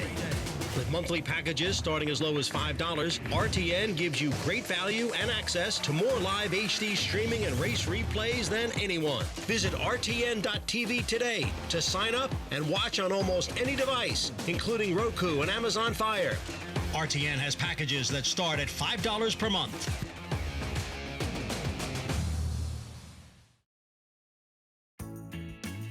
Welcome back. You're watching Saratoga live here with us on FS2 as we have horses in the paddock for today's 8th race. It is a maiden special weight for the older colts and geldings, and they are traveling the 9 furlongs over the Mellon Turf Course as we'll begin and actually focus in on horses here in the paddock who have never been on the turf before, and that does include the other Chad Brown, as he does have the tepid favorite right now in number 11 Durand, but Iron Sight, number 3, is a son of Justify. Now, he is a 4-year-old, so there's obviously been some issues that have held this guy back. They tried for the turf last time out, was not able to get there, and just ran a mediocre 3rd as the beaten favorite. His biggest Achilles heel so far has been getting away slowly, and while I've never seen him in the paddock prior to this start, well, he gives off the vibe that he'd be pretty slow and lackadaisical, because that's what he is here in the paddock. I mean, look at him. He's got his head on the ground. He's just very, very laid back, and he's got a lot of leg. He's got a lot of size to him. So obviously the 9 furlongs should help him out. And despite not having much pedigree, at least on the bottom side, as Justify has proven to be a good influence, he does look as though he'll handle it. I think it's more the distance, and 2, a lot of times when horses break slowly on the dirt, it's because that ground is breaking away from them. And with the turf, they don't often have that. So we'll see if it carries over, though, to the green stuff today. Moving on to number 4, Cromwell. He is a big, lanky boy. I mean, he's got a lot of leg. He's got a lot of scope to him as well. Here for Cherie DeVoe, and he's run some fast races already on the main track, but we'll switch to the turf for the first time, and I kind of see why. As I often say, those sealed racetracks, and especially at the fairgrounds and Churchill, will mimic a turf course, and that's where his fastest races have come. So he is a touch warm in here, which I don't love to see with the horse coming in off a bit of a layoff, but at least physically he does look fit enough overall, and he honestly looks as though I have somebody that wants the mic here right next to me. It looks as though he should be able to handle the turf. So I think it's a clever switch with, again, a horse that doesn't really have that much pedigree. He's actually half to Arabian Night, who's a very accomplished, multi-graded stakes winner on the main track. And honestly, none of them, none of the immediate family, have tried the turf. Moving on to number 6, Limo. This is the one with the pedigree, though. This $1 million yearling purchase by Uncle Mo. The dam, she only won on the synthetic, but if you go back a generation, the second dam, she was quite a good turf runner, and Bill Mott had been working this guy with some of his better horses on the dirt, including the likes of Parchment Party, that dirt marathoner. Now, he comes in here today, he's a lot more fit, in my estimation, looking at him here in the paddock. He was a bit green on track. He was well behaved in the paddock first time out, so see how he behaves out on the track today. He was green with the pony. consistently and just overall during the warm-ups. But again, a horse that looks as though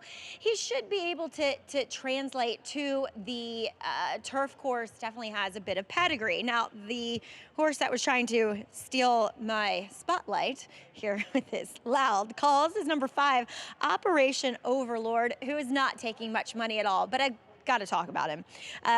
He's so handsome. He's probably going to need to start for things to kind of come all together. And there is a monster pedigree on this guy. The Dam Shoe's a Grade 1 winner on the turf. He's half to 2 graded stakes winners on the turf by the name Personal Bet and Capture the Flag. They did want a lot of ground, but he gets it here at first asking, and he looks like them. He looks like the Into Mischief version of those 2 horses, they having run on this circuit. And so me knowing them a bit, yes, he'll probably need to start mentally and physically, but watch how he performs today. I find him very appealing here in the paddock, at least from the physical sense of things. Greggs? Thank you, Maggie. We'll get back to the one we alluded to, the pedigree, and has become the mild favorite once again, the 11, Durand. And there he is for Chad Brown. This will be start number 3 coming up. A brother to former Breeders' Cup Mile winner. She beat the boys in that race. Uni, she was so much fun to watch. She came from so far out of it. She had a turn of foot. A real turn of foot. Interesting, too, right? Just genetics. This horse is larger. He's a dark bay. She was smaller, a chestnut, but, boy, she had a turn of foot. And you talked about it earlier, Greg. This horse showed a real turn of foot last time the way he finished. Yeah, I thought it was impressive, that second start. I mean, you think with that pedigree, though, Paulie, from this barn, brother to a, Uni, who won a Breeders' Cup Mile, maybe would have won earlier, but I was impressed by that last start. No, it was very good. This is a tough race. I'll tell you what, there's some big boys in this field that were hollering. Maggie was having a little, some sounds all around her from all these horses. I'll tell you, the 4 was sounding off. The 11 seemed like he was handling it the best out of everybody. I think the 1, 2 as well. But we've kind of seen what the 1 has. I get where you're going with the 11. The 11's got something to, more of improvement there. But gets that 11 slot, but it shouldn't be a problem. Dad, too, of the 11. Arc de Triomphe winner, 2020, Satsas. Oh, and there's that, too. Can't hurt. There's some major pedigrees in this race. Really? Oh.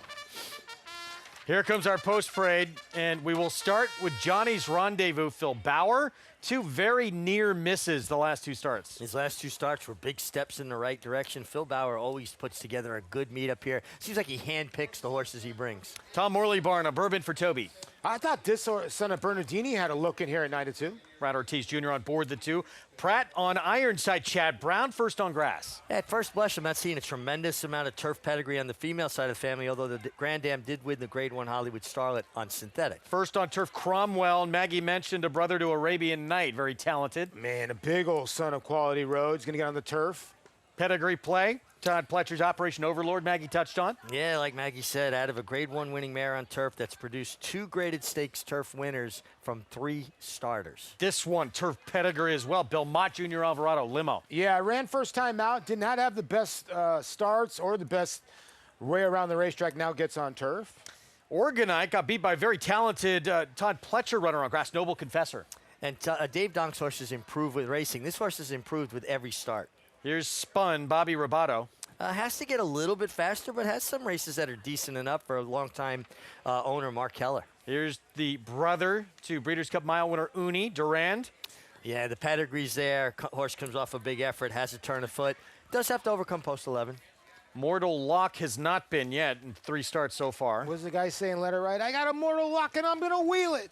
I wouldn't wheel this one. Dragoneer also eligible gets in for Danny Gargan. Yeah, tough post and just going to have to get a little bit faster than the 2 starts we've seen. And Free Spin gets in as well. Ricardo Santana Jr. rides. Yeah, Ricardo obviously riding well. One earlier for Mr. Steve Asmussen. This one 30-1.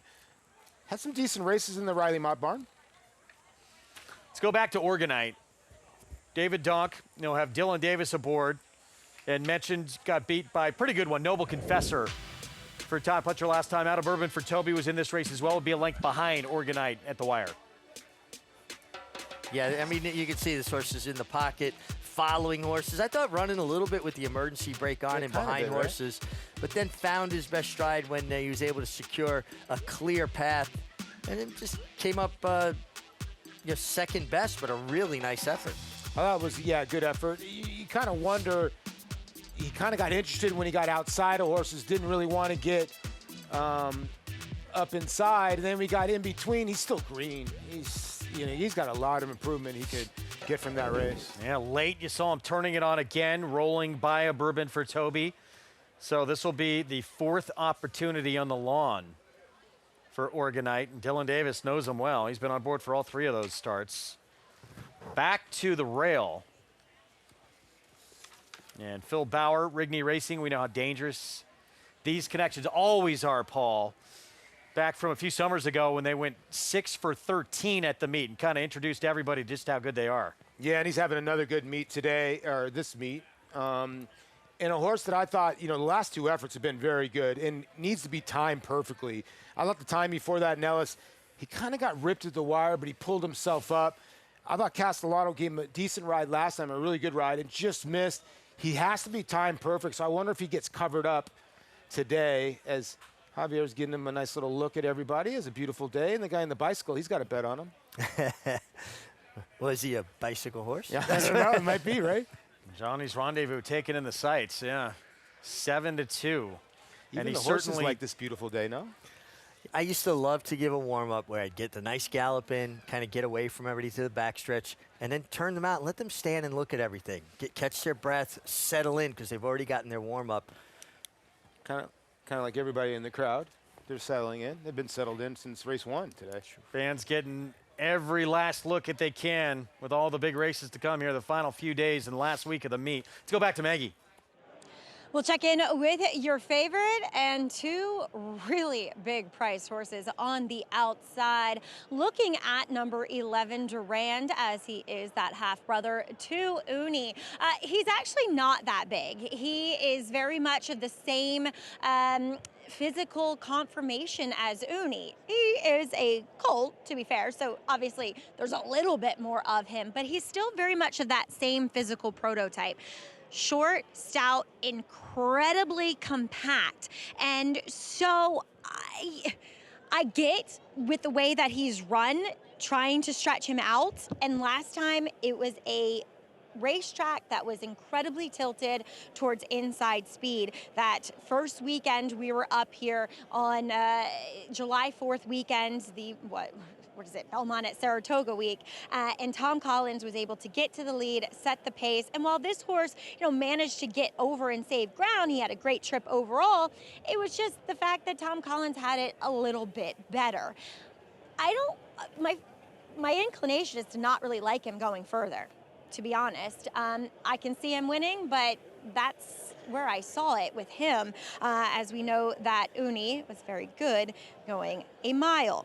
Moving on to those big long shots that I feel like people often forget they're in these races, but drawing in off the AEs, number 13, Dragoneer here for Danny Gargan, ran a race first time out as a 2-year-old that if he just improves slightly, if you take that kind of baseline where horses will tend to improve 10 points on the Beyer scale from 2 to 3, then that puts him right in the mix here.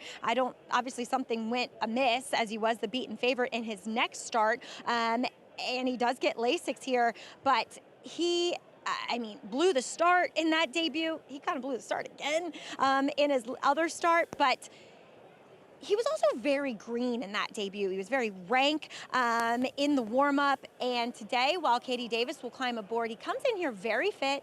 He was so much more professional and settled in the preliminaries out on the racetrack. So I think at a big price, he is interesting. As at 40-1, number 14, Free Spin, will pick up Ricardo Santana and make his first start for the Rick Dutrow barn.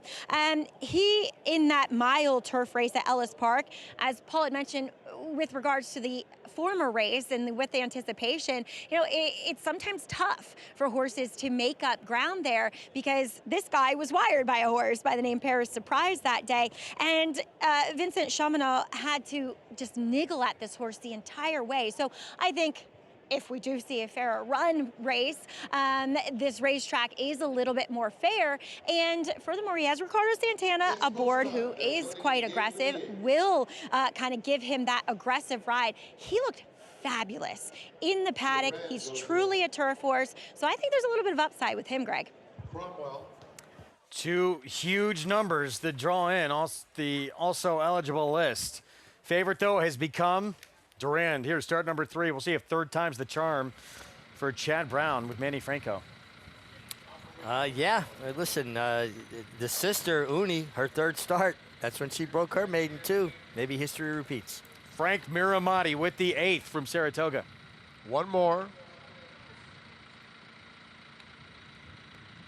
Free spin. They're in the gate. And they're off. And Operation Overlord is asked for early speed. Johnny's Rendezvous along the inside is prominent. Free spin joins them from the extreme outside. Mortal Lock is in the mix too.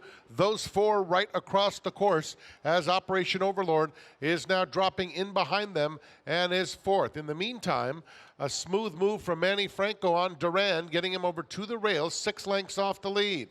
It's another 2 lengths back to Limo. A Bourbon for Toby is next, who was just passed on the outside by Dragoneer. It's another 3 lengths back to Organite, who was flat-footed out of the gate. Organite is racing toward the back of the field with Spun in the purple colors next to 2 trailers, Cromwell and Iron Sight, 23-1. Johnny's Rendezvous has put the pedal to the metal and opens up a 4-length advantage. On the inside, Mortal Lock with Free Spin. Those 2 coming after the leader now. Then comes Operation Overlord. Durand is outside of him, putting his head into 4th. A length and a half back comes Limo in mid-pack. The half went in 47-2. Dragoneer gets a nudge, trying to get closer on the outside, and is doing so with the yellow cap, passing a couple of rivals right now. Then it's a Bourbon for Toby. Organite, Spun is next. The 2 trailers remain Cromwell and Iron Sight, 112 flat. Javier Castellano asking Johnny's Rendezvous to continue as Durand has a clear shot on the outside. Mortal Lock is just inside of him. Out in the center of the course, a Bourbon for Toby in the yellow colors. Widest of all the gray is Iron Sight, trying to get a piece of it late. Johnny's Rendezvous just keeps on going. A Bourbon for Toby taking a crack. Johnny's Rendezvous, coast to coast. A Bourbon for Toby was second. Organite finished with a nice bit of interest in 3rd, and 4th involved a battle between Iron Sight, and Durand was in that battle too with Mortal Lock. Johnny's Rendezvous, Phil Bauer, Rigney Racing, Javier Castellano. He was tough on the front end. He was tough on the front end. There was a lot of really good rides into the first turn. A couple that left a little bit to be desired, but certainly the winner, the one, Johnny's Rendezvous. You get a horse that wants to ease up, pull up when he hits the front. I used to love to put them horses on the lead because they're just kind of keep running when they get a challenge. Manny Franco's ride, keep an eye on him. This is, his horse didn't run well, but with that post with Durand to get to 11 the rail, green silks. The green silks, to be able to slide into that pocket spot. His horse came up a little flat, a little empty. No doubt about the winner, though, Johnny's Rendezvous. He just kept finding gears. Yeah, he kept finding in here and got to the front end, and we've seen 2 horses just go to the front end here on the turf on our shift, and they've just gone gate to wire. I'll tell you what, the 3 had a brutal trip, and he got sideswiped at the top of the lane, Iron Sight, the gray. I mean, wow. He ran one of the most impressive 5ths, but you can't take nothing away from Johnny Rendezvous and the 2 Bourbon for Toby, because the 2 and the 3 kind of got in a pickle at the beginning of this race. But Castellano, a horse that's been right there at the wire, decided I'm going to go to the front end today. Javier's second win today, right? So, tough beginning to the meet, but things starting to loosen up a bit for him. And good call, Paul. Oh, thanks. Nice selection here. This horse, 3 runner-ups and 6 starts, finally breaks through today for Phil Bauer, Rigney Racing, and does so at 3-1. 1, 2, 7, 11. Here in the 8th from Saratoga. And I thought Manny Franco, we were talking here, and I thought Frank called it perfect. He gave Durand a perfect ride, just really had nothing to go and end up running into a live horse. And you see Phil Bauer going in the winner's circle again, Mig. My first day up here, I was at a pizza place not far from here, and Who did I run into? Phil Bauer. But every year he has a great meet up here because I think he really understands the kind of horses he needs to bring to be competitive at Saratoga. Gets the W here with Johnny's Rendezvous at 3-1. Prices when we come back. And we're awaiting the rematch. Mindframe, can he do it again and hold off Sierra Leone? Beat him in the Stephen Foster, their rematch of the Jockey Club Gold Cup coming up on Sunday. We'll have a preview ahead.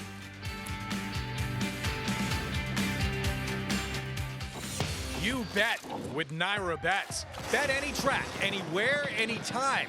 Download the NYRA Bets app to play today and get a $200 deposit bonus. Watch live horse racing. Get expert picks. Boost your bankroll with weekly promotions and hone your handicapping skills with exclusive tips and tutorials. Download the NYRA Bets app now. Sign up now to claim your $200 deposit match bonus. You bet with NYRA Bets.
Back with you on our Thursday coverage on Fox Sports 2.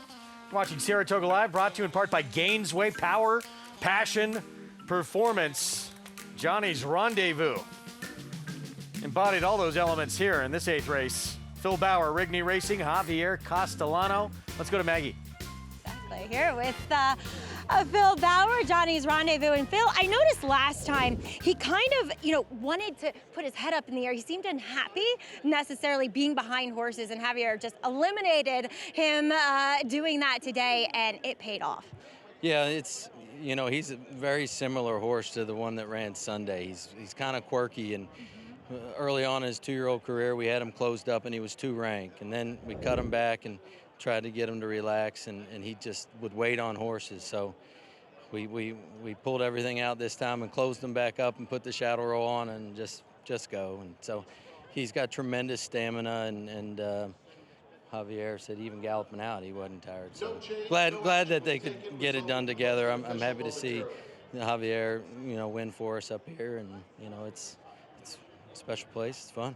As Frank Miramati just pointed out, I forget how many years ago it was, but rode this one sire, Ghost Sapper, to the Breeders' Cup Classic win.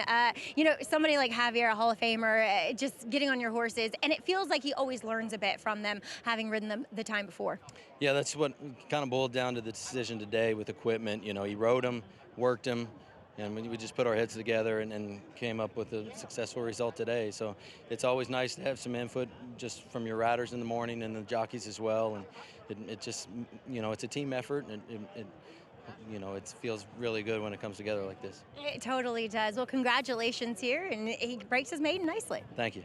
All right, Phil Bauer yet again with another winner. Johnny's Fireball gate to wire fashion, Greg.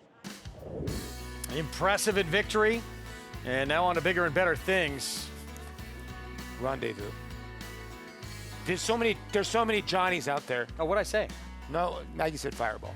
Oh, my bad. 1-2-7. Let's go. But there was a claim of foul objection in here, Mig. Tell us what was happening. Yeah, the 13-horse Dragoneer Katie Davis is going to claim foul against the 3 Iron Sight. Now keep an eye on a gray horse Iron Sight is going to tip out into the clear right here. Now right inside of him in the purple colors is the 13-horse. Now tell me who bothers who here? The 13 came out and bothered the 3 dramatically, but yet the 13 claimed foul on the 3. And, years ago, they used to fine jockeys for frivolous claims of foul. This was one why would you bring attention to something that you did and actually bothered the 3 Iron Sight, who, by the way, is a horse that I think you've got to follow back along with the 7 Organite, who absolutely got no position and finished well. But that's one, if you come out and bother a horse like that, don't draw attention to it. Katie Davis on the 13 looks like initiated that contact, but was the one who lodged the objection. Yeah, it was very weird because I had noticed the 3 got knocked sideways. If you look at the pan view, it's way worse. The 3 had just a horrendous trip. Now, here's the problem. Katie got put down, or got disqualified earlier in the day for the same thing, going left-handed and not controlling her horse. So what happens here? You're just having a bad day. You compress it, but why would you claim foul when you know you're at fault? You have to know you're at fault. You're a professional athlete. You know when you're wrong. I argue with umpires all the time. I knew when I was wrong, and then you walk away.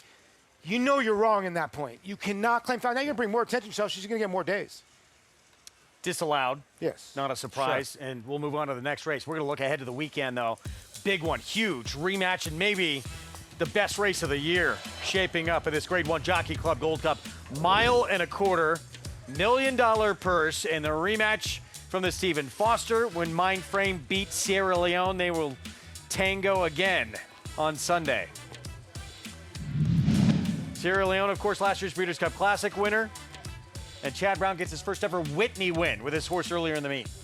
Yeah, and he got pace. They employed a rabbit, which they're doing again in the Jockey Club Gold Cup, which is something that they do a great deal of in Europe. And it's this tactics. There's nothing wrong with it. I mean, that's fair. It's all fair. But he's still got to deal with Mindframe, who doesn't – he's not hurt by the presence of a rabbit. He's versatile. He can come from off the pace as well. Well, for a lot of people who don't know, contrary thinking is his rabbit, which wants to go faster. I think in that race, he broke slow, right? And then he rushed up, made the pace a little quicker. Now going into this race, everybody knows their ball game, right? Do they let contrary thinking go on the front end? Because there's a lot of pace in there. Banishing's not a slow horse. Mindframe is obviously not a slow horse. Because they know if they quicken this pace up, this big bear is going to be coming late. So, it's going to be very interesting what happens. Does contrary thinking, does his tactics help out Sierra Leone like he did last time? Now, Mindframe, again, as you said, so tactical. He's finished ahead of him two times, trying to do it for a third time. Beat him last time in Stephen Foster. Horses to win the Whitney and Jockey Club Gold Cup. Not a lot have done it. The last to do it, Colonial Affair, 1994, and some greats on that list, obviously. Easy Goer, Kelso, War Admiral. What a list. A Triple Crown winner, a 5-time Horse of the Year, slew of gold horse here. Easy Goer, needs no introduction. And Colonial Fair, a terrifically talented, honest racehorse. That's some list there. And usually, after the Whitney, the Jockey Club Gold Cup usually comes up a bit light. That's not the case this year. This might even be as good, if not better, a race than the Whitney. Kind of with you. It's a really good race. And go back to Easy Go. If it wasn't for Sunday Silence, God knows what he would have won. It's kind of like Sovereignty and Journalism, Sunday Silence and Easy Goer back in the day. As far as Mindframe, he held off Sierra Leone in the Stephen Foster. He's not lost this year, Mig. He's won from 7 furlongs to 1.1 miles. The only time he won 1.25 miles he was pretty sensational, weaving all over in just the third start of his career in the Belmont Stakes. I was going to say that. In the third start of his life, jumps into the deep end of the ocean in the Belmont Stakes and runs Dornoch, a notorious fighter, horse that's tough to get by to a half a length, a neck, and then came back in the Haskell. So the only 2 times he's been defeated was by Dornoch, and he's tactical. You know, so you can say, yes, he had a better trip than Sierra Leone in the Stephen Foster, but he creates his own trip because of his tactical speed and versatility. Am I wrong, or is he getting bigger and longer? Looks like he's growing up, too. Yeah, right? he's starting to his strides kind of remind me of Uncle Mo. And that could be scary. You know, I think he's just really talented, Greg. You're right, he's tactical. He doesn't need to be in front. He's not pace dependent. You see the matchup between him and Sierra Leone. He's finished in front. He's 3 for 3. He's a good horse, and he's in the right hands. When they go longer, Todd's usually the master. That's the matchup between these two, who will meet for the 3rd time in their career. Again, Mindframe finished ahead of Sierra Leone in just the 3rd start of his career in that Belmont at Saratoga. But there's others in here, Maggie, as well. Including last year's winner, Greg, with Highland Falls. And it's pretty cool that we see the top 4 finishers from the Whitney coming right back here for this Jockey Club Gold Cup. And Highland Falls, as Brad Cox had told me prior to that Whitney, he was really excited to get him in the starting gate. He thought that he got what he needed out of that comeback prep race at Aqueduct against lesser foes, and that it would set him up nicely for the Whitney. And boy, he was not wrong. Arguably, he made the first move into that fast pace and stuck around longer than anybody else as Sierra Leone got, you know, a bit of pace. It wasn't a supersonic pace by any means, but what he needed to be able to win while closing from way off of it, and Highland Falls closer. But I also think he's a horse that is better when he lays closer. That's what Brad Cox also said to me. So we'll see with the rabbit in there again, contrary thinking, how much pace we see develop. Does it affect Highland Falls negatively, or does it play out well again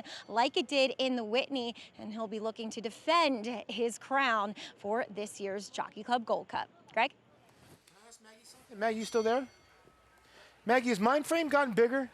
Like, is he really turned into a big horse? You think he's like turned into a horse that will like this distance?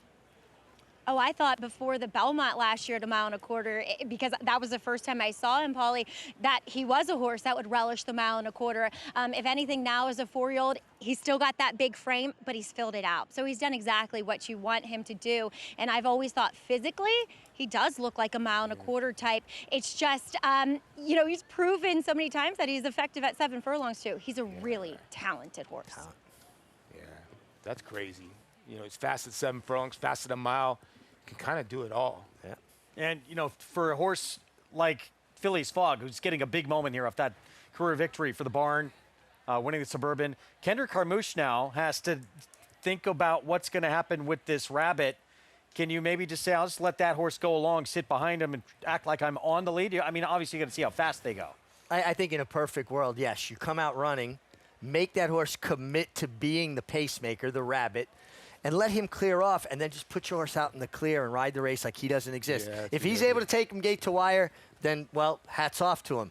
But you've just got to count on the fact that he's going to come back to you. And the best thing that can happen to a horse in that situation, that horse comes back to you early, and your horse hits the front in hand, and they blow up. Their confidence swells. Patience is going to be a key. Whoever makes that last move. Highland Falls. He won it last year, but this is going to be a little bit tougher task this time around.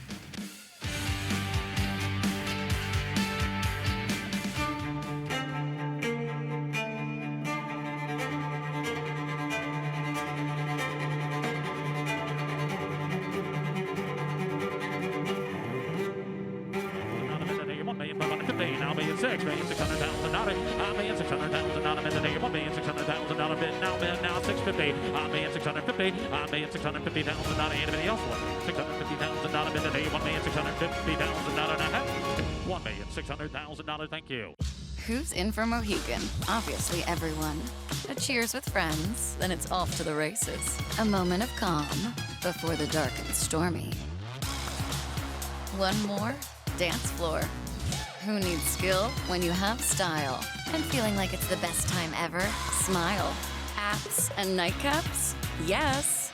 Then it's down for the thread count to start it all again tomorrow. This is how it feels when you're all in for Mohegan. Mohegan Sun.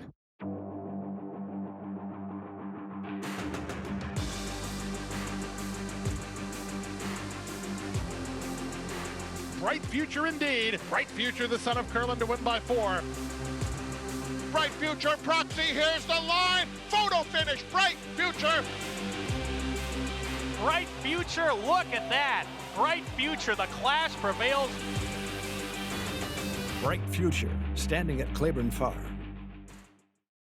Labor Day Monday, join us for Saratoga Live. The season concludes with great racing from the spa, a winning card including the Spendthrift Farm hopeful for 2-year-olds. Catch Saratoga Live. Coverage begins noon Eastern on FS2. RaceLens is the most in-depth product in horse racing, with unique features found nowhere else. True odds, predictive analysis, and pace projection. RaceLens. It will change the way you follow horse racing and take your game to the next level. Alapa means everything to me and my family. We moved out here about 5 years ago. Since then, every waking day and hour has been spent building this place into what it is now. It's really a spiritual, amazing place where we try to raise the best horses in the world. My brothers, me, my mom, my dad have such a passion for this place, and we're continuing to try to better it every day. Selling's a huge part of our business. This September, we have a really big, great consignment of horses. Backing off of a very successful Saratoga season, it is hugely important and fulfilling for us to be able to help people achieve their dreams of selling a high-dollar horse or buying a high-dollar thoroughbred. It's just so peaceful out here. It's a great environment for these horses. They really stay calm and relaxed out here. I grew up as a kid, you know, watching Curlin, and he was like a superhero to me. So definitely a special opportunity to be able to work with a horse like him. Curlin obviously is taking on the torch for Smart Strike and Mr. Prospector. So it's great to have, you know, a son like Good Magic here who we think is his best son. You know, the quality of mares that Good Magic has bred in such a short career already is just second to none. One of the most exciting things for us right now is this really good core group of young horses that we have that have came in here over the last few years. You know, you go back and look at Charlatan, who has 2-year-olds this year. You know, they've sold extremely well. Arabian Night, who we just got last year, just finished his first season with us. Just a super classy, impressive son of Uncle Mo. We're really combining the history of this place along with building up for a new future.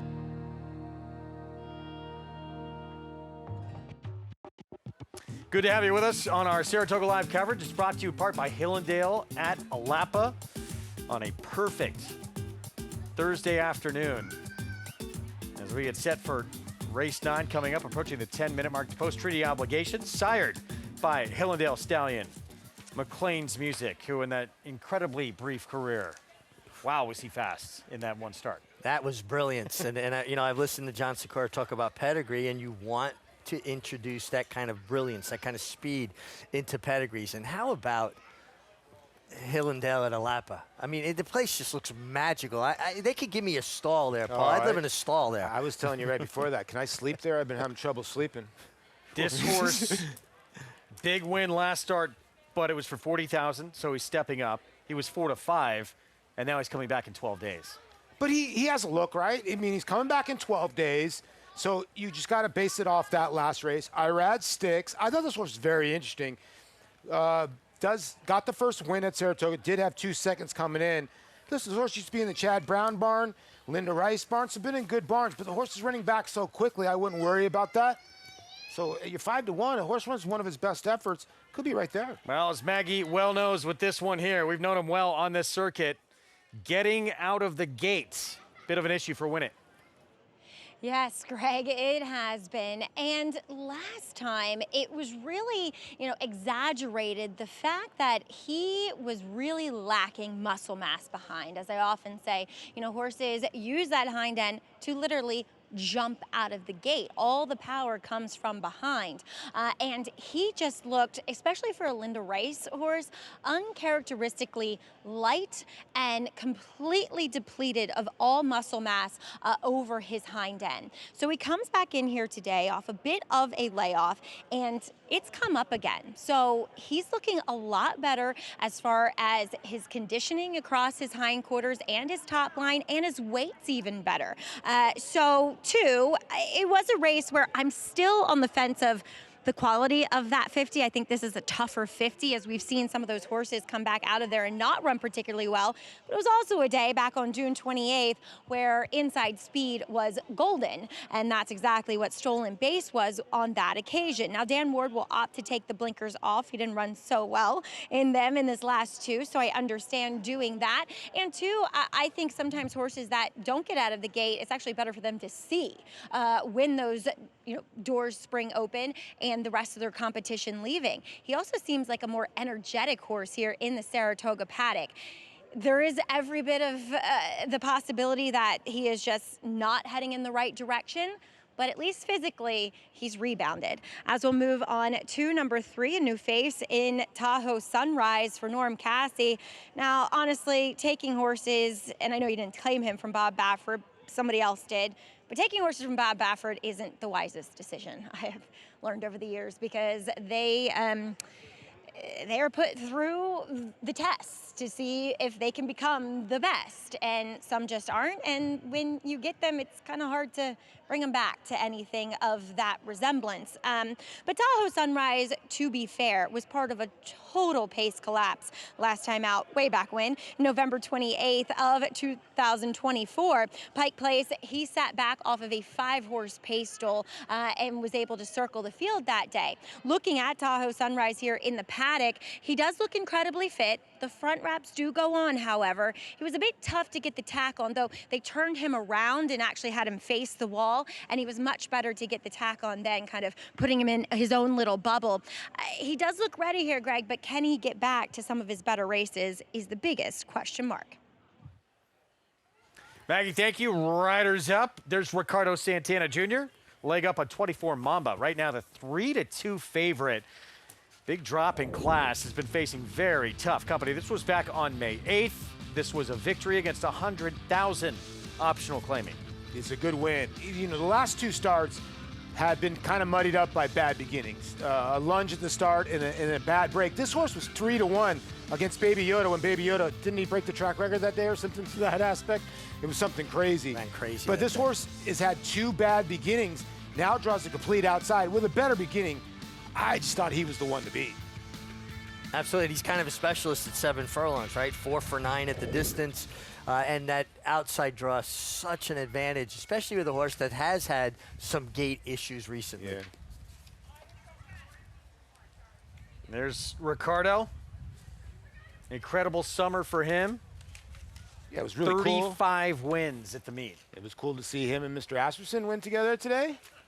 They won a race, Getting the band back together. Yeah, getting the band back together. And I really think 24 Mama's got a big shot here. The gate, it's crazy because I think the 5 is very talented, but you make a great point, Greg. The 6 and the 9 could be the 2 most talented horses in here. The gray just can't get out of the gate, and the 9, I think, is the speed horse in here. If he gets out, he's going to be tough. Last 2 starts, though, he's had issues. We'll see what happens. Keep your eyes on them when we break. Yeah, the 6 and the 9. Bramito, apparently a big work leading in, according to the DRF Clocker report. Yeah, he didn't show up last time in the mud, but his fast track races, the 2 previous, certainly make him a contender. I thought Ridgewood Runner had some efforts to get some pretty good fields, include Over and Ollie, 2 starts back. We just saw him in Stakes Company. Yeah, you just wonder if his form has kind of went backwards on him. Now they put the blinkers back on.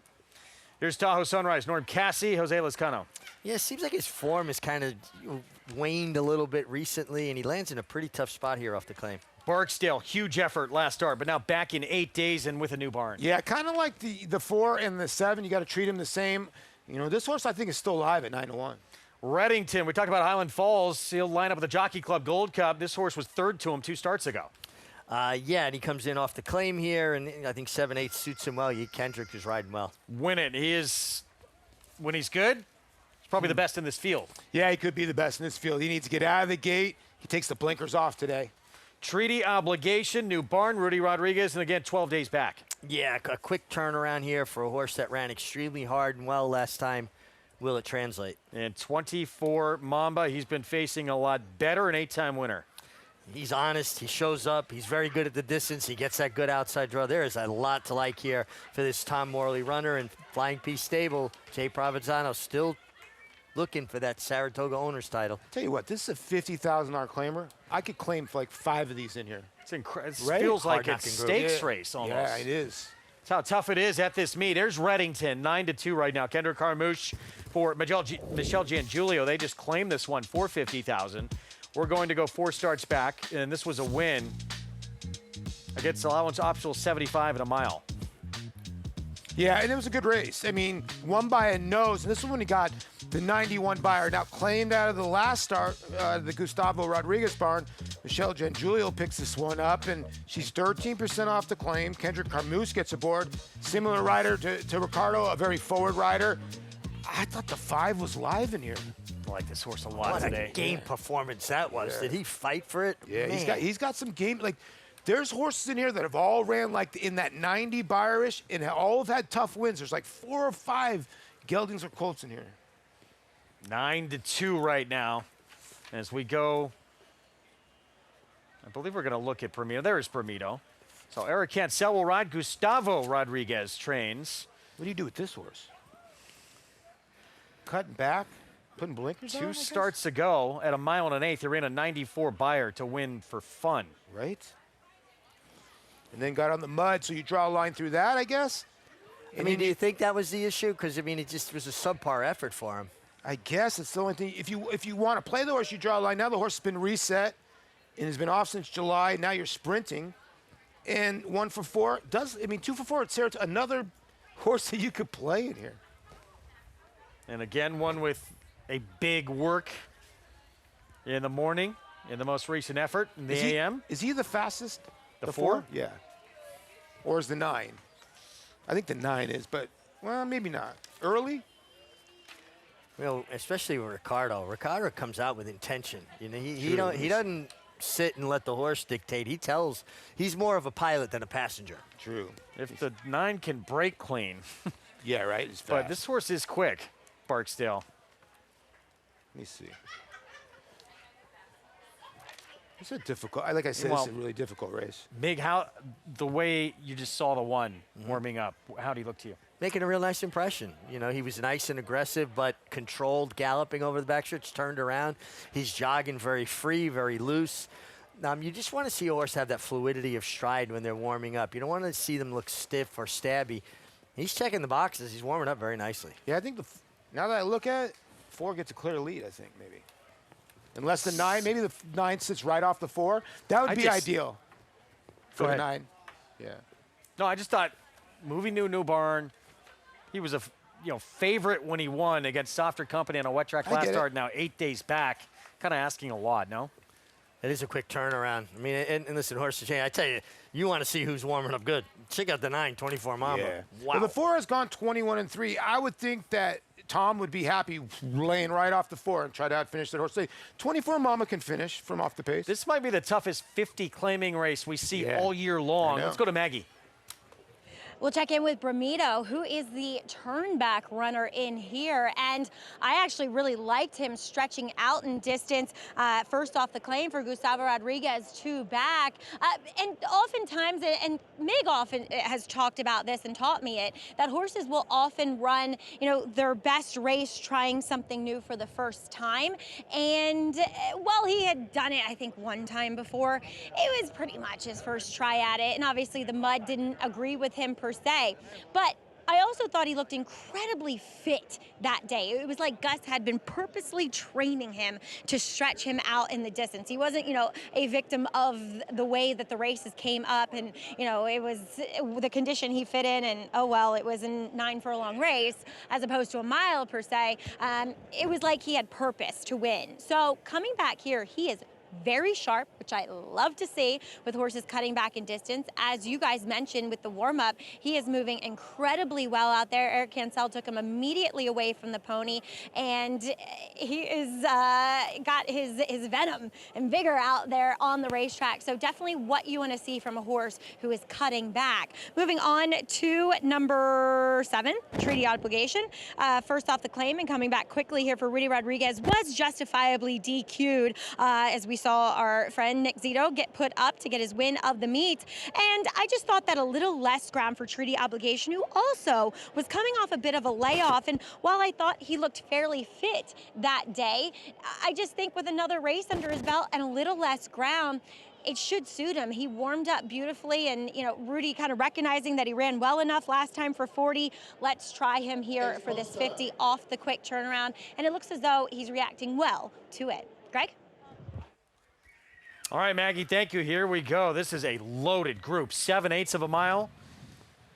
$50,000 claiming race, 6-5 favorite, 24 Mamba. We'll see if he can have better luck out of the gate today, and certainly for Win at the 6, if he can overcome his issues that have been almost career long, trying to break clean.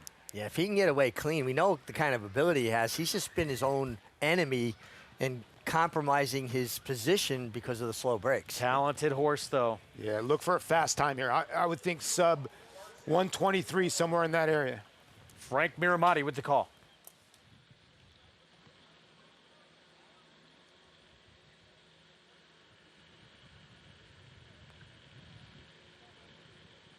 One more.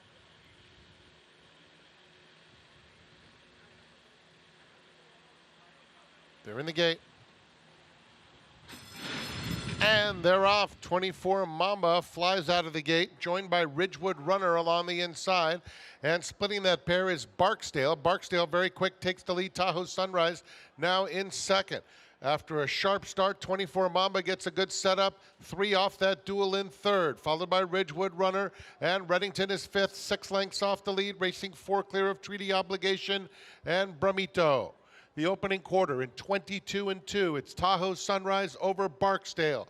3 lengths clear of 24 Mamba on the outside. Down at the rail comes Ridgewood Runner now in fourth. Another 2 back to Reddington, fifth into the far turn. Then Treaty Obligation, who is 5 lengths in front of Bramito.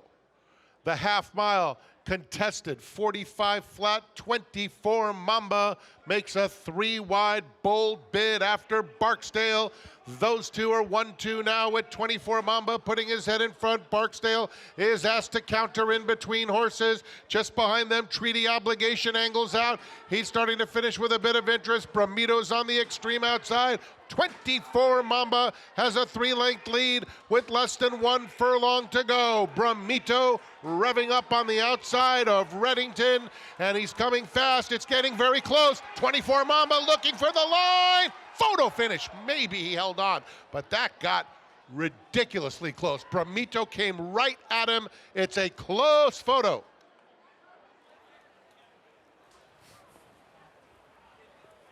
Did 24 Mamba hang on, or did Bramito catch him? Well, Paul, you got the best eyes in the game. I think he held on. It was really close to the end. Plus, the guy behind me needs the 1 for his pick 3, and I feel bad for the poor guy because the 1, ooh, wait a second, the 1 popped him. Whoa. Wow, the 1 won this race. Wow. Oh, did he get all that, Bob? He got all of that, Bob. The 1 won this race. It looked like in full fast motion that the 9 got there, but it just shows you they went blistering fractions, 109 and 4, and Bramito and Eric Cancel, I think, got Bob's of Bob's. Yeah, it looked like he got all of that, Bob. Beat. I mean, it is. 1957 unofficially. What an effort.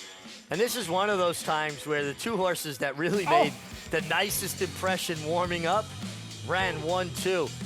The 5 horse had a steady in late. between horses late. I don't know if would have done anything to the outcome, Richie, but I don't think it affected rate, the outcome, and I think it was 24 Mamba that might have come out into him regardless. But Bramito, what a big run for this horse, turning back to the 6.5. It looked like he was spinning his wheels, and then late stages, 24 Mamba just got a little bit late. You're going to get a lower end view here. There it is again. Watch this Bob. Not until right there is the one ever in front. That's crazy. And the guy behind me got his pick 3 home. That's crazy. And Eric Cancel 9-2. Gets up. Wow. And, you know, this is one of those things where, you know, Maggie said she liked Bramido, and the horse pops her, their horse. A 24 Mamba ran great, too, because he moved into the teeth of that fast pace. And, boy, talk about a reaction from the gentleman behind you that he saw the bob, got the bob. Oh, is he happy? This might have been closer than the personal ensign with Torpedo Anna and Darth Vader. I want to watch the head-on. Did Ricardo Santana have to correct 24 Mamba late and might have cost him? Let's see. Pink blinkers. That's your favorite, who just got nailed here at the wire. And here comes Bramido far outside. So now those horses are going to steady in between. Inquiry And there is sign an is inquiry up. up. There it is right here. Now watch. Does Ricardo have to correct this horse, and does it cost him? He did have to correct a little bit because 5 he was flashing the one as well, who was third. Yeah, I think it was definitely more that the 24 Mamba was drifting steadily throughout the stretch, and it got to a point. It appeared that he wound up having to correct very late because he put Kendrick Carmouche in a tough position on the 5 Reddington. It's so late in the game, it's really hard to tell. You see now he's coming out. Now watch Ricardo look back, and that's right before the wire when he got popped. That's really close. I'd like to see a pan view, too. And anytime you got to correct a horse when you're coming down to the You wire lose- like you that, at least you a half got to length, lose right? a little bit of momentum. Yeah. You have to. And he's going right-handed. He's trying. So take one more look from overhead. Tell us what you see, Mig. Yeah, look at where 24 Mamba started. He's clear now, so he's entitled to take whatever path he wants. But now at this point, he's not clear anymore. And you can see how you know the 5-horse Reddington got kind of put in a tough position. I don't think it had anything to do with the winner. It all had to do with 24 Yeah, that's why. Mamba. Why is the 1 flashing? Well, I don't get that. The 1's the winner here. It's either the 9 comes down if they decide that it change the placing between the 5 and 9, which I don't think it did because it was so late in the game. But did the 9 come out? Yeah, but this horse is getting tired at the end of the game. And at this point, you got to see the horse coming out right now. And the 1 is putting the 5 in a tight spot anyway, and it's going to get tight. It's one of those things where it's right at the wire, Mig. Does it, in here, listen, is there a foul? Probably. But did it change the order to finish? I don't think it did. I think Reddington was going to be 3rd regardless.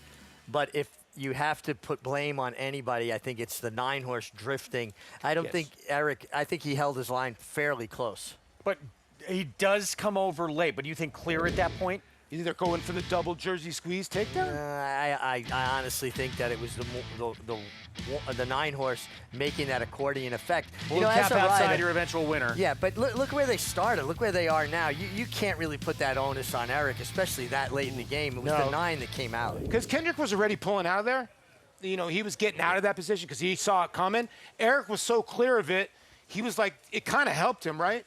There's Eric Cancel on your unofficial winner, making his case to the stewards. I don't understand why he's lit up. Well, listen, you know, they got to be thorough, and they got to talk to all Let's the look at his trip here. So he's far outside, sitting in 4th right now, starting to make his move. Yeah. If you drew a line with Eric, he does does come in a little late, right here. But is he clear? I think it's more the inside coming out than him coming in. I mean, if call. he deviated, it was a foot. The other horse deviated from about the 3 path all the way out to about the 9 path. Listen, Eric has not ridden a lot of horses here. It's the worst feeling in the world. You win, and now your number's blinking. You got to get on that phone and talk to the stewards. But I really feel like there shouldn't be a disqualification here because I don't think it cost anybody a placing. But if anybody's to blame, to me, it's the 9-24. They took it down, I think. It's come off the board now, which makes us think, I haven't heard anything. There's going to be no change, and there it has been announced, no change. So 1-9-5-7 result will stand. 9-2. Gustavo Rodriguez, Eric Cancel. That victory will be upheld. Not where you want to be trying to sweat one out here, but in the end, you get the W. It's the worst feeling in the world when you finish first and then you're involved in an inquiry. It doesn't matter what level of race. It's so nerve-wracking. That was a heck of a finish. Mythical. Trying to go 4 for 4. Beat the boys in the Tremont. Won the Grade 3 Adirondack. Can she take the spin away and stay perfect? We'll have a preview next. You bet with NYRA Bets. Bet any track, anywhere, anytime. Download the NYRA Bets app to play today and get a $200 deposit bonus. Watch live horse racing, get expert picks, boost your bankroll with weekly promotions, and hone your handicapping skills with exclusive tips and tutorials. Download the NYRA Bets app now. Sign up now to claim your $200 deposit match bonus. You bet with NYRA Bets.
Good to have you with us on our Fox Sports 2 coverage. You're watching Saratoga Live, brought to you where you can play it all at NYRA Bets. Bet any track, anywhere, anytime.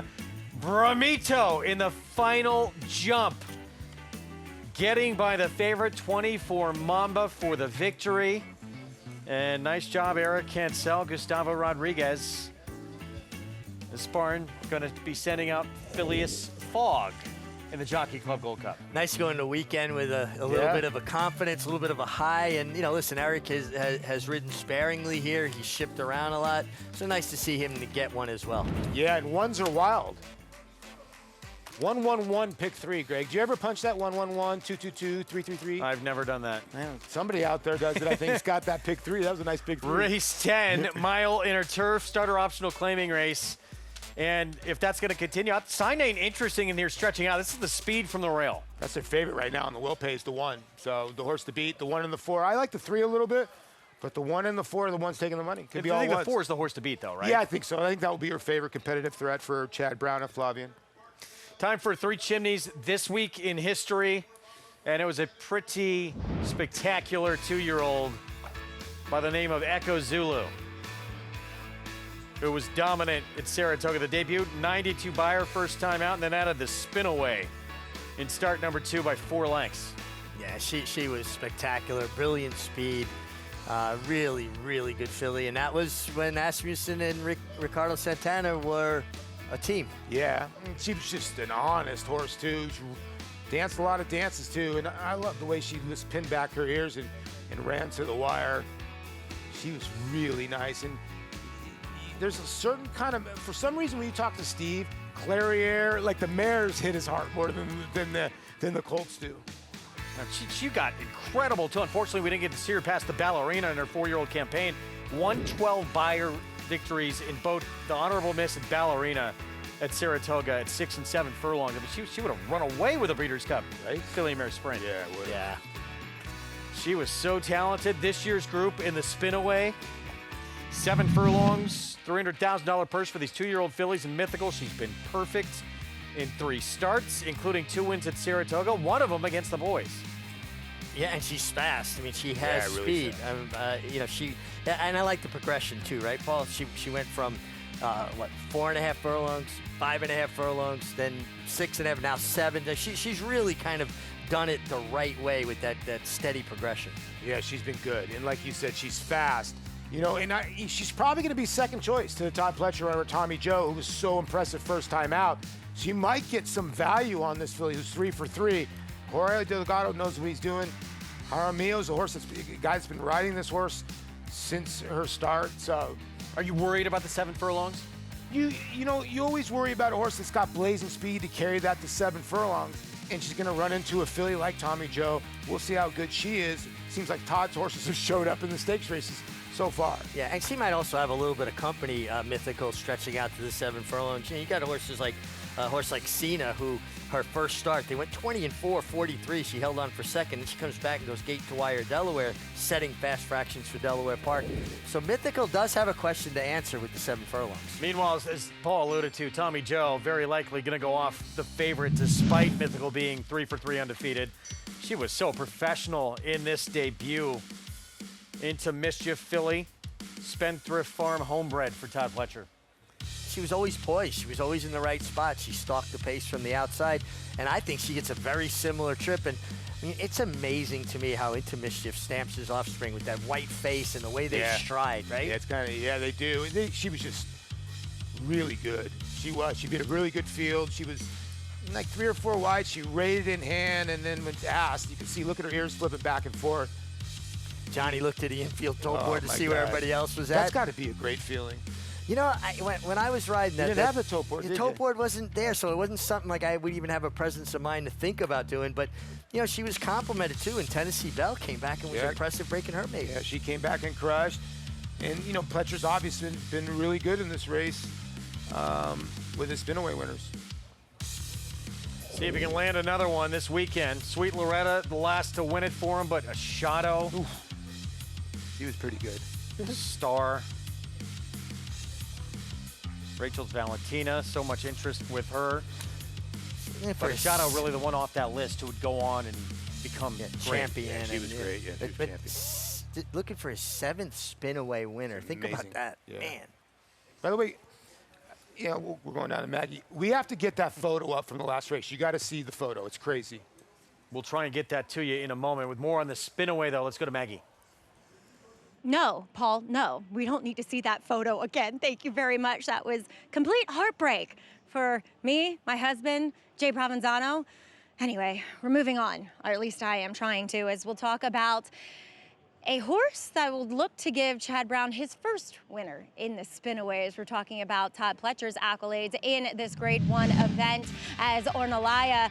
She was very impressive in breaking her maiden, because she completely fluffed the beginning and she was far, far back and was able to mitigate traffic and show a quality of professionalism despite not being professional at the break in winning that race. That I think onwards and upwards for her. You know, looking at my notes, don't get me wrong, I love Tommy Joe and I like her in this spot. My notes are so similar for both of them because they're both big, strapping fillies, both athletes. And when it comes to Ornalaya, she doesn't particularly have an abundance of pedigree, and yet they paid $1.1 million for her at the Fasig-Tipton Timonium sale after working very impressively with a massive stride. So the longer, I think, the better for this daughter of Gervin, who will get to display it at the full 7 furlongs coming up in the spin-away. We'll see if Chad Brown can take down his first. Guys?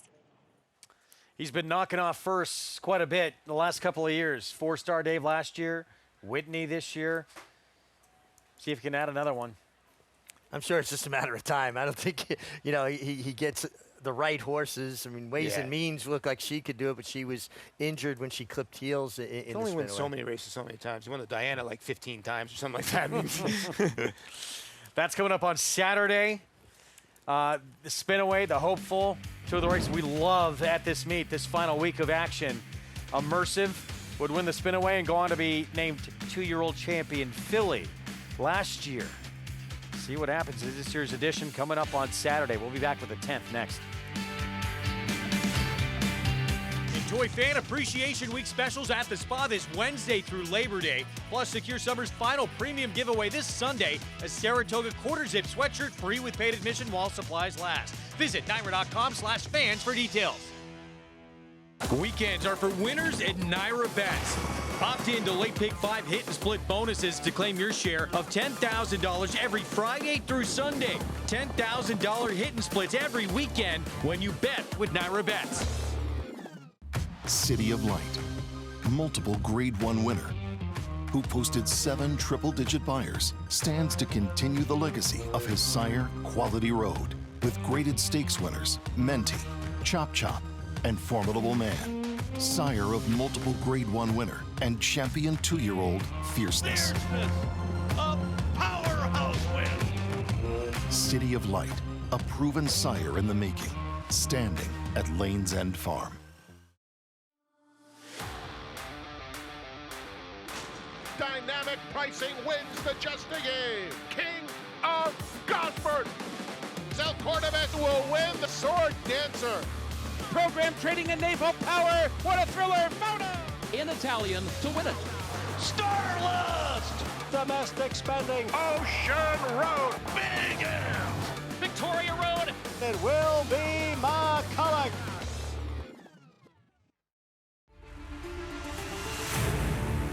Folsom from last to first in the mat win.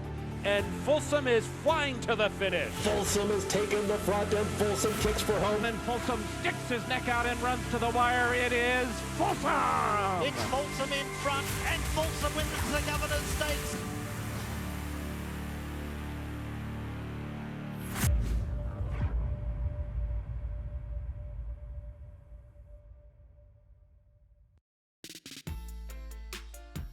Back with you on our Thursday coverage. You're watching Saratoga Live on, I know we've said it a lot this meet, this has to be the best weather day of the meet.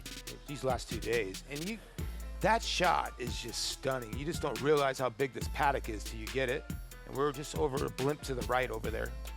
The screen. And it is a spectacular day. No humidity. I was out here early this morning, guys, and it was cold. I was glad I had my winter coat in the car. it was in the 40s this morning. Here is the favorite right now, 8-5. Competitive threat. It is Chad Brown, Flavia Pratt, Klarovich Stables. Had a win for Maiden 50 back on May 18th, and then 2 in the money finishes here at Saratoga. Yeah, been a pretty hard-knocking, consistent type of horse. Seems to run a very similar race every time, Paul. But any kind of thought about it? Looks like he gets there, and he's not crazy about leaving horses. No, I'll leave this up to Maggie, but when I look at this horse, I've watched this, he looks like a dirt horse. He looks like a dirt sprinter and running long. He's a big old heavy horse, and I can understand why they put him in for her in for 50, but she's 8-5. You can see she carries a little bit of weight. I know she's got a pedigree for turf all over the place, but she runs like a dirt horse. Let's go to Maggie. Yeah, taking a look at her here in the paddock. The only time I had seen her was actually going back to May in Belmont at Aqueduct meeting. I haven't been in the paddock for her last 2 efforts where she has been the beaten favorite. But she's actually put on some weight and conditioning, which I like to see considering that this is her 3rd start. I want to say of the meet, but it's not technically of the meet, but since we've been up here at Saratoga. So I like that. I like the fact that it appears as though she's handling her racing very well, but she also, as Paul kind of alluded to, she's a little bit of a one-paced sort. She doesn't love to pass horses either.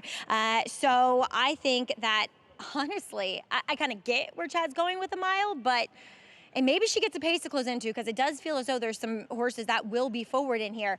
But she is a bit one-paced. So that's why I've always thought that a little bit longer is better for her. Moving on to one horse that might be part of that pace is number 1, Kanane, who ran very well off the claim here for Brad Cox and was flattered by Quiet Confidence coming back here at Saratoga and posting an 88 buyer for her next race. And Kanane was very game in defeat. She's one that I know her two races that show on form. Going long aren't great, but they were in stakes races, and one of them was at Kentucky Downs. And then after the October Chelsea Flowers, she went on a vacation. I've always thought that actually a mile should be right up her alley. The problem, though, today, definitely not her post position, but it does feel as though there's some horses that possibly could keep her company up front. But like I said, you know, including the 8 and the 11 in here, but like I said, at least she has an advantageous draw in here, Greg. And too, it bothers me slightly that we haven't seen her much on the racetrack, but she does look incredibly fit coming back here at the Spa.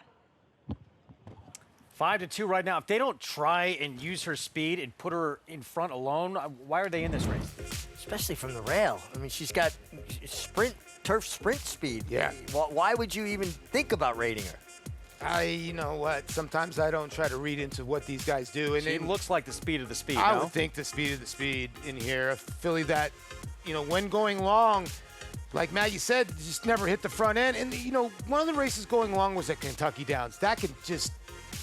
You're running on for a lot of people who know Kentucky Downs, it's an unconventional turf course. This horse came off the plane from the Queen Mary and ran at Kentucky Downs. So I just throw those two races out. The horse is a major player in this race.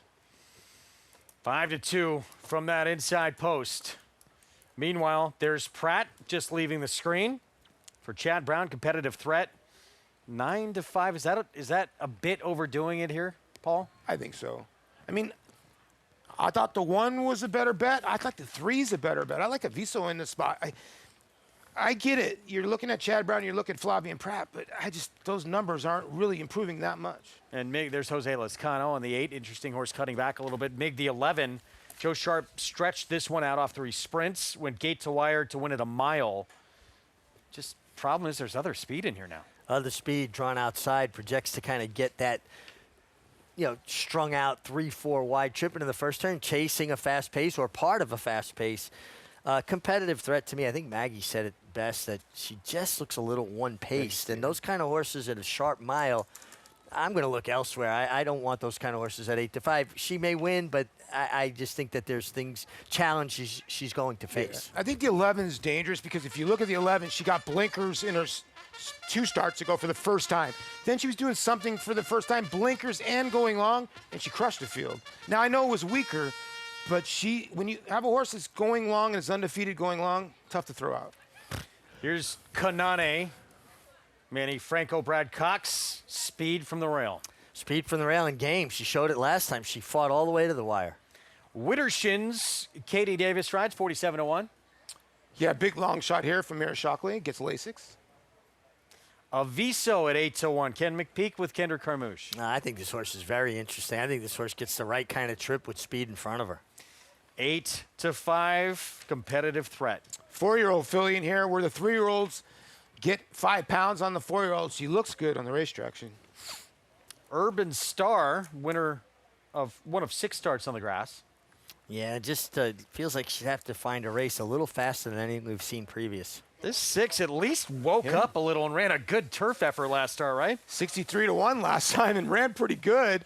Cornelia Hartzmar in the irons. Not far off the best that competitive threat has run numbers-wise. Here's the 8, Life Advice. Jose Lezcano cuts back a bit. Yeah, another horse that had a bad beginning, and then the time before that lost the irons. This poor horse, Philly's had 2 brutal trips, is a player in here. Lotus Petal on the improve for Jenna Antonucci. Yeah, definitely has improved. Got a nice price. win last time at a big price. And, you know, Ricardo, he's a position guy. He'll try to get some position. Quite continental, Linda Rice off the bench. Yeah, a horse that for Dylan Davis will be aboard. This horse has shown some speed in the past. And Arad Ortiz Jr., artistic success, stretched out successfully to a mile last start for Joe Sharp. Well, his horse that showed good speed, turf sprinting. They allowed this horse to use her speed last time. And from post 11, they've got to come out running just to try to avoid being caught wide. Yeah. Now, last 2 tries for this one here at a mile and a 16th has weakened a little late. Now only has to get a mile. But there's other speed again. Yeah, there is. And Life Advice, I think, can get to the front in here. But, you know, now leaving the Joe Sharp barn, I'm not really worried about that. I'm more worried about the pace. You losing a barn in Joe Sharp and Jose Ortiz where they won everything. And this horse ran 3rd, 2nd, second at 2-1, 5-1. Do you really want to play this horse at 8-1? And she does appear to me to be a horse that runs her best races when she makes the front. Yeah. And I don't see her making the front in here with sprinters stretching out. She's going to make the front. If she does, it's going to be at a cost. So 8-1 here. Yeah, first off, the claim moves to the Roy Lerman barn, who's 0 for 18 on the year. And we'll see if this one can break through for him. 1 to Thought 2 to this 1. was, looking at the Pick 5, we've all had our issues along the way in this Pick 5. But I thought this was sort of the trap race. It was a tough race to figure out. I didn't figure. Listen, I thought the horse would be the favorite, but you're seeing 3 to 2. It's way too short. Maybe we're wrong, but yeah, it seems short. Here's Artistic Success. Do you feel, a lot of people say that the first time these sprinters go long, that's the best time. Is there anything to that? Oh, I believe that. Because what happens is they're used to running around one turn. And in a two-turn race, the first turn comes up pretty quickly. So they may jump out and go to get a little keen, but that turn comes up so quick it kind of takes them off the bridle and they come back to you. The next time they do it, they're used to the fact that a turn comes up quick and they'll stay in the bit and kind of run off with you through it. So I think that's why it works, horses stretching out for the first time, going 2 turns. What's Kenny asking Chad there, honestly? What could he be asking him? Should I take Torpedo Anna to tackle you in the Breeders' Cup Classic? Or should I put Probably Torpedo not Anna having on the that turf? conversation this year. He's already put those theories to rest. Let's go back to Maggie. Nah, Kenny's probably trying to get him to let him buy horses for him. As Kenny often says, don't forget, I bought Curlin. I love Kenny McPeak. I'm actually picking his horse here. As we'll check in with number 11, Artistic Success. Last time, I think I agree with everything you guys just said. I said it in the race before with Bramido. We're trying something new for the first time. It's often their most successful venture at it. And now she has to do it from a far outside post. Granted, she was 7 of 8 last time out, but still, it's a little bit further out there. And 2, it was against weaker. I know this isn't the most talented bunch, and I think this is a logical type of step for Joe Sharp to put her in, who did protect her in her 2 races coming back for the 50. And I will say she's a lot more settled. I was so against her when she won because she looks like a sprinter and she was so wound up. She wasn't conserving any energy. And today, she is a lot more quiet. So we'll see what kind of trip, though, she's able to pull with Kanane on the rail. With the 8, I know probably not quite as fast, but still you would have to think is going to try to go for it. I'm going to take one that's going to be closing from off of it, and that's number 3 in here for Kenny McPeak, Aviso, whom I just think looks best. Oh, shoot. That's not good. All 3 of us on her. But physically, she looks tremendous here. She was, I think, with the racetrack last time out, as I mentioned a few races ago, July 6th, that whole July 4th weekend, the rails were at 0 on the inner turf course, and inside speed was pretty dangerous. She was far back, but she was on the rail. I'm hoping with a fairer course here today, we'll see, and a little pace to run at, Aviso should capitalize, and she is a generous 7-1. Greg? So Kendra Carmouche will ride for Ken McPeak on Aviso. And yeah, generous 7-1. Looks like they're taking the tack off the 5, guys. I don't know what's going on here, but yeah 64 to 1 back to the shot. barn. Yeah, back to the barn. Poor Lane Leslie's had 2 horses scratch in the post parade the last couple days. Yeah, listen, the vets are stationed around the starting gate. Rider doesn't like something, they go to the vets. They're an automatic scratch here in New York, and it's the right thing. There's always another day. Better to err on the side of caution. It protects the betting public, it protects the horses, and it protects the riders. I'm with you. I think the next thing that we need to progress to, when a horse breaks through the gate to protect the bettors, they need to scratch those horses. We had one yesterday, and I had Tom Amos's horse. The 9 horse in the last race broke through the gate. You lose all chance when they break through the gate. I think that's the next thing we got to go through. And once in a rare while, right? One will Lady do it. Eli did it. I mean, that was once like in I a said, blue moon. But it's like once out of every 100, and the horses, it wastes the start. I think we need to go there next. And I always thought, Paul, it's like the air in the balloon, right? The pressure builds. They break through the gate, all that air comes out of the balloon, right? Yeah. And meanwhile, how about all the weight we just put on the 3-horse Aviso? And all Maggie Mig all on this 3. And I was talking to Mig. This is a daughter of Hightail. Hightail actually is an Arkansas stallion. He stands in Arkansas. You see a lot of Arkansas breds out of him. This one is a Kentucky bred filly here out of a quick road mare. So a little odd pedigree here, but seems like she handles the turf, and she's been handling this post braid okay. Ken had an Arkansas bred win against Open Company earlier in the meet. Yeah. I thought we were going to have two win that day. Two Arkansas breds. One won and the other finished third. Yeah, that's right. On the same card, which is, probably something you don't see very often in Saratoga. 3-2. Maybe we are just getting it wrong here with competitive threat, but all pretty much against. Certainly could win, but just to see this horse this short, too, a little surprising. Yeah, a little surprising. I mean, I get that the horse is the favorite. The 1 is the horse to catch. You all see we think the 3 is the horse to bet, but we all have on the 3, so I would go somewhere else if I were you guys. Well, competitive threat, too, right, also has the connections. You've got Chad Brown, your leading trainer, and you got Flavien Prat, your 2-time Ride of the Week. I do think the 11 and 9-2 is not a bad bet, Greg. Oh, my God. Nick's putting a little more into that than most do, but sure. No, you guys don't understand. I can be bought. I'm just glad you didn't play pickleball, Mick. I'm happy. I wouldn't know how to play that. You ever play it? How did we transition to that? I just was mentioning. Well, I apologize, Greg. Tuesday they had a pickleball tournament, right? They had a pickleball tournament. Yeah, I was home mowing paddocks. Exactly. That's why I didn't play with it. See, this is what happens late in the meet. I didn't want to take an eye out. We get a little, we're a little punchy at this point. I thought this has been a great show for the analysts. Wow. Okay. See what's happening. Greg, I love you, though. You know Greg, that. do you like the 3? Can we just do it a clean sweep, the Grand Slam here? Who do you like here, No, Greg? You like the 8 a little bit, huh? I thought this was. I think Kanane's really interesting. The 1. Yeah, I'm with you. Maybe we are wrong. Maybe the 4 is just going to jog. I probably would wind up with Kanane, but that price is no bargain either. No, it's not. Yeah. But you know where you're going to be, right? You should be right on the pace. Set for the 10th. Good luck to you all with the 3. If the 1 wins again, it'll be 4 1s in a row, Greg. Wow. Frank Miramati with the 10th from Saratoga.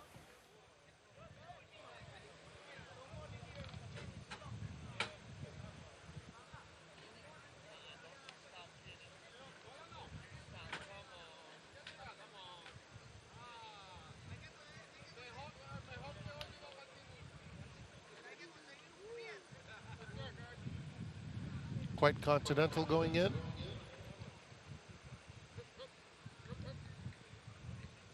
Here's competitive threat.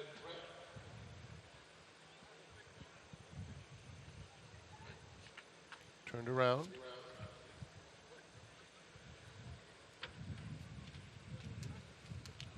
And the last one to load will be Artistic Success.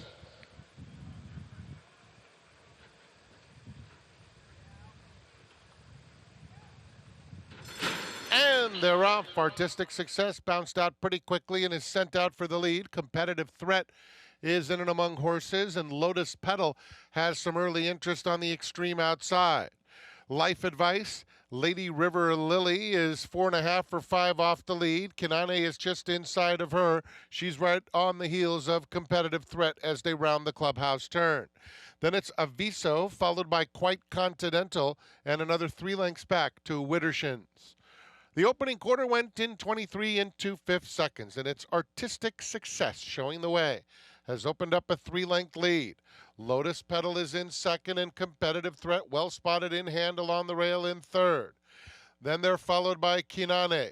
Life Advice is racing in between rivals, has 4.5 lengths to make up as the field moves into the far turn through a half that went in 47 seconds flat. Lady River Lily moves up on the far outside, 3 deep into the turn. Behind this group comes Aviso with the black silks. 2 more to Widdershins in the green trying to launch a bid. And the distant trailer now is Quite Continental. They're coming to the quarter pole, and Artistic Success has been there throughout, but Company Now from Competitive Threat, taking advantage of a perfect trip and chasing with determination in second, and Kinane angles to the outside third. Wittershin's on the inside of Aviso. Here's Kinane coming after these embattled leaders. Three of them line up for the wire. Artistic Success, Competitive Threat, and Kinane with the momentum, and Kinane, Manny Franco run them down. Artistic Success was able to turn away Competitive Threat. Aviso finished fourth. Kanane, who you have to think wanted to be in front. We're going to go back and take a look at the start for him. It was not good for her, winds up winning this race anyway. So much the best, Mig. Yeah, I mean, she had a stumbling being to keep your eye on the one, your winner, and kind of jumps, and then it just lost her footing, and then bumps with the two horse pretty significantly. And then that's when Manny Franco has to call an audible and say, okay, I can't rush her off her feet now. I've got to take a hold of her. And maybe it was a blessing in disguise, because it sure seemed like IRAD on the 11, Artistic Success, he was committed to going to the lead from that outside post. Yeah, he was, and he did an unbelievable job. He seized the opportunity, right? When the one got left, he went to the front end. But the one was so much the best. She ran up on heels on the backside after she got left. Then Manny had trouble because she was trying to lean in a little bit late in the race. And Manny's so strong, he kept her straight. And she almost went off as your favorite at 2-1 late here. But, wow, she ran a tremendous race. And look at her ears after. Like, am I done? Wow, that was impressive. And, you know, you said something really sharp there. Watch Manny right here. His filly's trying to lug in this ISO shot. And watch how he kind of stands up in the irons, gets a hold of her, pulls her off of the gray filly on the inside of a Competitive Threat. And you know what this has a lot to do with, guys? The stewards have been much stricter this meet, and guys are not taking that little extra chance of, you know, having an inquiry get taken down. They've drawn the line, and riders at this level are good enough to ride within those lines as long as those lines are clear. I think the stewards have done a good job at this meet. I asked this earlier, and, you know, obviously I didn't get a great answer, but I'll ask you two. You don't think there's been more guys riding a little, because the drone shot has changed the game a little bit when it comes to disqualifications, no? Get away with less. Can't get away with as much anymore. You can't get away with the bump and run on the turn anymore. Yep. You can't really lug out. Like, to the first turn now, you used to be able, like, listen, well, you would know better than anyone. I mean, are they talking about this? Oh, absolutely. The riders are definitely aware of the fact that the drone. There used to be blind spots, right? When they changed the camera from the head on down the backstretch into the turn, there's 2 or 3 strides. It's a blind spot. And you knew when you could get a guy out of a spot, I would wait for that spot. Oh, you're out of there now, pal. Because there's nothing they could show to disqualify me. The drone shot eliminates any of those blind spots. It's true. I mean, you look like a Byron, and for a lot of people who know Byron in the Breeders' Cup Classic, out of the gate took so many horses. Now you look at a drone shot, he gets taken down now. 111, 4-3, 2-win day. Manny Franco, Kanane in the 10th. That's your show going now, guys. Safi Joseph Jr. Big weekend still ahead. White Abario back in action in the Jockey Club Gold Cup this weekend. Stay with us.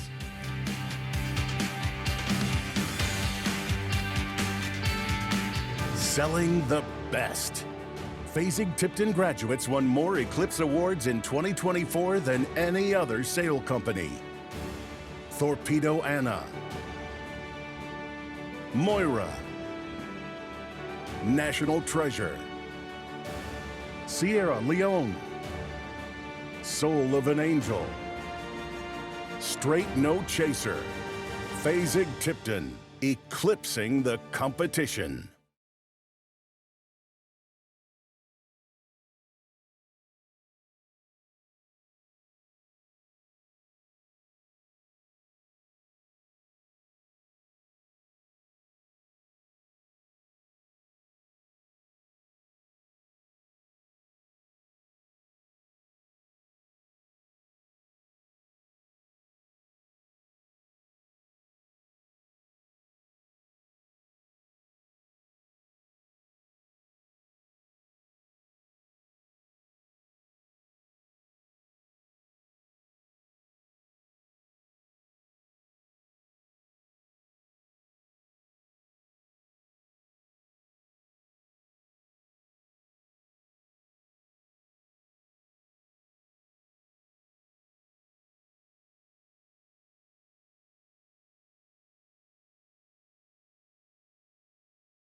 Welcome back to the program of Saratoga Live, and we are brought to you by Mohegan Sun.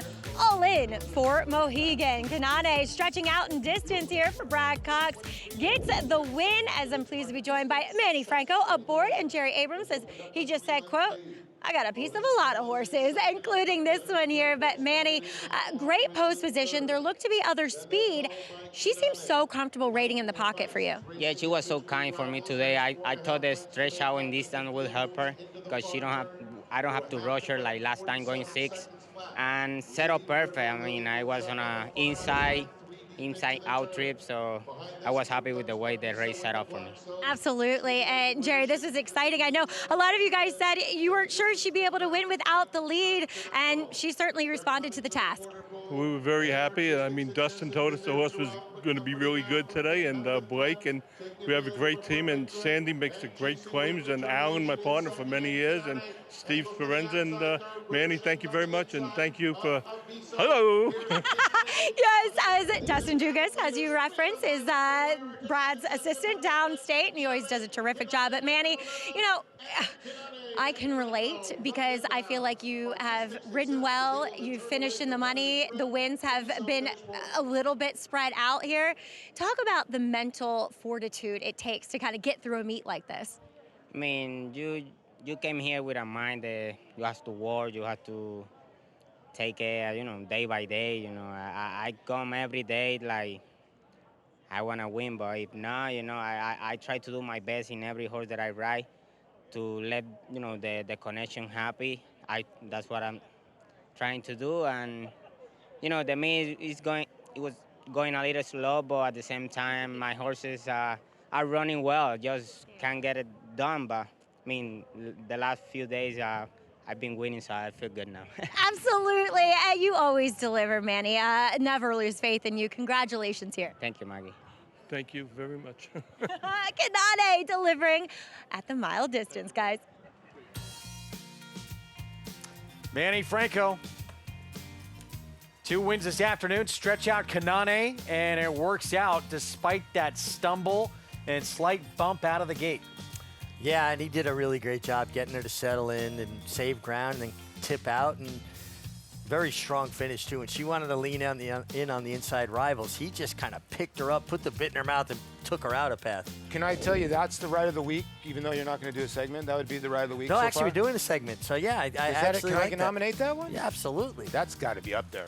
Try to handle this filly all the way around the racetrack, and won again. You can't get another one in the last horse scratch, but ones have been wild, my goodness, in this late pick 5. We're going to close things out.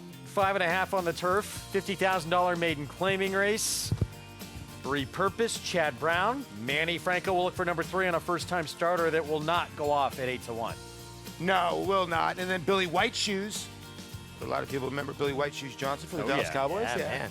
I think everybody did the Billy Whiteshoes dance when they were younger. They did the little thing with their feet spiked in. Yeah. That one was some very good turf works for Wesley Ward, first-time starter. Yeah, and you were looking for Wesley to pop one of these. There's some interesting pedigrees in here. You have the 3 is by Pinatuba. It's a French sire I've never heard of. You have the 11 out of English Channel, obviously getting on the grass, but you have a Wooten Bassett, the Billy Whiteshoes. So you got some interesting pedigrees in this last race. Saffie Joseph Jr., we talked about going to break, closing weekend. He will be busy. He was 1-2 earlier on the card in a very competitive dirt race. Look at what he has lined up day to day. Wow. The big boy going to line up in the Gold Club again? White Barrio. I know a few that think he's very dangerous in that race. Meanwhile, Be Your Best. Take a look at. It's a in nice the game horse. link. Yeah, it's a fast horse. And this is what they're going to try to do, you know, get to the front end and just play catch me if you can, Mig. This horse went so fast at Santa Anita last time. You can see the legs are getting weary late, but the job was already done. Yeah, sometimes, you know what? I used to like to have a race won by the 8th pole. I knew I might be on fumes, but, you know, if I could put enough separation, they weren't going to catch it. Didn't it feel kind of like that? Yeah. She had the race won by the 8th pole. She kind of did, and she's got 4 careers graded stakes. She's 6 for 20 in her lifetime. You see her in her stall. She's just dangerous because if you leave her alone on the front end, she gets courageous. Won the Long Island at this distance, grade 3, back near the end of last year. La Maihana, though, dangerous off what she did last year. There's a yielding turf course, though. Did that move her up, or is she that mare now? I got to think that it definitely moved her up. I think she's good on firm ground. I mean, she's won on firm ground, but that was another worldly kind of performance, wasn't it? She's a French-bred filly. I wonder, but it was a good effort. But you make a good point, Greg. I don't know if it was heightened by the soft ground. Meanwhile, White Barrio back with Saffie Joseph, 4th in the Whitney, says is coming to this race as good as can be. That's a good sign. He's going to have to run his best. We know that. But sometimes when he brings his best, it's good enough. You're 10 for 23 for a reason. Probably a flat Whitney for him, but maybe he is getting back into where he is. And a lot of people are talking about him as an upset kind of horse. I don't see it, but if the old man can get back to some of that form, he's obviously got class. And he's got races that certainly would make him 100%. competitive here. There's no doubt about that. And I think he's a horse that there's other speed in here, but he wants to be forward. He doesn't need the lead, but I think he gets a little too far back. It's almost like he gets discouraged either from the kickback or he's just not in the position he wants. I think the key for him is to get forward position. They put the right rider on him, and Ricardo Santana for that. I think another horse that's getting out, not overlooked in the race, is the horse that won the Charlestown Classic. You see Saffie Joseph, Banishing. Because, Banishing took Mind Frame to the wire at 7 furlongs into a mile. So he's a very fast horse. He won the Charlestown Classic. He's got a lot of class. Can he affect the race from the outside by showing speed or be right on top of Phileas Fogg? And contrary thinking, I think he brings more speed to the party. Yeah. Saffie Joseph Jr. could be a player in this last race as well. Ricardo Santana Jr., of course, going to ride White Barrio. He'll had a winner earlier, too. Shattuck back in the 3rd for Steve Asmussen. Going to take the nightcap. We'll find out when we return.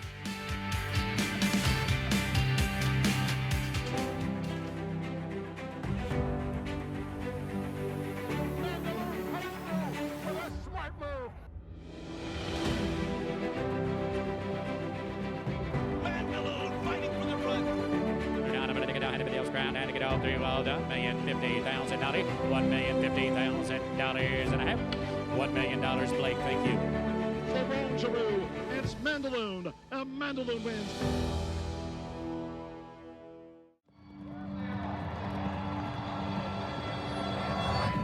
Why do we do this? We do this so your granddaughter can work on a farm someday.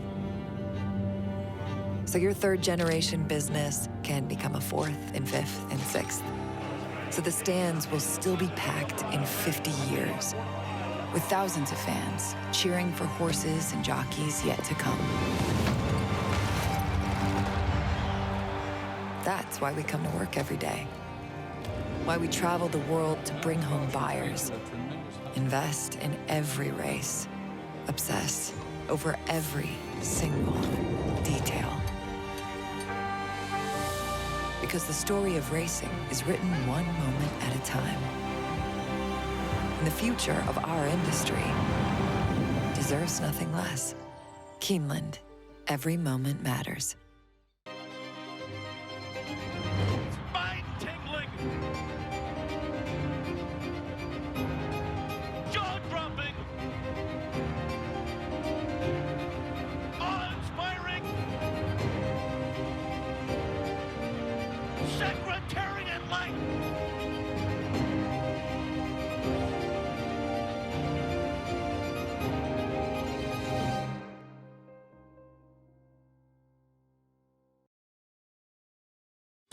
Trainer David Duggan has always had horses in his life, starting from an early age in his hometown of Tipperary, Ireland. We were on ponies when we were younger. We grew up as farmers now. My uncle Matt had a couple of horses. He was a permit trainer and there was always ponies around. I went to the apprentice school in Ireland. Some gravitated towards being jump jockeys or flat jockeys. We got into a good yard and they got us on horses and had like a mini career as a jockey for a while. An injury ended his career as a jockey before he arrived in the United States, but that did not derail his dream of working with racehorses. Duggan would go on to assist trainers Neil Drysdale, Owen Hardy, and John Kimmel. A purse increase at NYRA emboldened Duggan to go out on his own. We saw opportunity in New York when the slots came here, and we thought that, if we were ever going to take a chance, it was obviously here, and we had a history of being here. Dave's not the only Duggan destined to work with horses. I was born and bred into racing. My dad used to ride. He was quite a famous jockey in Ireland and in England. So I've been riding since I was 3 years old and involved in racing all the way up. We lived on the Curragh, so my sister and myself were totally spoiled. We had our own ponies. We took off on the Curragh and did whatever we wanted to do. We were really lucky. Since the very beginning, the Duggan barn has been a family affair.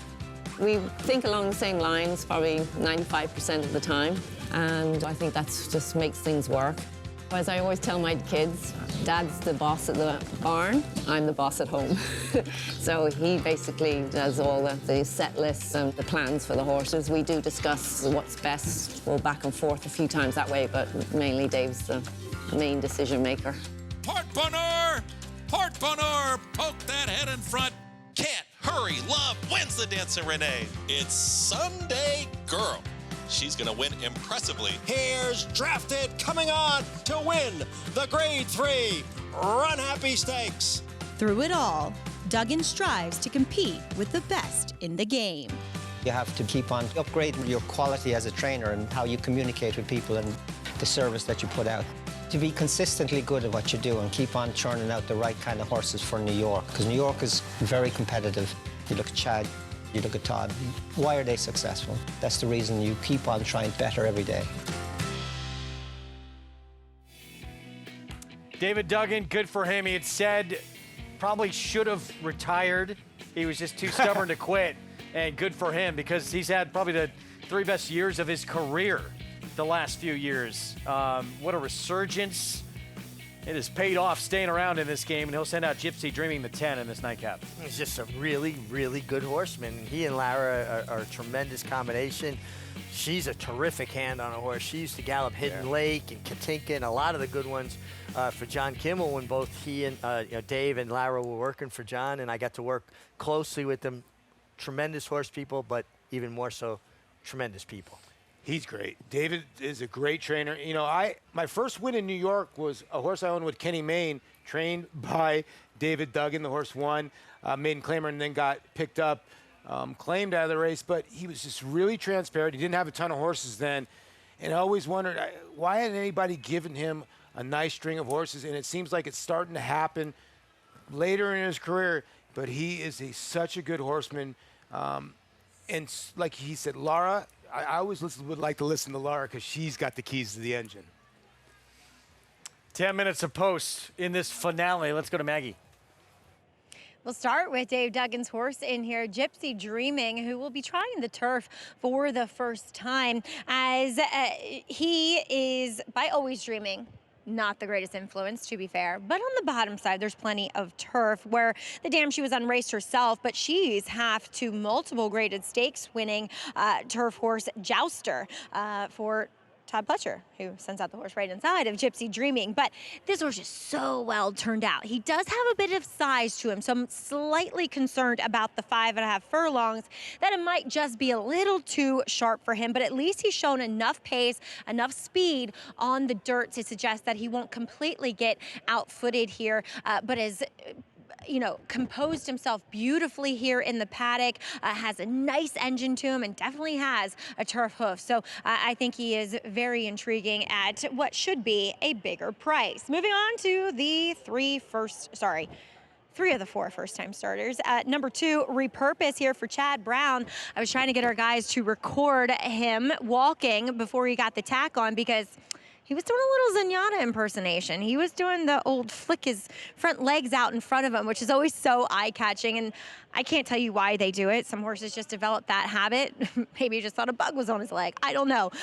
He's not doing it now, unfortunately, for us to see, but really, definitely presented himself as having quite a good deal of confidence. And I know this isn't necessarily Chad's MO to win with horses that are sprinters, but too darn hot, more of a sprint influence, does win 20% with his first time starting 3-year-olds in this country alone. And the Damn She was a good runner on the turf, obviously, in Europe. So I think he is well spotted. Given his physical makeup, he looks fit in here. And like I said, I really like his demeanor. Confident, but professional in the same breath. Moving on towards the outside with number 8, Billy White Shoes for Wesley Ward, a Wooten Bassett out of a Danehill Dancer mare. It feels like with that pedigree, he should want to go a bit further than the 5.5 furlongs, and he kind of looks it here physically. He's big, though he is awfully sharp. He is the sharpest of the first-time starters, bouncing on his toes. He does wear blinkers for this first start. Now, he worked 2 back on the turf on the inside, not around the dogs, with a horse Chasing Liberty, who is a stakes winner on the turf. He had to be encouraged a little bit, but he held his own nicely.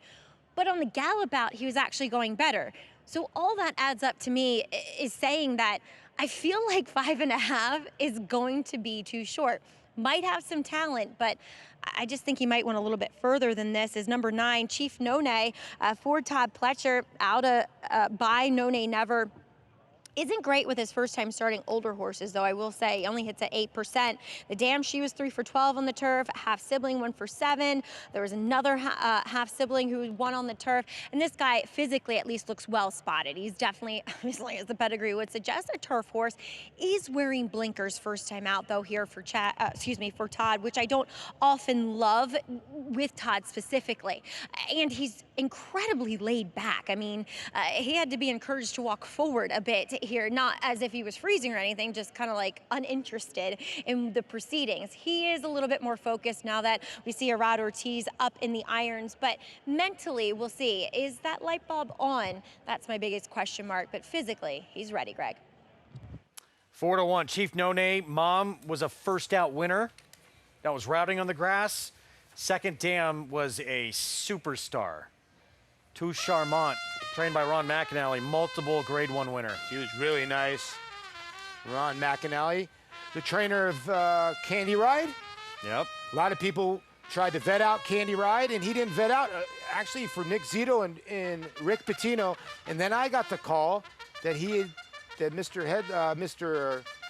McAnally said, I'll take the horse anyway. Pretty good decision. Worked out. Man. Here's repurposed first-time starter Chad Brown. Yeah, a horse that's not really taking a lot of money. Interesting pedigree, tuned darn hard on the top side, very fast with Kingman on the bottom. Here's Pratt for Saffie Joseph Jr., Sod Siren. Yeah, good run on synthetic at Gulfstream, has the experience, drops in for claiming and turf pedigree. Extraordinary one, actually got an okay figure for this group and drops in class. Yeah, got LASIX last time and really improved. Not without a chance here.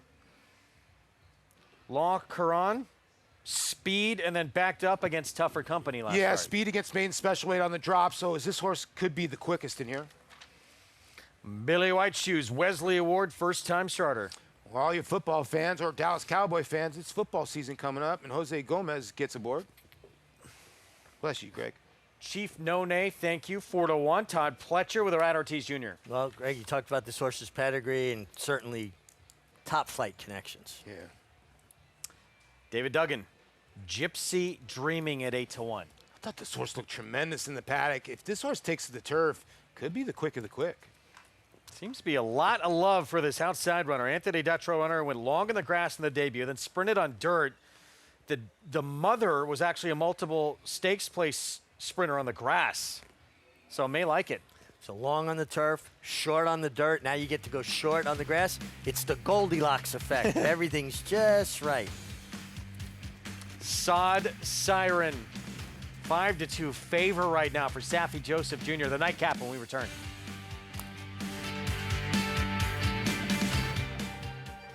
You're never more here than when you're here. Here is more than just a horse race. Here is where you want to be.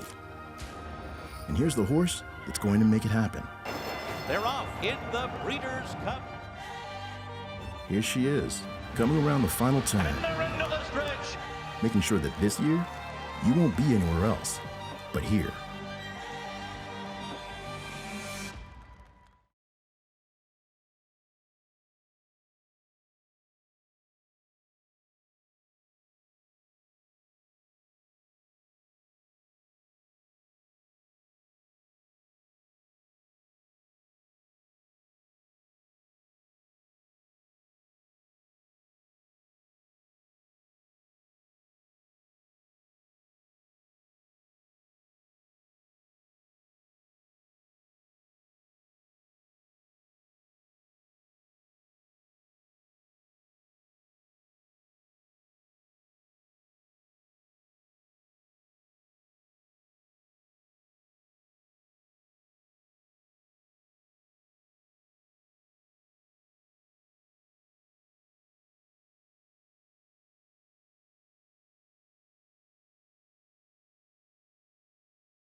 Back with you on our Fox Sports 2 coverage. Fans taking in the sights this final weekend at this special racetrack here in upstate New York with some big prizes that still remain. Jockey Club Gold Cup on Sunday, the Spinaway Saturday, 2-year-old fillies, the hopeful closing day on Labor Day.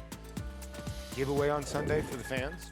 Indeed. Is that red, like, It's shirt? a zip up, right? The zip up, The quarter zip, as you see the fans still here. You know, it looks like they were falling out, but I was saying yesterday, they're not. There's still a lot of people here, and they want to close out this last race. And I don't see the 3 at 5-2 here. I might be wrong, but I would bet the 9 and 10 over the 3 in this spot. Yeah, the 3 debuted on synthetic, did get off a little bit slow. There were 2 next out winners in front of this one, and we just don't know on grass, but that's the 5-2 favor right now. Let's go back to Maggie. Well, with that pedigree, he's supposed to like the grass, right? Being by Pinatubo out of a dam who won on the turf. While the half-sibling was 0 for 2 on it, he did handle it. And Sod Siren should handle the turf here. And in his first start, he was wired by, she is a she against the boys. I knew that, looking at her in the paddock. She was very quiet, and she's actually got the size to stand up to her male counterparts. And looking at that race, as I was getting to, she was wired. And as Greg pointed out, 2 next time out winners who did come back to improve their Beyer speed figures by 8 and by 7, respectively, in that affair. I don't love her, and I don't love her at a short price, but I'm not going to be surprised if she wins here because she does look as though she's suited to the conditions, and there are the optics that she comes out of a live race. A little goofy on track, though. Definitely not showing an abundance of class in the warm-up. As we'll move on to number 11, Red Sea, who I do think is quite interesting here, as he'll add blinkers, and he's one I saw first time out as a 2-year-old, and he was a bit of a thicker-bodied English Channel. You know, a lot of times English Channels, they represent those marathon types of turf runners. They're very thin, not thin, they're just finer boned, a little bit more narrow, and so that translates to a marathon runner, right? This guy is a bit broader. You can see it there in his chest. He's got a big hip to him as well, big hind end, and he is sharp, but he's keeping a lid on it here with Lane Luzzy aboard this Maryland bred. I think he's intriguing as he does get blinkers on, and I think ultimately this might be what he wants to do, is sprint on the turf. And 2 back, watching his work on August 10th, he was working better, albeit than an unrace mate. Before that, he was working with Vino Rouge, who I think is a decent turf runner for Anthony Dutrow, and he went right on by, at least watching the one on First TV, right on by that unraced mate. So I think there is a little bit of quality here, and he's taking some nibbles, Greg, at 5-1.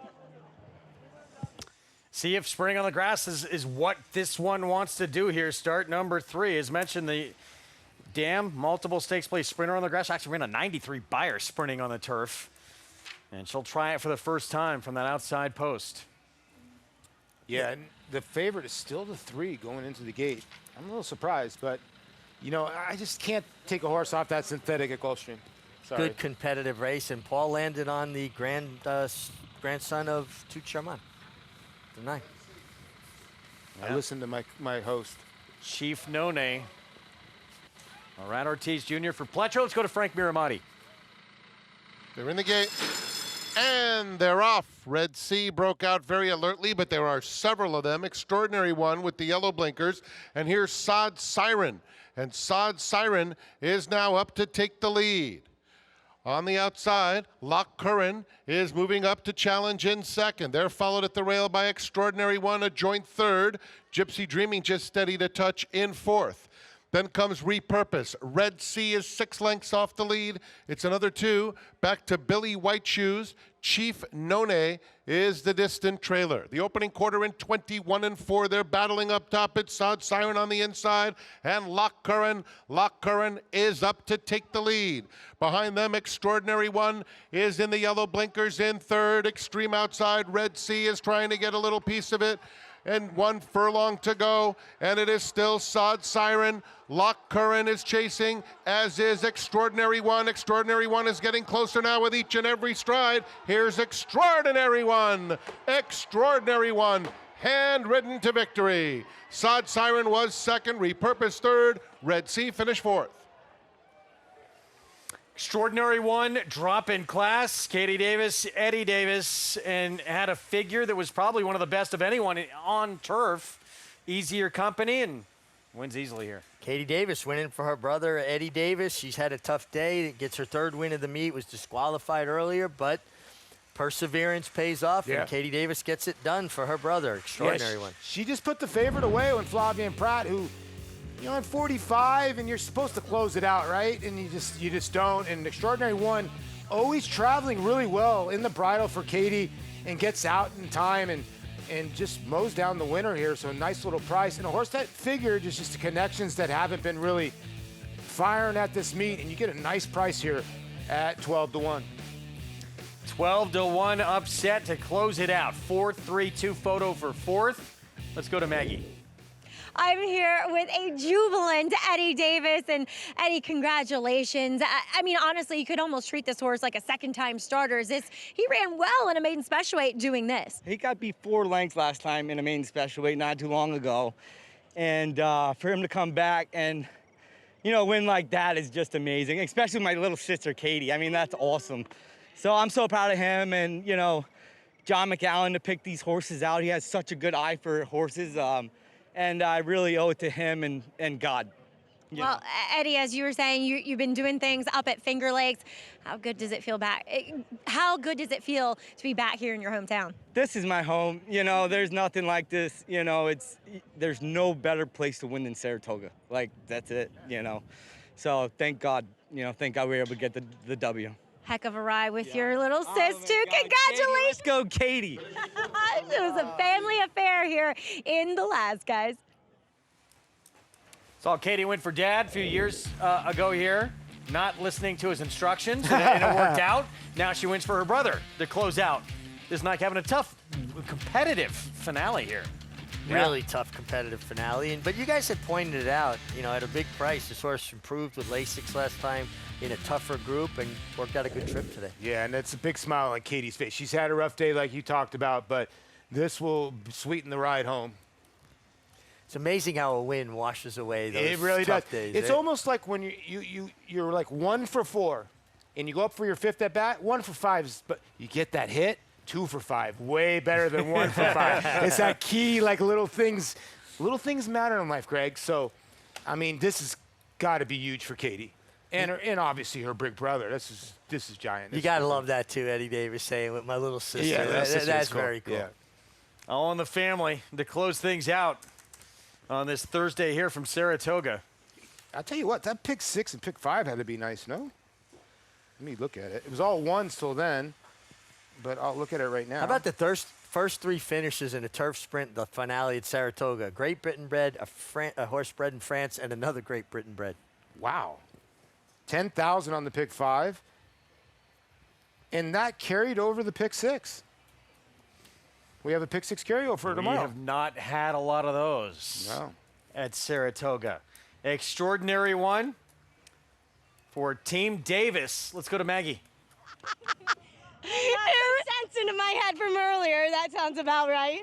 Katie, you're the best. As Eddie, he's so happy. Big old tournament. So happy to get this win with you. How special is it for you to get a win with him up here at the spa? You know, it's a great, we're locals. I knew I was skeptic of going short, but, when you come out of those gates, they tell you. And coming back, I said, just give a little class relief, we'll win. We're there. Promise you. Well, Katie, congratulations. Such a cool win to cap off this day. Yeah, thank you. Everybody has a bad day, but you turn it into a good one. You try to stay positive through it all, and, people talk, and you can't say you don't have bad days. It's truly the ups and downs of racing. This one right here is definitely an up. Greg? Well done, Katie Davis, brother Eddie. Extraordinary One. 9 prior starts, not hit the board, but showed life sprinting last start. finds a little easier company and gets the job done. Yeah, and worked out a really good trip. Got to save some ground, eased out, finished strong. And right there, that's what it's about, right? You know, siblings teaming up to do something great. And like Katie said, you had a bad day, but guess what? You finished it the right way. You got to pick yourself up. A good job by Katie, an extraordinary one, 26-60. And there you see the pick six carryover, close to $86,000. And if you hit that pick five, tip your teller at least $72. I hope you do better than that. We got a lot more big races to come. Just gets bigger and better as we work our way to Labor Day and closing day. Jockey Club Gold Cup still ahead. Spin away for 2-year-old fillies. Hopeful for the boys. Closing day on Labor Day. Lot still to be decided at this meet. We're back with you tomorrow, 12:30 Eastern start time on our Fox Sports coverage. Hope you enjoyed it. Final score. These guys didn't think could go gate to wire, but yes, he could, and kicked on. Grade 3 with anticipation winner Kendra Carmouche for Todd Fletcher. Sierra Leone, meanwhile, Breeders' Cup Classic winner, the Whitney.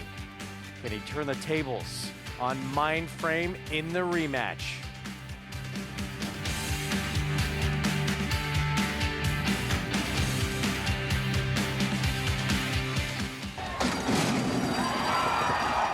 The 2025 Global Symposium on Racing. It's the premier networking event of the year. Connect with the who's who of racing. Collaborate face-to-face with key decision makers. Be a part of the international conversation. Discover the latest technology and innovation. Join us December 8th through 10th. Register at racingsymposium.com. New York breds. Race them. Respect them. Bet them. Respect them. Breed them. Respect them. Buy them. Respect them. Train them for a second career. Respect them. Join us in respecting thoroughbreds at every stage of life. Learn more at nybreds.com. At the Thoroughbred Aftercare Alliance, we believe in giving every thoroughbred a second chance. Thanks to you, the owners, trainers, breeders, and every supporter, You've created a ripple effect of change that's helping these magnificent animals move on to new careers and safe, fulfilling lives after racing. Every single donation, whether big or small, is contributing to a brighter future. But this race is just beginning. Because of you, we have gained incredible momentum and we're ready for more. Racetrack Television Network brings you every race, from every track, on every screen, every day. With monthly packages starting as low as $5, RTN gives you great value and access to more live HD streaming and race replays than anyone. Visit RTN.tv today to sign up and watch on almost any device, including Roku and Amazon Fire. RTN has packages that start at $5 per month.